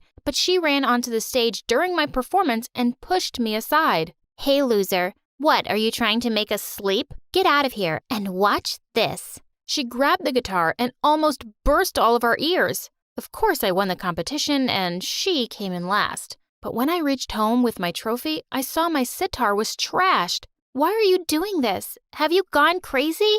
"This one win means nothing, Amira. I'll never let you win again. My grandma's money is mine." This was it. This madness had to stop. I didn't want any money after losing the people I loved. I went straight to Grandma and told her, "This has to stop, Grandma. I don't want any money." "Oh, sweetie, it's just a healthy competition. I'm sure by the time you're grown-ups, you'll be the best versions of yourselves." Well, years passed by, but that never happened. In fact, the competition between us grew even crazier. But thanks to my meds, my allergies stayed in check. Otherwise, Hina would have made my life miserable. One day in the 8th grade, I was walking into my drawing class when I accidentally slipped, and all the paints in my hand landed on Hina's clothes. OMG! How dare you! This is a white cashmere coat. I'm so sorry. But before I could finish, she grabbed a jar of water and threw it right into my face. Oh my God! I pushed her aside to run to the bathroom, but she just fell into the mud our teacher had kept for pottery classes, and everyone burst out laughing. "You are so dead, moron!" I started running towards the washroom, and she came after me. As soon as I got in, I locked the washroom from the inside and immediately took out my medicine from my pocket and gulped it down. But still, it was too late. I had red hives all over my face. Suddenly, I heard a guy's voice. Whoa, that's a first. I freaked out and let out a scream when he held my hand and hushed me. Easy. I should be the one screaming. What are you even doing here? What am I doing here? What are you doing in the girls' room? But he just looked at me with a weird expression. And that's when it hit me. I entered the boys' washroom in a rush. And suddenly, I realized that this guy won't stop staring at my face. Yeah, I know, I'm a freak. You can stop staring now. What? No, I'm just thinking. That must hurt a lot. Wow, no one ever put it that way. Normally, people would freak out and scream, but he looked at me so calmly. I told him how I was trying to save my butt from my evil cousin's sister Hina, so he safely let me out through the windows and I ran back home. But I knew Hina wasn't going to let me off that easy. Up next, we had a big sports fest coming in the school and everyone was practicing in the field, including Hina. When she saw me coming, she ganged up on me with her minions. Oh, look, here comes the witch who vanished into the boys' washroom yesterday. How did you do it? Did you flush yourself out, Harry Potter?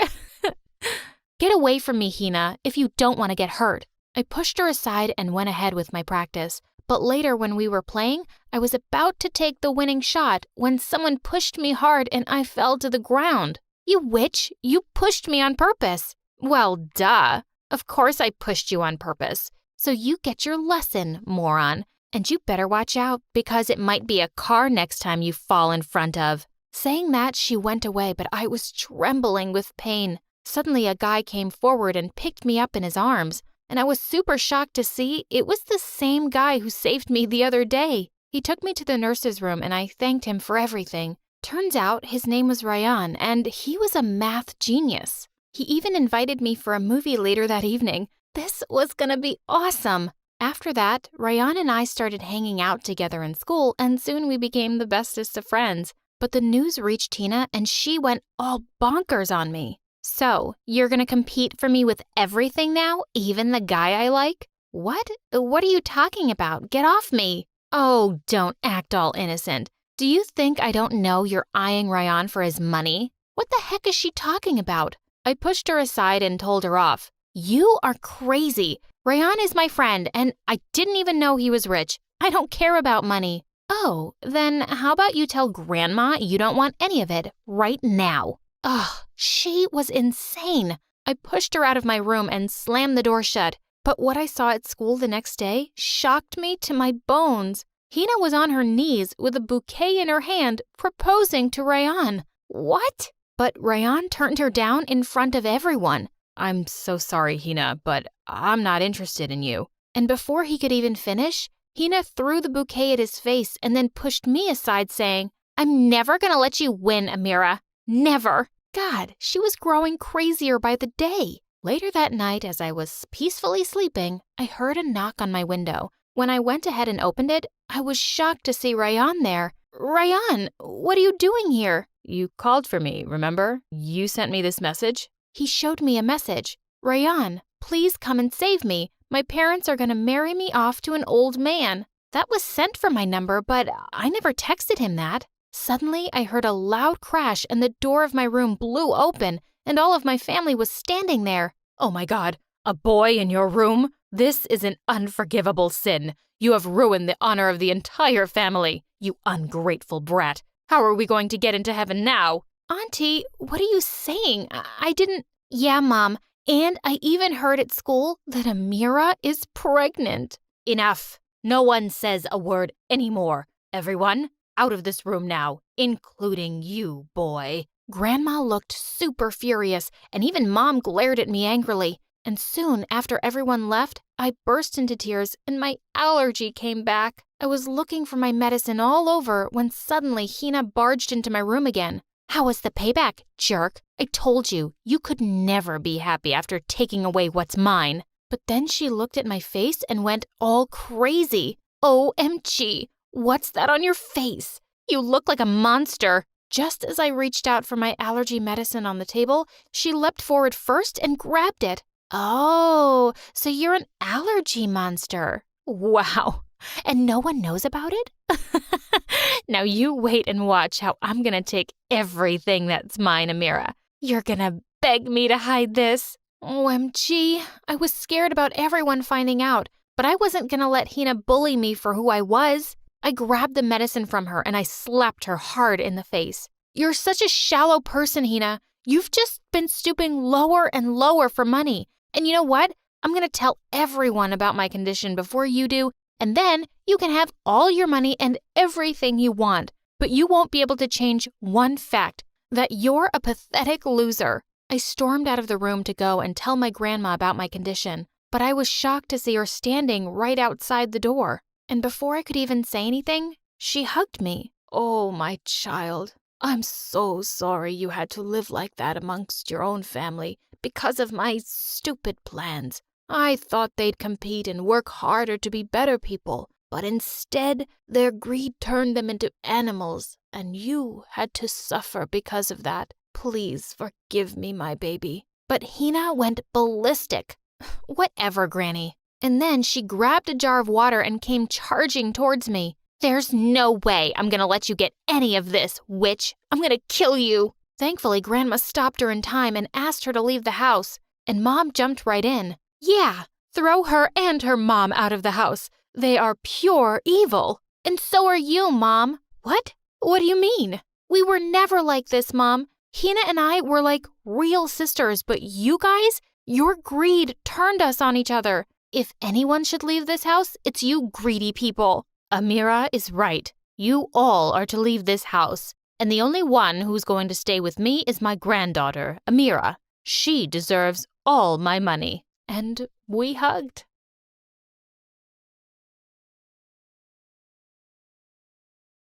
Hey, what's up, you guys? It's your girl, Giselle. Don't forget to like and subscribe. And rock on! My baby sister, Alora, and I were raised by our single mother, who got sick and went into a coma when I was 12 and Alora was 8. Our lives flipped upside down, even more so when we found out we'd have to live with our Aunt Mona. She was Mom's careless older sister, whom she didn't like, and we'd never even met her. But she was our only relative, so it was probably a better deal than foster care. Aunt Mona was a free-spirited, adventurous young woman who was backpacking solo around the world when we interrupted her life.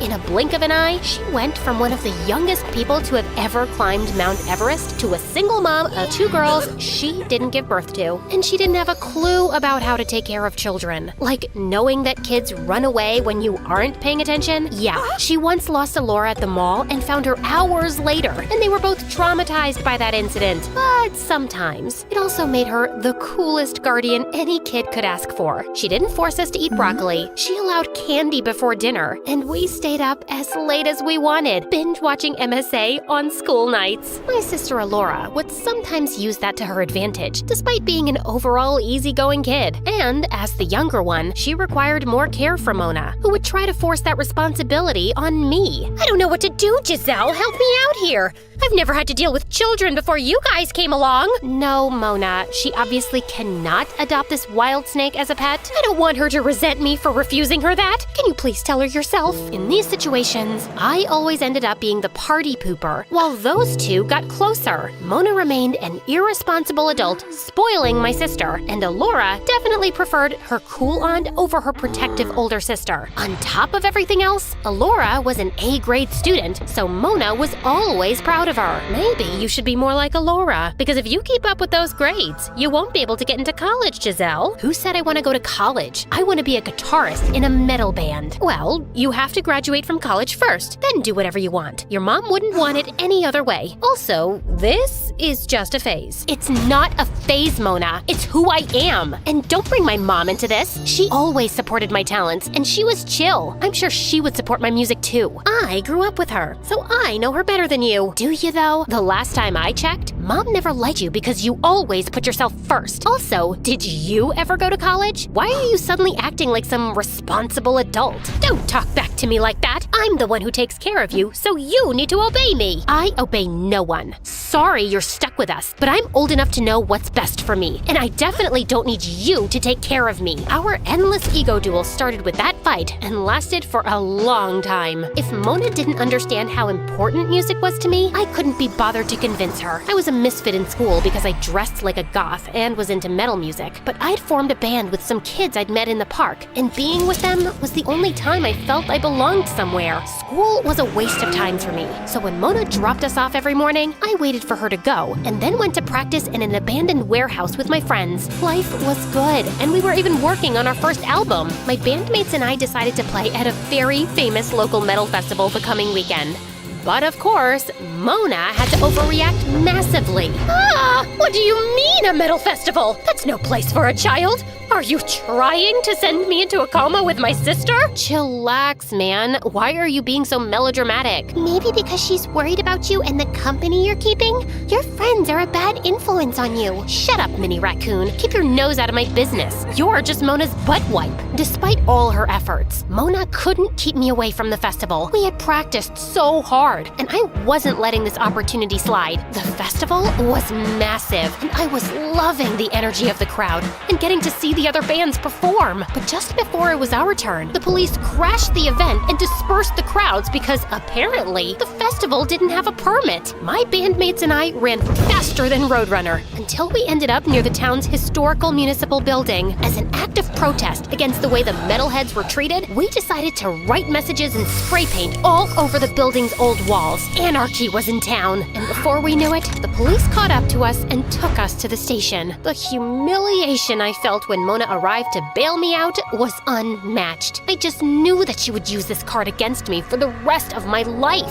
See? I told you they're a bad influence. You're hardly ever in school because of them. What? Young lady, your behavior is out of control. It's about time you learn some discipline. No more metal music, and you're forbidden from hanging out with those punks. Forbidden? You can't force me. Challenge accepted. She was very serious. She started dropping into school unannounced to check up on me and chat with my teachers. All this time I had been skipping school, I was forging her signature for made-up appointments. And now that cat was out of the bag. But even worse, one day when Mona had dropped in, she witnessed a bunch of mean girls bullying me. Hey, freak. I heard that music festival was a flop and you ended up in jail. I'm sure you deserve that. Your music is as bad as your taste in clothes. Yeah, you're practically a crime against fashion. Weirdo. This wasn't new for me, but when it happened in front of Mona, I felt like my ego was crushed. I just knew she'd give me some insensitive lecture that I didn't want to hear right now. Don't listen to them. Only people who are insecure about themselves feel the need to put others down. You're unique and special. You know what you like, and you know how to express yourself. Don't allow their words to hurt you. I was really surprised, but just acted indifferent. I don't care about them, or anyone. But I was really glad that she didn't tell me to change my appearance, or even gave me some lecture about not standing up for myself that would just make me feel bad. Since that day, something shifted in our dynamics. I started appreciating her as someone who had always done things her own way, and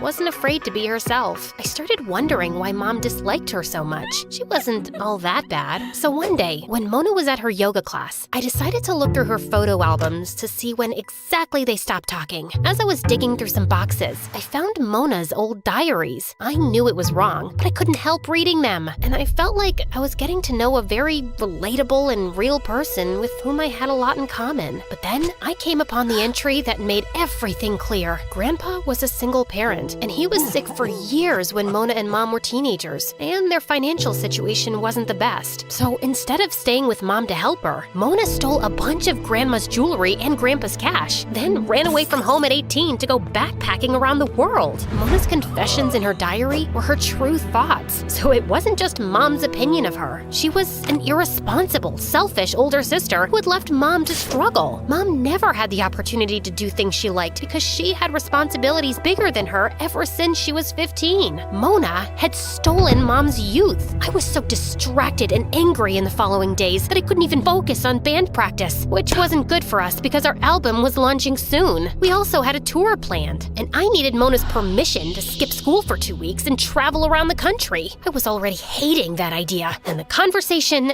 didn't go well. I just want to know where you get your audacity from, Giselle. You get to be your own person, but not before you finish high school. I thought I made that clear. Also, I still don't like your irresponsible bandmates, and I can't let you travel around with them. This is a once-in-a-lifetime opportunity, which is important for my future career. And you know what? I can't even take you seriously when I know how irresponsible and selfish you are. Excuse me? You heard me. Your lack of responsibility ruined Mom's life. She had to become an adult too soon because her older sister decided to bail on her. And don't try to deny it. I read your own confession in your diary. You read my my diary? This is such an invasion of privacy. I don't want to see your face right now. You're grounded. Gladly. Plan B it was. That night, I wrote her a letter and snuck out my window. Not so dear Mona. When I'm famous and successful, don't come knocking at my door. I want you to remember how terrible you were to me and my mom. Selfish witch. Rock on, Giselle. The adrenaline rush I felt as I left the house in the middle of the night was unmatched. I rushed down our street as fast as I could to my friends who were waiting for me in their van.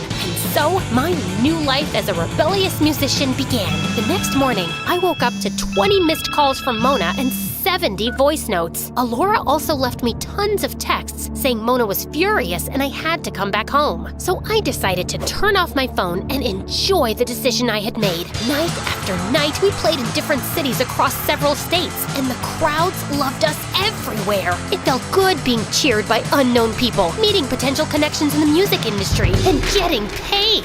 But after 3 weeks on the road with my bandmates, I started noticing how tiring living in a van with them was. They didn't clean up after themselves and often had the pettiest arguments. They also became lazy and stopped taking this tour seriously. We even missed a couple of shows because they didn't feel like it. I missed hot showers and delicious homemade food. I even felt Mona and Alora's absence. But I couldn't bear to hear Mona's "I told you so" and admit she was kinda right about my friends. I knew I would have some big punishment waiting for me back home. One night after our concert, it was raining heavily, so we decided to stay in a hotel to rest and wait for the rain to stop. But we couldn't afford a good hotel, so the 5 of us had to share a shabby room, and being the youngest, they made me sleep on the floor. And the next morning, we realized that our dream tour had turned into a real nightmare. Is that our van floating down the street? It had rained so much that there was flash flooding in town. Unless we managed to get a boat or build an ark, we couldn't get out. The electricity and internet connection was down too, so we were basically stuck with no contact with the outside world. The next 2 nights, things got worse as we waited for some help to come. Everyone was scared and hungry, and to top that, my bandmates managed to push all my buttons when they suggested we swim for it. They were morons! I spent all my time regretting the way I'd left. I realized that I'd left Alora with our selfish aunt to pursue my dreams, kind of what Mona had done to Mom. Now, in this grave danger, I wondered if I'd ever get to see my sister again. But the next morning, we woke up to the loud sound of helicopters. We rushed to the rooftop to see the rescue teams had finally reached our area. And just then, I heard a familiar,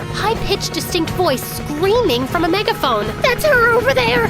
That's my niece!" I couldn't believe my eyes. Mona was here to save me. At that moment, I forgot everything else. And when we were rescued, I hugged her as tight as I could. How did you even find me? I'd find you even if you were on Mars, Giselle. You're my little girl, and I would never let anything harm you. I was able to track you from your phone's location, and I know people working in some rescue agencies, so I pulled a few strings. I'm so sorry for how I left things. You were right about my bandmates, and I regret everything I wrote in that letter. There's nothing to forgive. You know, I came to your room that night to tell you everything, but you'd already run away. I guess you didn't read my diary entries long enough to know how much I regretted my selfish actions later. I spent years reaching out to your mom and trying to make it up to her, but she refused to forgive me, and now she never will. But I promised that I'd do my best to take care of you girls. I'm sure she'd forgive you if she saw the person you are now, Aunt Mona. Alora was waiting for us at home, and she was so happy to see me safe and sound. I had betrayed my sister, and she still received me with open arms. Don't scare me like that again, and don't leave me. Never, I promise.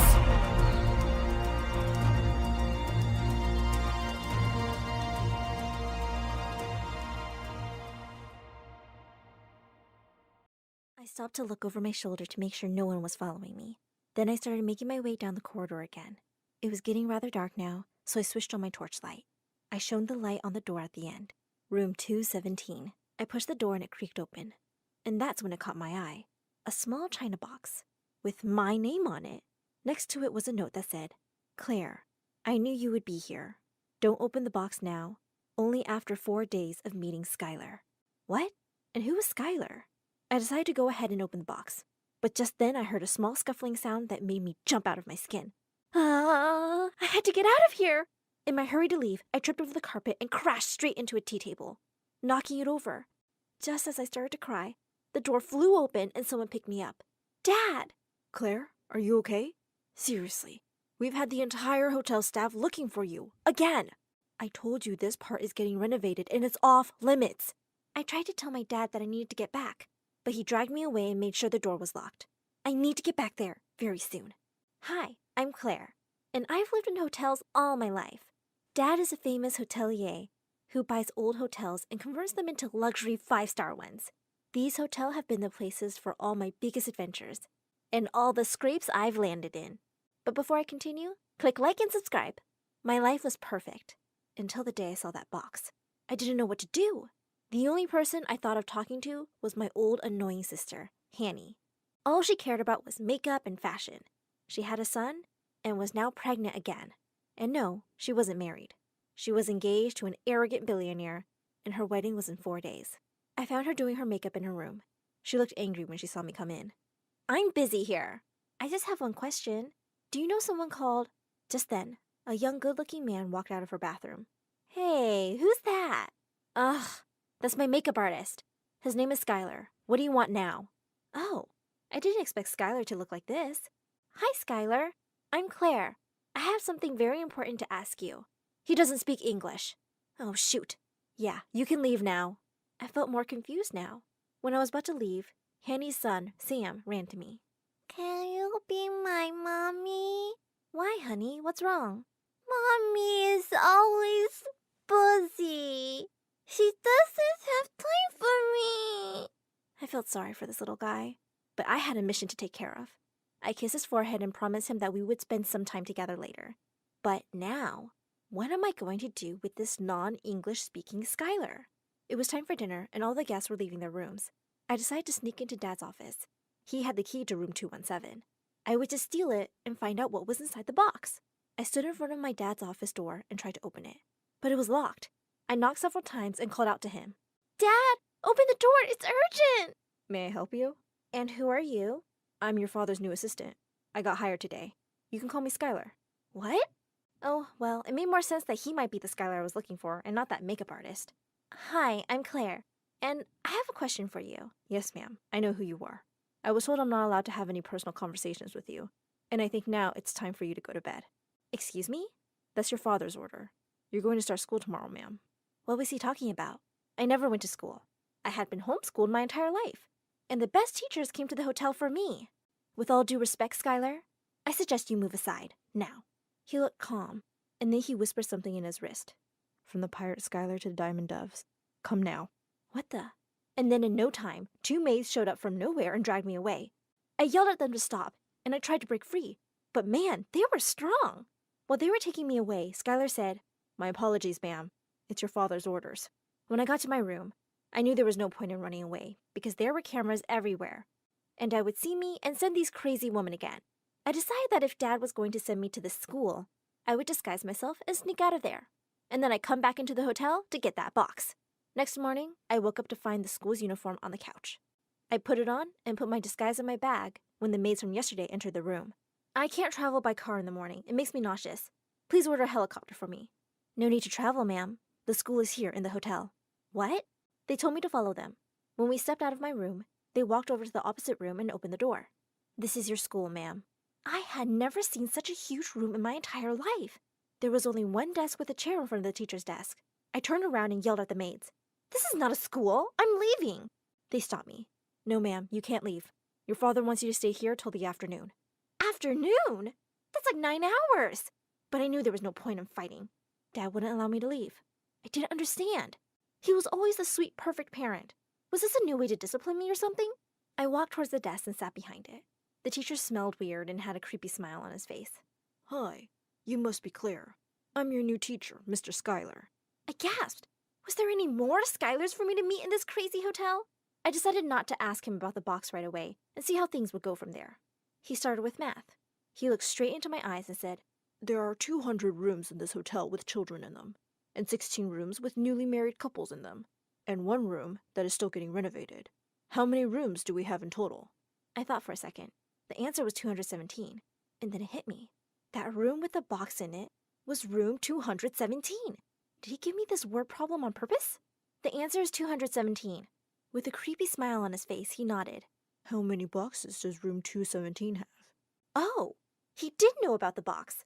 I was about to tell him what I'd found in that room when the door of the room flew open and Sam entered the room crying. Hey! You're not supposed to be here!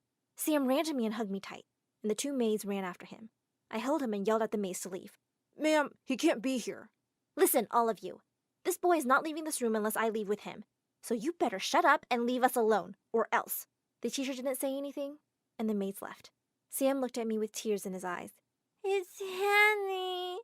She is mad. He always called his mom by her first name. And did he say she was mad? Hanny turns into a monster when she gets angry. The entire hotel staff gets scared when they hear her scream. Jeremy is mad too. He is gone. Jeremy was Hanny's fiancé. I felt like she had never loved him. I didn't understand why she wanted to marry him when they fought so much. Suddenly, Hanny barged in, looking super furious. Behind her, Skylar the assistant was running. Ma'am, I think you should calm down. And I think you should shut up! And I think I should leave you guys alone, the teacher said and left. She leaned towards me and whispered, I don't know what you're up to, but whatever it is, keep Sam out of it. And she grabbed Sam's arm to take him away. I don't want to go with you. I want to stay with Claire. Fine! And she left the room glaring at me. What was this crazy woman talking about? What did she think I was doing? I felt very confused and lost. I let out a loud sigh when Sam looked at me with his adorable eyes. Don't be upset. I know Hanny loves you. She always say that. Pfft. Yeah, right. I took his hand and left the stupid room and went to mine. 2 days passed and I wasn't able to find anything more about the box or the right Skylar. And since no one wanted to help, I knew just how to get Dad's stupid assistant to tell me something that might help me understand what was going on. I waited for the right moment, and as soon as I saw he was alone, I dragged him into my room. There's something I have to tell you. Yes, ma'am. I hate it when you call me ma'am. Call me Claire. As soon as I'd cornered him, I kissed him. To my surprise, though, not only did I find myself enjoying the kiss very much, but he kissed me back for a second. Just then the door opened and Sam came in. I immediately pushed Skylar away and he ran outside. I can't tell you anything, ma'am. It's your father's orders. God, Sam! I decided to take him to Hanny and tell her everything. She should help me. When we got there, the door was slightly open.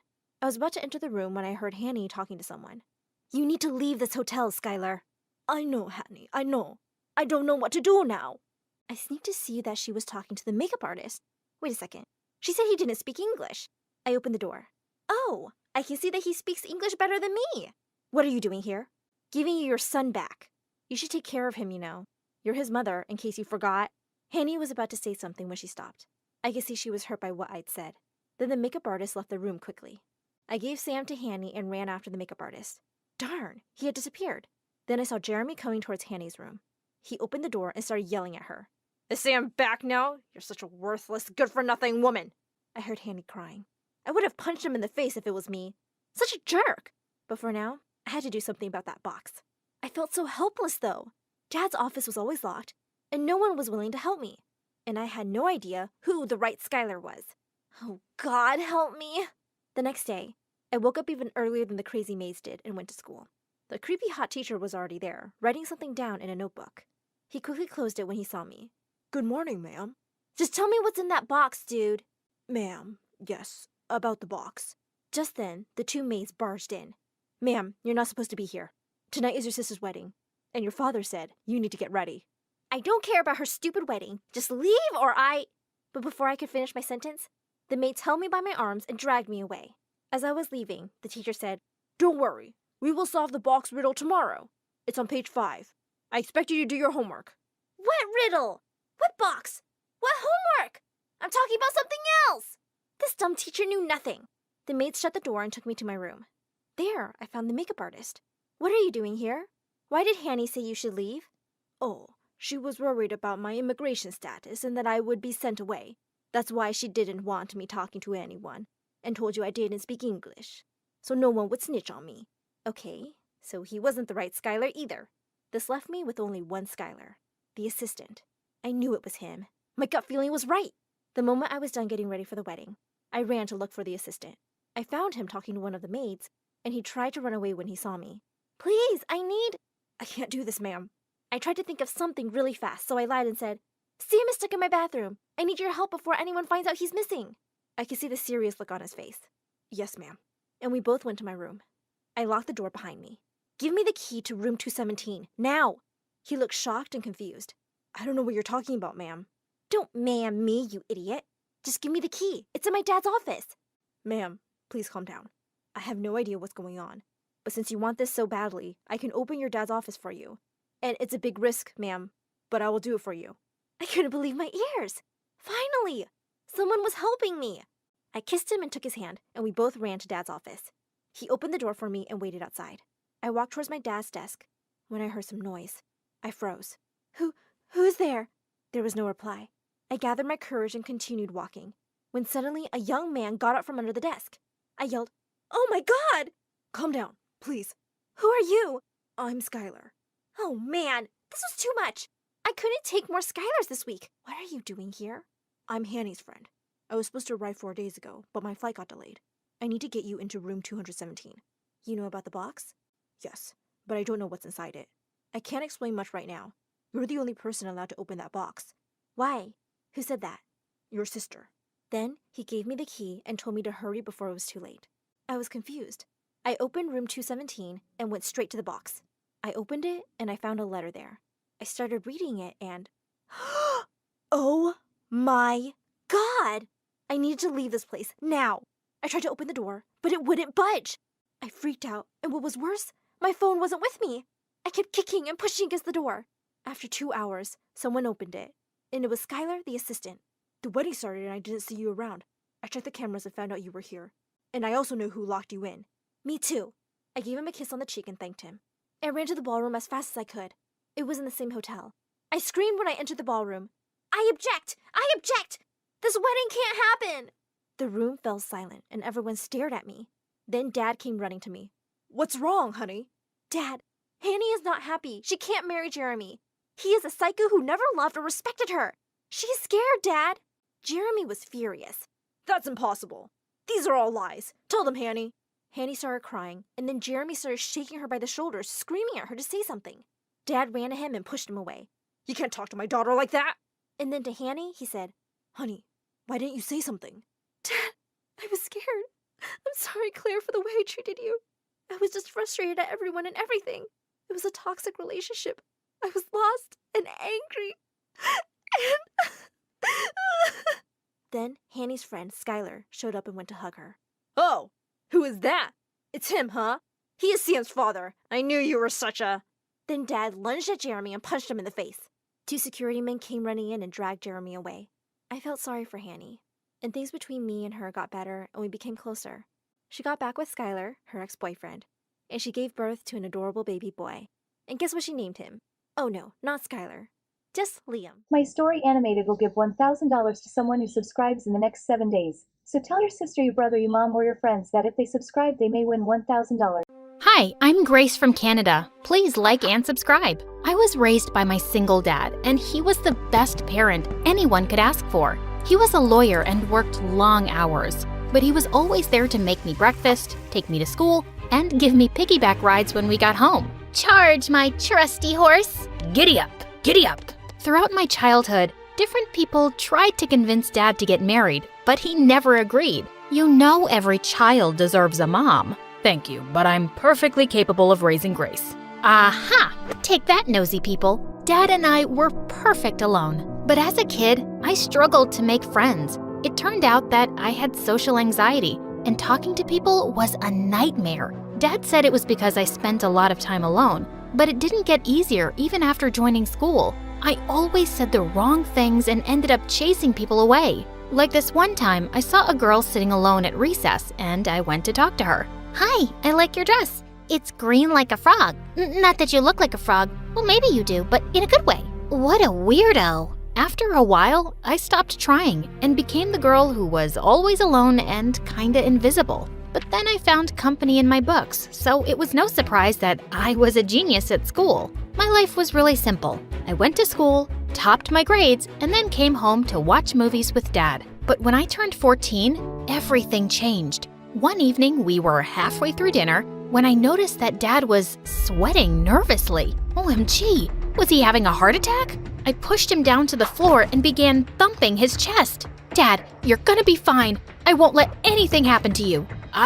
I'm fine, Grace. I just wanted to tell you, I met someone. Her name is Angela, and I want to marry her. And the best part is, you get a brother and a sister.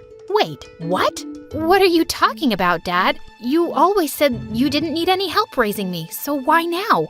I'm not marrying her to raise you, Grace. I'm marrying her because I love her. Loved her? I was furious. I stormed off to my room and slammed the door shut. Our lives were perfect. Why would Dad want to change anything? A week later, Dad arranged for me to meet Angela and her kids over dinner, and I had the perfect plan to chase them away. I changed the settings of the oven and turned the turkey to flames. No food, no dinner. But Angela, my stepmom, turned out to be a master chef. When she came home, she cooked food for everyone and it was freaking delicious.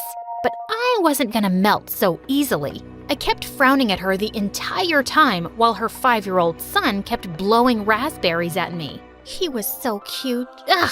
Focus, Grace! This is a really lovely home and I'm so happy to meet you. Well, sadly, I'm not. Grace, you will be nice to our guests. Apologize right now. I mumbled sorry under my breath and turned my focus to her daughter. Her name was Eva, and she kept going around and touching everything. Wow, what a big house, and what a shiny sculpture. Don't touch it. It's my dad's favorite and really valuable. Don't you mean our dad, sister? And listen to me carefully. Don't play with me. I'm warning you. What? She gave me the most evil smirk and rubbed her dirty hands all over the sculpture before she ran away smirking. After they left, I told Dad I didn't like Angela and her daughter, but he didn't listen. And a month later, they were married. At their wedding, I was the angriest guest ever, but Eva was happier than the bride. A day after the wedding, Dad came into my room and sat on the bed. I know this is hard for you, Grace, but I want you to promise that you'll try to like them. For me, okay? Dad had never asked me for anything before, and his request moved me. So I decided to chin up and try to love my new family. The same day Dad and Angela were supposed to leave for their honeymoon, Dad said their trip was canceled because the sitter they'd arranged wasn't available. And I took this chance to be supportive. I can handle everything here, Dad. You should go. I insisted. How hard could it be to take care of a 5-year-old? They agreed and left for the week. And Fred was great. But Eva was a witch. She refused to help and would litter all around the house, thus making me do all the chores by myself. Then one evening I looked out my window and saw Eva yelling at Fred. I rushed outside to his rescue. You idiot! How dare you put a bug on my bed? You can't even talk right, you weirdo. She was about to hit him when I came and stopped her. Stop it, Eva. Don't touch him. And don't speak to him like that. Back off. He's my brother, not yours. I'll speak to him any way I like. I knew what it felt like for someone to call you a weirdo, so I gave him a hug. You know, I don't think you're weird. In fact, you're the best 5-year-old I know. His face lit up and he happily skipped away. I already knew that I was gonna love him so much. And soon enough, he became my first friend ever. And that drove Eva mad. Fred, you know I'm your actual sister and not her. But Fred ran to me and climbed into my lap. Soon enough, our parents came home and Eva joined my school. She instantly became friends with the popular girls, and everyone wanted to be close to her. Eva, it's time to go. Ew, who are you? I'm Grace. We've been in the same class since the 1st grade. Wow, I really never noticed you before. What? All my life, these people made me feel invisible. And Eva walks in and suddenly she has a million friends? One weekend, when our parents were away, I heard loud music coming from the backyard. I went to check and found Eva having a huge party in the garage. It seemed like half the school was there. What's going on? I'm having a meet and greet with my new friends. My dad would not like this. He'll only know if you tell. Just then I heard someone say, No way. Loser nerd girl is your sister. And that hurt so much. I'd spent so many birthdays alone because these people never came. But they were all here now. I hated that Eva had walked into my life and was living it better than I ever did. So I went to the main controller and I shut down the electricity. The music died and soon everyone left. And Eva came screaming at me. But just then our parents came back home And when they saw the mess, Angela was pretty upset. How dare you have a party without asking? You are in trouble, young lady. I'm grounding you for a month. It's all right, Angela. She's just a kid. Ugh, I wish he knew. As soon as Dad took her side, Eva turned all smiles and Angela came to me. I wanted to thank you, Grace. You accepted us as a family and looked after both Eva and Fred. So I got you a present as a token of thanks. It was a beautiful gold necklace. She put it around my neck, and for the first time, I noticed how beautiful she was. Maybe she wasn't so bad after all. Hello, where's mine? You're not getting it anymore. I'll sell it and give the money to charity. Eva grew red with anger and she marched to her room. And later that night, she stormed into mine. Look here, you nerd. If you think my mom loves you, you are wrong. She married your dad for his money, and that's the only reason she's nice to both of you. So before you get any mommy-daughter fantasies in your head, I thought you should know that. I just tried to ignore her because I knew she was mean to her core. But it annoyed me so much that people still adored her, even my dad. One evening, I came down into the lounge and I saw Eva jumping around happily. Oh my God, we're gonna go see Funky. Funky? It was our favorite band. Dad and I always watched them play when they came to town. Actually, Eva and I are going. I only managed to get the last 2 tickets, and Eva's never seen them play before. What? But that's our thing. This is crazy. You're taking her and not your daughter? Come on. You've seen them a million times, and Eva is my daughter too. Stepdaughter? With that, I picked up a picture frame on the shelf and smashed it to pieces. Grace, I am so disappointed. I didn't raise you to be a brat. I didn't care. I was really angry at Dad. In fact, I was angry at all of them for changing my life. But it was hard to hate my stepmom. While Dad and Eva were at the concert, she took me shopping and we did fun things I never did with Dad. One morning I overslept and I was in a hurry to get to school. I was struggling with my hair when she walked into the bathroom and helped me. There you go. You look beautiful. Thank you, Angela. Please, call me Mom. Mom. I imagined a perfect world where she really was my mom, but my thoughts were interrupted by Eva's voice. Mom, can you leave her ugly hair and help me with mine? Oh, honey, you guys are late. We don't have time for that. Eva went red with anger. Jeez. I was slowly getting used to having a new family, even though I still hated Eva. But then one day, it all came crashing down. I came home from school and went to say hello to Mom, but I stopped outside her room when I heard her speak. Darling, we'll leave as soon as we're done selling those sculptures and all the jewelry. I can't wait to get away from this man and his needy daughter. My heart broke. So Eva was right all along. Her mother didn't love me or even Dad. I immediately raced downstairs and saw that Dad's favorite sculpture was gone. Oh my God! I went out to the driveway and waited for Dad to get home. Dad, I told you these people are evil. I told him what I'd heard, and it made me so sad to see his heartbroken face. But when we went back inside, the sculpture was back in place. What? I couldn't believe it. And I could already see how disappointed Dad was in me. Wait, Dad, I'm not lying. I heard Angela myself. She's a thief. You think I stole something? I turned around to see Angela, Fred, and Eva standing behind me, looking shocked. But they weren't fooling me anymore. Just stop it. I heard you saying you'll sell Dad's sculptures and leave. You can stop pretending now. All I've ever done since I've come here is love you, but it seems like I'm wasting my time. She turned to Dad and said, I love you, but if your daughter hates me enough to make up lies about me, then maybe we shouldn't be together. I'm leaving. What? Leave? We can't leave. Can we all calm down and talk about this? But her mom had already stormed off, and Eva ran to her. I begged you to try and like them for me, but I guess that was too much to ask. Dad, I'm not lying. Stop it. You got what you wanted. Congratulations. It was the first time Dad had ever yelled at me, and then he walked out. Gracie, you really want us to go? I thought you were my sister. I cried as I hugged him tight and ran away to my room. As they left in their car, I watched them from my window and cried some more. After that, Dad didn't speak to me for a while. Our lives were back to normal, but everything was different. Dad was miserable, and so was I. I missed Fred and his mom. Why did they have to turn out to be such terrible people? One day I was in my room when I heard something. I looked outside, and it was Eva throwing stones at my window. I marched downstairs angrily to ask her what she wanted, but she held up her hand. Wait, let me speak first. I'm just here to fix things. My mom didn't do anything. I used a fake voice app to make up the thing you heard. What? Are you crazy? Why would you do that? Because I was jealous. I had Mom to myself for years, but then Fred came along, and then you, and she likes you better. It was like I kept getting pushed back and no one remembered me anymore. I didn't mean to break them up. I just wanted to hurt you and for you to kinda hate Mom. I'm sorry, okay? Please help me make our parents happy again.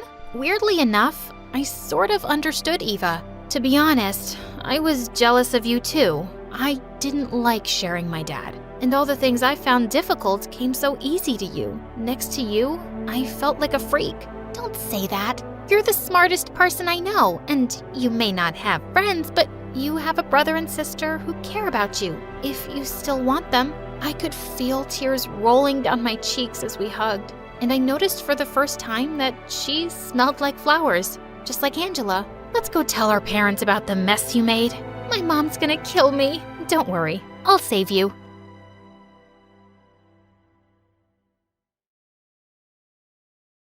Hi, my name is Chinami, and I moved to America all the way from Japan when I was 12 years old. The first thing I noticed about being here was just how big everything was. The houses, the food portions, the cars, everything was huge in America, and I loved it. I ate as much food as I could at every restaurant I went to with my mom and always asked for seconds, which left her totally embarrassed, but I didn't care. I didn't even want to move here, and I had to break up with my boyfriend before we left because I wouldn't see him again for so long. We both cried a lot. So that's why I figured I would have as much fun as I could in America since I didn't really have a choice about moving. As you may have guessed, some of the kids at school were horrible because I looked different and couldn't speak English very well at first. But I didn't let their awful hazing make me feel bad. I was confident and knew who I was, so I always walked with my head held up and didn't let anything anyone said or did make a difference in how I felt about myself. The bullies were not used to this approach at all.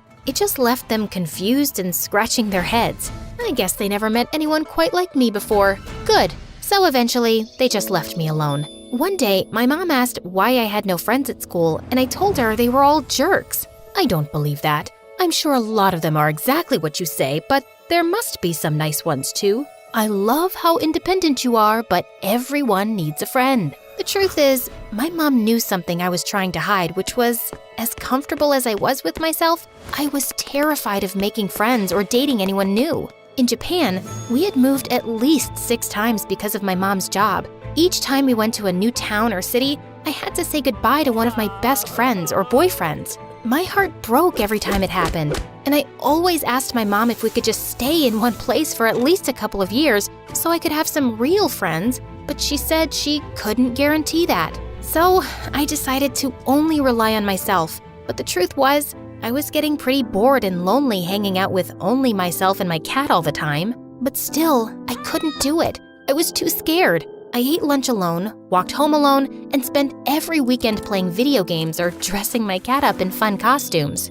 Until one day when I was in 8th grade, a boy called Max came to my lunch table and sat across from me. He started talking as if we knew each other our whole lives, and I didn't even have time to be scared like I had been with everyone else because, well, he just didn't give me a choice. I told Mom I wouldn't talk to Max anymore in case we had to move, but she told me this time we would be living here for a long time, so I may as well try to find a real friend. From then on, Max and I were best friends. He helped me to learn English, and I taught him some Japanese, but he was terrible at it. I know what you're thinking. We're gonna fall in love because we're such good friends, but nope, we just stayed friends. Even as we grew up and went to high school, neither of us had feelings for each other. Thank God too, because he was my biggest helper when it came to boys, which is ironic since he was constantly getting broken up with. I tried to warn him about the girls he was dating. They were all shallow and absent-minded, but he didn't care. As long as he had a pretty girl beside him, he felt like he was on top of the world. But of course, they would always break his heart and leave him for someone else, which only made him more sad and want to date prettier girls to prove that he wasn't, as he put it, a total loser. And the cycle would begin all over again. You really deserve better, Max.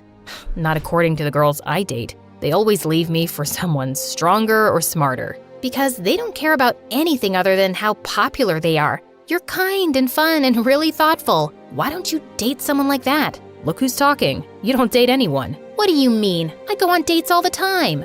Yeah, one date. And then, no matter how cool they are, you stop talking to them. So many really cool guys want to at least try to be your boyfriend, and you never give them a chance. Like who? There was George with the gelled hair and nifty vest, Tom who asked you to the dance, and Pete who, well, doesn't have a lot going for him, but he's really nice. What's so wrong with being single anyway? What's wrong with dating around? You only do it because you're insecure. And you're only single because you're scared. It's a miracle we even became friends. All you ever want to do is be alone with your stupid cat. If you're not careful, you're going to miss out on a lot of great things in life. And what if you meet the one and don't give him a chance? Well, if it's up to you to meet the girl of your dreams, you'll probably pass her up for someone with an expensive car and a pretty face who doesn't even know where Japan is. You know it's happened before. All of a sudden, he stopped talking and just stared off. I thought maybe I really insulted him or something, but then he smiled and said, "You're right. What if we switched lifestyles for a month just to see what happens?" Switch lifestyles? Yeah, you go out with one of those nice guys who likes you for at least 3 dates, and I'll ask out someone who knows where Japan is, and maybe who won't dump me for the football captain for once. Date someone for 3 dates? That's practically a relationship. I can't do that. All of a sudden, I couldn't breathe, my palms got sweaty, and I got nauseous. Well, what do you say? But before he had a chance to ask again, I ran out of the cafeteria and hid in the bathroom. I avoided him all day after that and ran home so fast he could never catch up. I guess I was even more afraid than I realized. Mom saw how frazzled I was when I got home and asked, "Honey, what's wrong?" "Max wants me to date someone nice and be happy." What a jerk. I know. I was kidding. Oh, well, I don't need a boyfriend anyway. Well, there we agree. You're not even allowed to have one. What? Since when? When you were little, it was okay, but now you have to focus on your schoolwork, so no boys. You're the reason I can't get close to anyone, and now you won't even let me if I want? You have too much to do to prepare for college. Sorry, honey. I ran to Max's house right away and told him I was in. What changed? You freaked out earlier. My mom said I couldn't. Ah, yeah, that makes sense. So, you aren't too scared anymore? You mean, what if I fall in love only to have to move again and maybe it just doesn't work out and I'm left broken and hollow and sad and crying like every other time I ever got close to anyone? Yeah. Well, that's easy. I just won't fall in love. And you? You're gonna be able to date a normal girl who doesn't look like a supermodel? Hey, I'm not shallow like that. I just date them because it makes me feel good about myself. But I know, you don't have to tell me. That's not a good reason to be with someone. Then why do you do it? Because if I date a girl I actually like and she breaks up with me,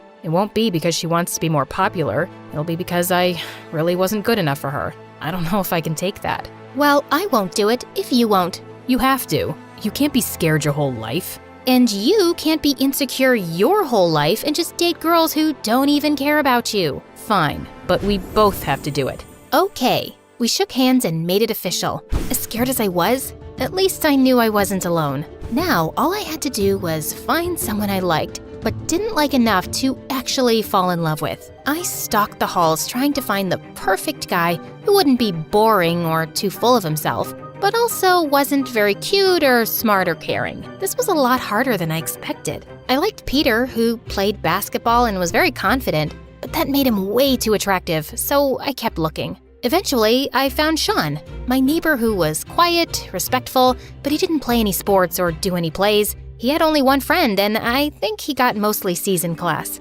He was perfect. Not too confident, not too smart. He was just average. Hi, Sean. Do you want to take me on a date? Cool. Come to my house tonight at 7 and pick me up. At home that night, I got dressed and ready and just paced the house waiting for him. But by 7:30, he still hadn't shown up. Hey, you were supposed to pick me up. No, I wasn't. I never agreed to date you. Wait, what? He didn't want to date me? My whole life, I never met a boy who didn't want to date me. Except for the bullies, of course. Are you a bully? No, I just don't want to date anyone. I'm happy as I am. Really? Me too. So why do you want to date me? I'm just trying to get over my fears. Oh, so you're just using me. OMG, I was using him. How could I do that? I'm so sorry. You're right. I'll go away forever now. I left thinking about what a jerk I was for doing that. I have to go to the store if you want to come. We walked and talked, and it didn't feel like a date at all. Only 2 new friends hanging out. I couldn't believe how smart he was and how comfortable he was talking to me, who he barely knew. We ended up getting dinner and ice cream, and he even paid. I guess it became more like a date than we realized. That night, I realized I had been so judgmental, thinking he wasn't confident just because he didn't play sports or act all cool. He was just being himself. And even though he was very smart, he only got C's because he wasn't that interested in school. Then I realized I really liked him. And oh no, maybe I was falling in love. Max, we have to call it off. I went on 1 date with Sean and I'm already falling for him. Okay, good, because I asked out Ariana, but then I realized I loved how she's so kind and nice and smart and caring, and I just can't handle being rejected by someone like that, so I stood her up. You did what? That's so mean. She's the nicest girl in school. I know, I feel terrible, but I just can't. I'm too scared of what it could do to me if she doesn't like me or we break up. I guess I know how you feel. I feel the same way. I really like him, and now I'm too scared to even talk to him. He could totally break my heart with only a few words. Okay, so we agree. We will end this here. Agreed. We shook hands again. After school, I tried to avoid Sean while Max avoided Ariana. We snuck out with our heads down in the halls as classes were dismissed, trying to blend in. And as we turned the corner, there they were, both Sean and Ariana. He was smiling at me, but Ariana was glaring at Max. She marched up to him, almost knocking Sean out of the way, and planted herself right in front of Max. Just because I'm nice doesn't mean you can do that to me. I was ready and waiting and deserve respect. What do you have to say, huh? Oh, so when you ask me out, you're all smooth, but when you get confronted, you're all like, I don't know. Don't talk to me again. Wait, I'm sorry. I was just scared because you're so nice and so great and everyone loves you. And if we went out and you didn't like me, I would feel so worthless. But you're right. It was so wrong, and I'm a coward for not talking to you about it and trying to avoid you. I'm so sorry, Ariana. Say more about how great I am. Everyone knows you're the nicest girl in school, and it's true. You're always doing things for other people. But you also don't take any disrespect from anyone, and I love that. The truth is, since we were little, I liked you, but I just didn't have the courage to tell you because if you didn't like me, I couldn't handle it. So I date girls who are shallow and not nice at all because they're so different from you, and when they break up with me, it doesn't hurt as much because they're not you. Wow, I had no idea he felt that way about her, or about anyone. Ariana kissed him right there in front of everyone and left together. Then Sean came up to me. My turn to be honest. Hi, I'm sorry, but I was going to avoid you too. I know now I was just scared. Of me? Of myself, and how I don't think I'm strong enough to handle it if I fall in love with you and it doesn't work out. How do you think people become strong? They take risks, and when they get hurt, they learn and grow. I can't promise we'll be happy forever, but I can tell you I like you and I had fun, and I think that's enough to try. He took my hand and we left together. I don't know what's gonna happen. Maybe Sean and I will be together forever, or maybe I'll have to move again and lose the only guy I ever really loved. And maybe Ariana will end things with Max and break his heart. But what I do know is that just because some things end doesn't mean they weren't important and that it didn't mean anything. I can't control what happens, only how I feel and what I choose to do with it. And I will never again let fear stop me from doing what I want or being with someone I love, because whatever happens, this is my life, and I will choose to live it.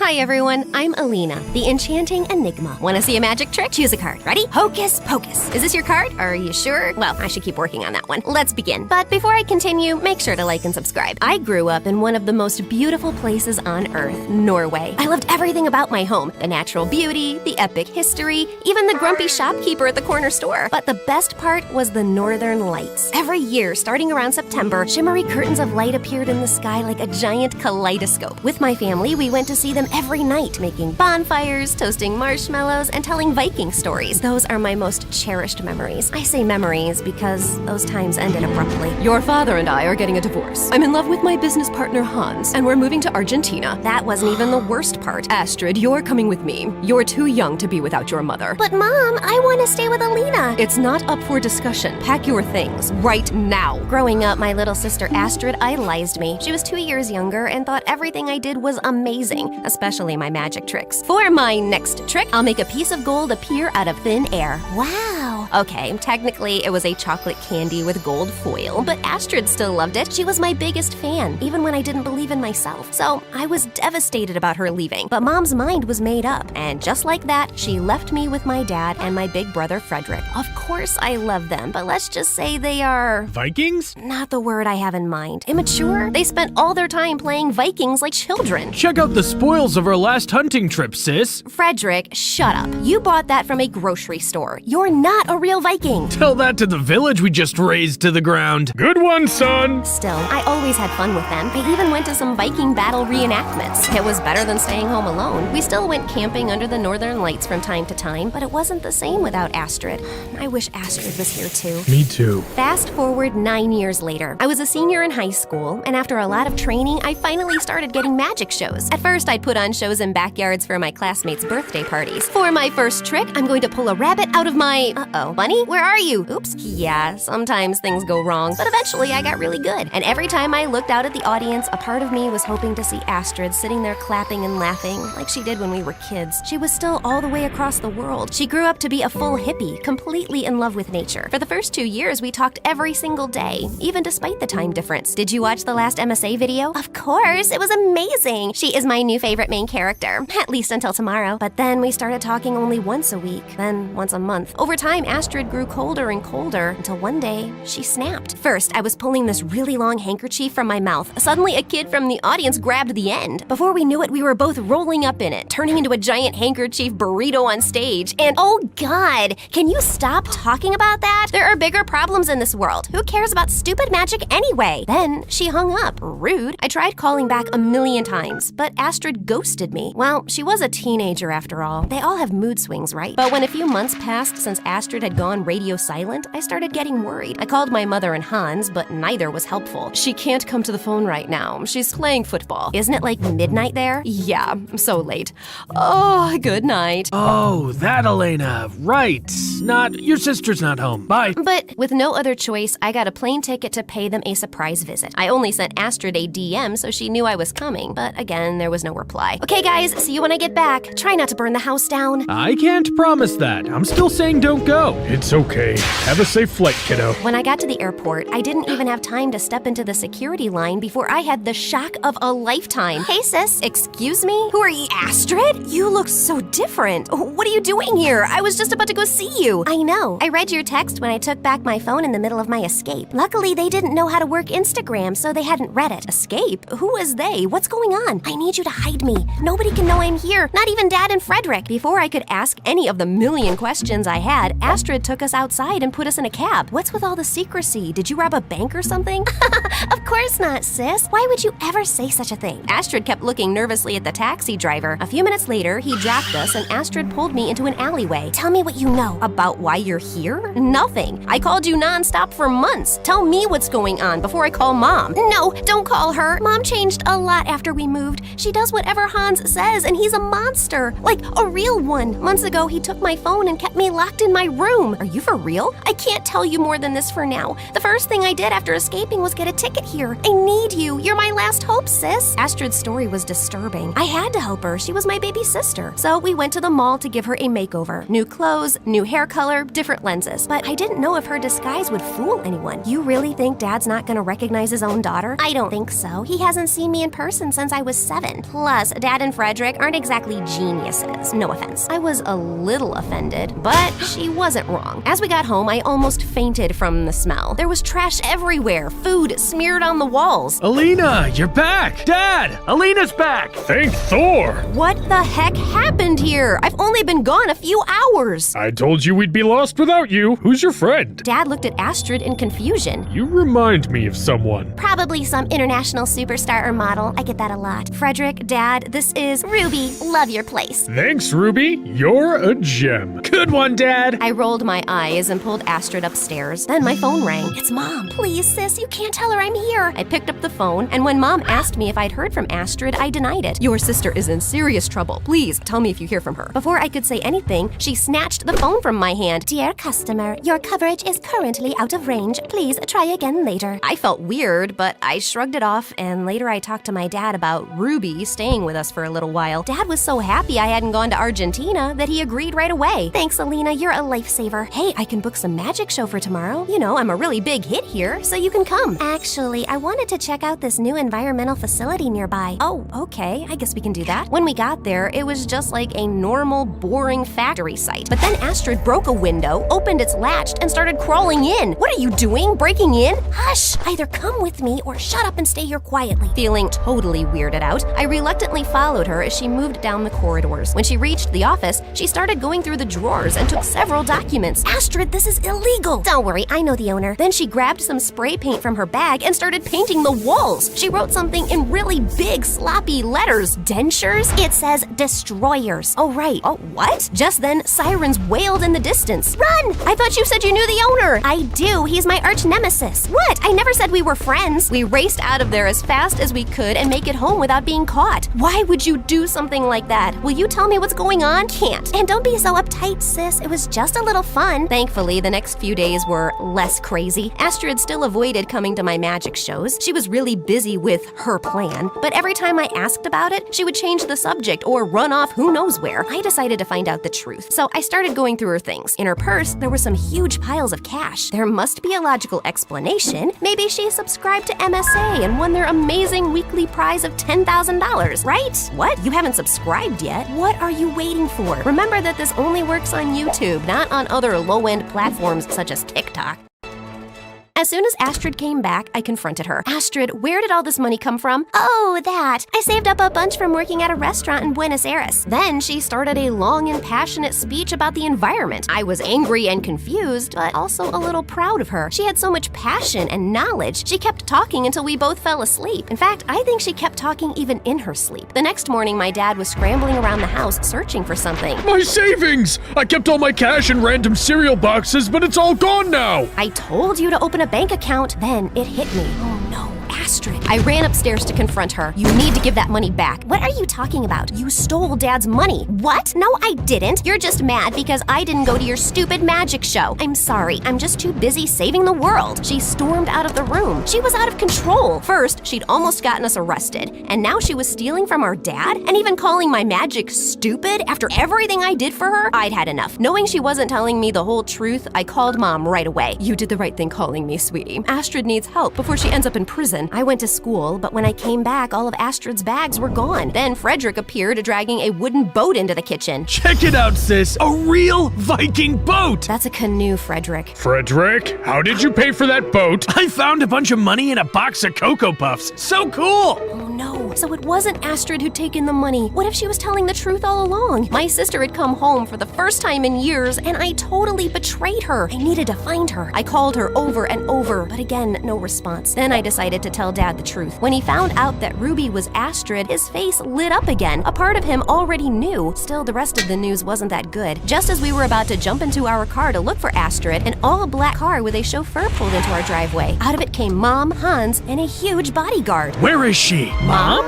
We need to find your sister right away. She stole my money from me, and she vandalized my construction project. I knew you helped her, Alina. If you don't help me find her, you are gonna end up in jail, just like your idiot sister. Don't you dare talk to my child like that! Dad tackled Hans, but then the huge bodyguard came for us. Frederick let out a Viking war cry and lunged at him. Soon our front yard became the scene of a fierce battle. But don't panic, we have a weapon up our sleeve, my magic. As Dad and Frederick were trying to beat the bodyguard, I decided to catch Hans. So I grabbed my magician coat and hat, and with a wave, cards flew straight at Hans's face like little arrows. Then I threw my rabbit at Hans, who is quite a fierce little biter. Then I pulled out my handkerchief, magically turned it into a rope, and then managed to tie up Hans with it. Just then, help arrived. But it wasn't the regular police, it was some kind of secret service. And they immediately arrested Hans and Mom. Turns out their new factory that Astrid had broken into was located in a zone and used certain chemicals that could lead to an environmental disaster. They had falsified the safety tests and all the permits. When Astrid found out, she tried to go public, and that's why they were keeping her locked in her room. After escaping, she came here to collect more evidence before presenting the story to the authorities, who quickly located the people responsible. Yep, my mom and Hans. However, Astrid was still nowhere to be found. She was gone. About a year later, I had my biggest magic show yet, and I nailed it. Towards the end of it, I dedicated the show to Astrid. My sister is my favorite person in the world, and I miss her. Wherever she is, I hope she knows how proud of her I am, because she grew up to be this amazing, brave person. And after the show, I went to my favorite viewing spot to see the Northern Lights, since it was the season for them. I kind of felt closer to Astrid in this spot too,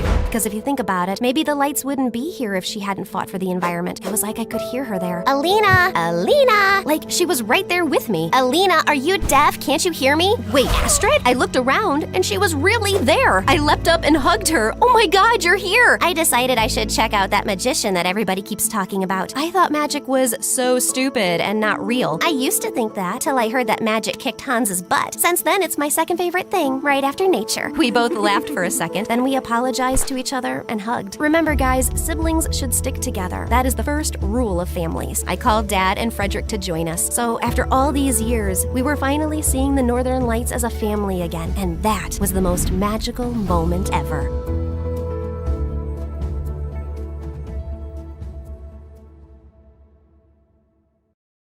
The heir of that painting is a young, charming millionaire, and you will get to know him. You need to earn his trust completely, so he lets you into his life and his home. Then, when the time is right, you will steal the painting from a high-security vault inside his house and bring it back to me. Do y'all remember Eric? You know, the guy Meredith and I were fighting over the night Mom went into a coma? The guy who was so hot he made boiling water look cool? The guy whose smile shone brighter than the sun and whose eyes were deeper than the Amazon rainforest? The guy who... He looks familiar. Oh my god, I've kissed this guy once. Yeah, the guy who stole my heart the minute I saw him. And then Meredith kissed him. Do you girls know him? Not super well, but I'd rate him number 8 on my list of good kissers. And I've kissed tons of people, so that's pretty high. Oh, Pierre, you really gotta see his brothers. They look like... Ugly old girls, I know. I know everything about him, but how well does he know you? He and his family lived in our neighborhood only for a month, and that was years ago. I don't think he'd recognize me now. Yeah, she's not that memorable. You're all still going in disguise. We have to convince him that you're just a stranger who has randomly bumped into him with no agenda. Also, he must believe you're very rich, so he doesn't think you're a gold digger. From Pierre, we learned that Eric's mom had passed away at his birth, and his dad had remarried a woman years later who already had children of her own, the quadruplets. The world makes sense again. Thank you. Eric's maternal grandmother recently left the painting to him in her will. His father is a big business tycoon, so they always have security at the mansion. But the painting is even harder to access. The only way you'll make it in and out of there is if you're welcomed into their home. I couldn't believe that of all the millionaires in the world, I had to pretend to like Eric, make him fall for me, and then rob him blind. And how was he even better looking now? Over the next few days, I took on the identity of Christina Delafour, a wealthy socialite with a law degree who lived in a beautiful apartment in a posh area and wore only designer brands. Wow, this Givenchy coat is stunning. It's Givenchy, you moron! Okay, geez. Also, Pierre, can't someone do a background check on me and easily find out that I did not graduate from Harvard and that I don't have parents who made a fortune out of selling toilets in India and now live there? If anyone runs a check, they'll find all this information to be accurate. I've made sure of it, and no one is interested in the law or toilets. So they won't ask you many questions. Now, show me how to walk in heels like a rich lady. Fine. Meredith, pass me the Jackie Chimchews. Oh my god, I'll know you're fake in a second. I was joking. Relax. I've hung out with enough rich people to pick up a few things. I got this. And then, a week later, I was inserted into Eric's life. We talked over coffee for an hour, and I thought it was going really well. But when it was time to part ways, he didn't ask for my number and just left. Ugh, I'd failed to capture his interest. I'd have to plan another encounter without seeming suspicious. As I was walking away distracted, I ran straight into a garbage can and stubbed my toe hard.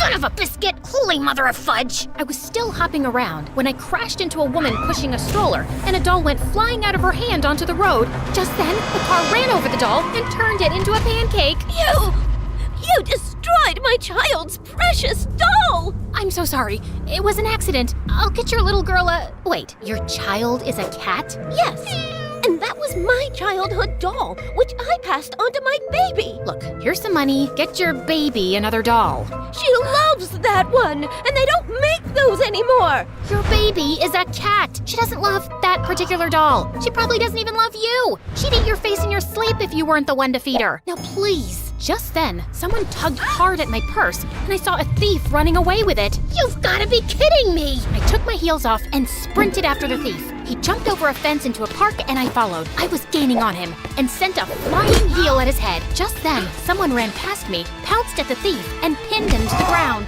Gotcha! Eric? The park security immediately arrived on the spot and took the thief away. Aren't you glad I followed you and came to your rescue? My rescue? I hit him with my shoe to slow him down and was about to catch him, but then you swooped in at the last minute, and now you want credit? Whoa, easy. I was just flirting with you. Oh, sorry. Wait, you said you followed me? Yeah, I felt stupid that I left without asking for your number. I definitely want it now. You became even more interesting when you stubbed your toe, murdered a doll, yelled at the cat lady, and chased a robber. Eric and I started seeing each other, and even though I knew it wasn't a real relationship, it still felt wonderful. We both hated rom-coms, but were always up for watching horror movies. We supported different baseball teams and had heated debates about who sucked more, and we both loved eating from street vendors and walking around the city at night. I enjoyed his company more than I cared to admit, and my heart skipped a beat every time he took my hand or gave me a goodnight peck on the cheek. And then one night, as we watched a fireworks show in the park, he pulled me close and kissed me, and I practically melted in his arms. Soon enough, he told me his parents were hosting a party at their house, and he wanted to introduce me to them. This was the first time I'd be in his mansion, and I needed to make sure I got invited often enough to find out where the vault was. Eric's dad was lovely, but his stepmom looked at me with a stare so icy, it could make hell freeze over. I escaped from the party for a while when the dancing started. Yeah, that's when Meredith dropped by as Catwoman with a cheeseburger. But soon enough, Eric came around to call me in for dinner, where the quadruplets also joined us. So, Eric told us your parents sell toilets in India. Yeah. It's a great business because everyone needs a toilet, right? And you know the population of India. Multiply that with toilets and you have a fortune. What is the population of India? Well, I don't have an exact figure. It's just a lot of people. Suddenly, I had a queasy feeling in my stomach. Didn't you get made fun of as a kid? If you were in my school, you'd be called the toilet princess. Grabber queen. Duchess of poop. Guys, cut it out. You're not in high school anymore. Wait a second. Have we ever met before? What? No, I really don't think so. Oh God, why was my stomach churning? You know I'm really good with faces, and you remind me a lot of this girl we met in a neighborhood in Connecticut years ago. Guys, remember? She had a twin sister. Oh yeah, I remember those twins vaguely. The blonde one was prettier, right? Dang it! Has to be someone else. I'm an only child, and I've always lived in Boston until I moved here. Yeah, Eric told us you're a lawyer from Harvard. So who's the baddest person you put behind bars? Not that kind of lawyer. I'm actually an environmental lawyer. I was really feeling sick now. Maybe it was that burger I ate? Like you have trees as clients? What do they pay you with? Leaves? Hey, why are you turning green? You love trees so much that you're becoming one?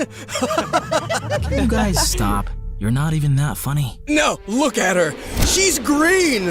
I think I'm gonna hurl. Eric called the doctor immediately, who said I had food poisoning. He gave me some medicines, and Eric insisted I stay over for the night in one of their guest rooms. I fell asleep immediately and woke up a few hours later feeling thirsty. As I made my way down to the kitchen, I realized I had the perfect opportunity to try finding the vault. Just then, I heard some low voices from some room, and I slowly crept up to find Eric's stepmom talking to one of the bodyguards in the library.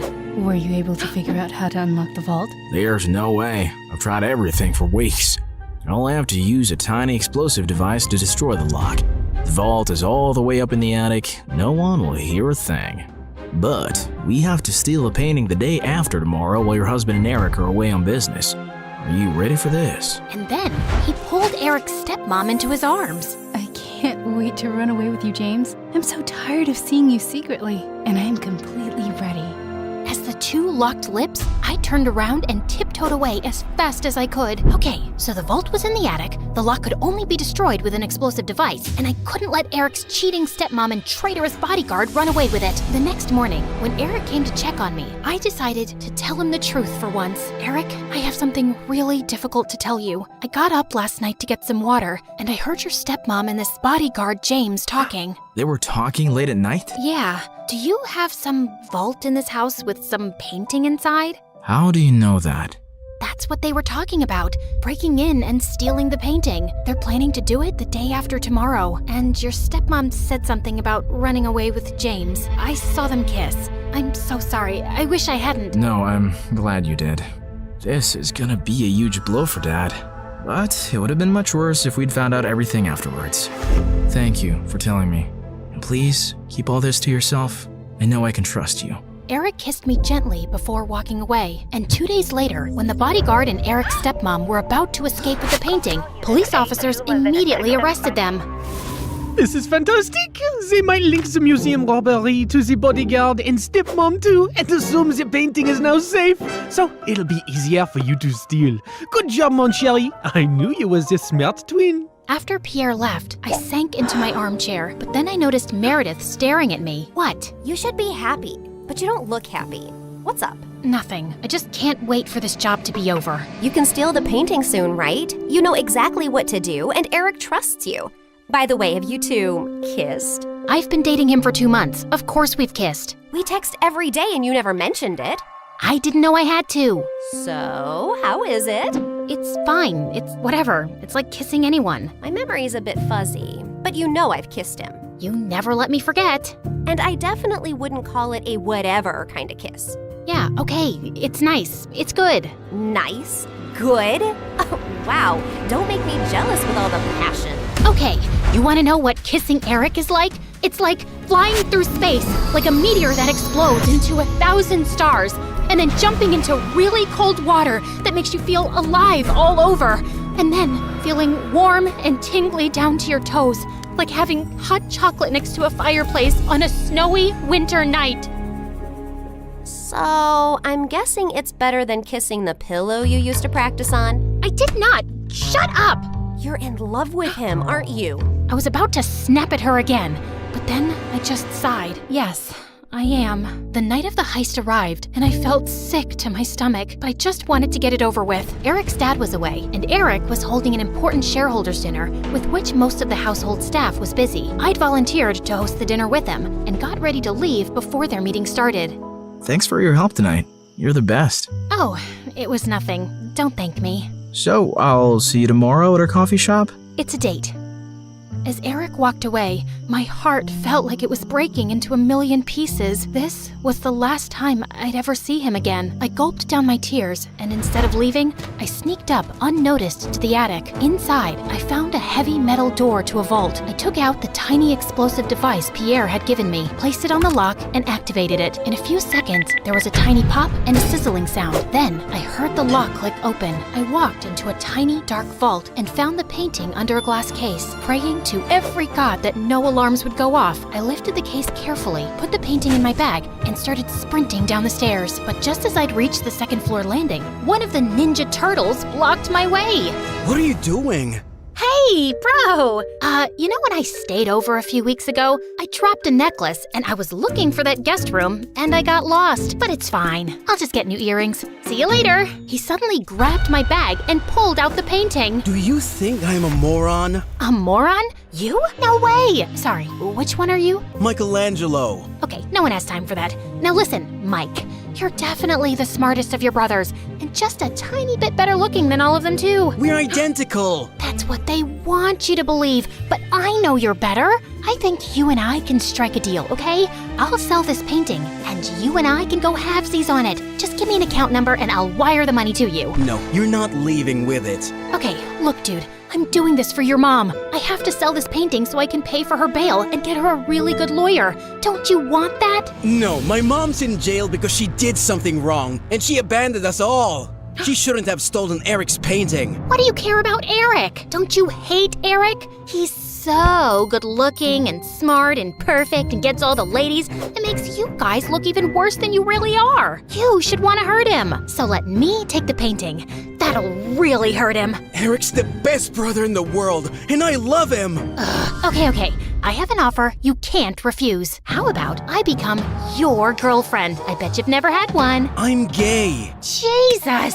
All right, I surrender. Just one last thing. Without warning, I punched his face so hard that he went reeling back with shock and dropped the painting. Then I kicked him into a room and locked the door shut. I'm sorry, Mikey. You're a really good guy. I sprinted down another flight of stairs and jumped out of the first-story window. I ran across the garden to the fountain, climbed the tree next to it, jumped onto the wall, and then landed softly outside on all fours. Just as I got up, I found myself facing Eric.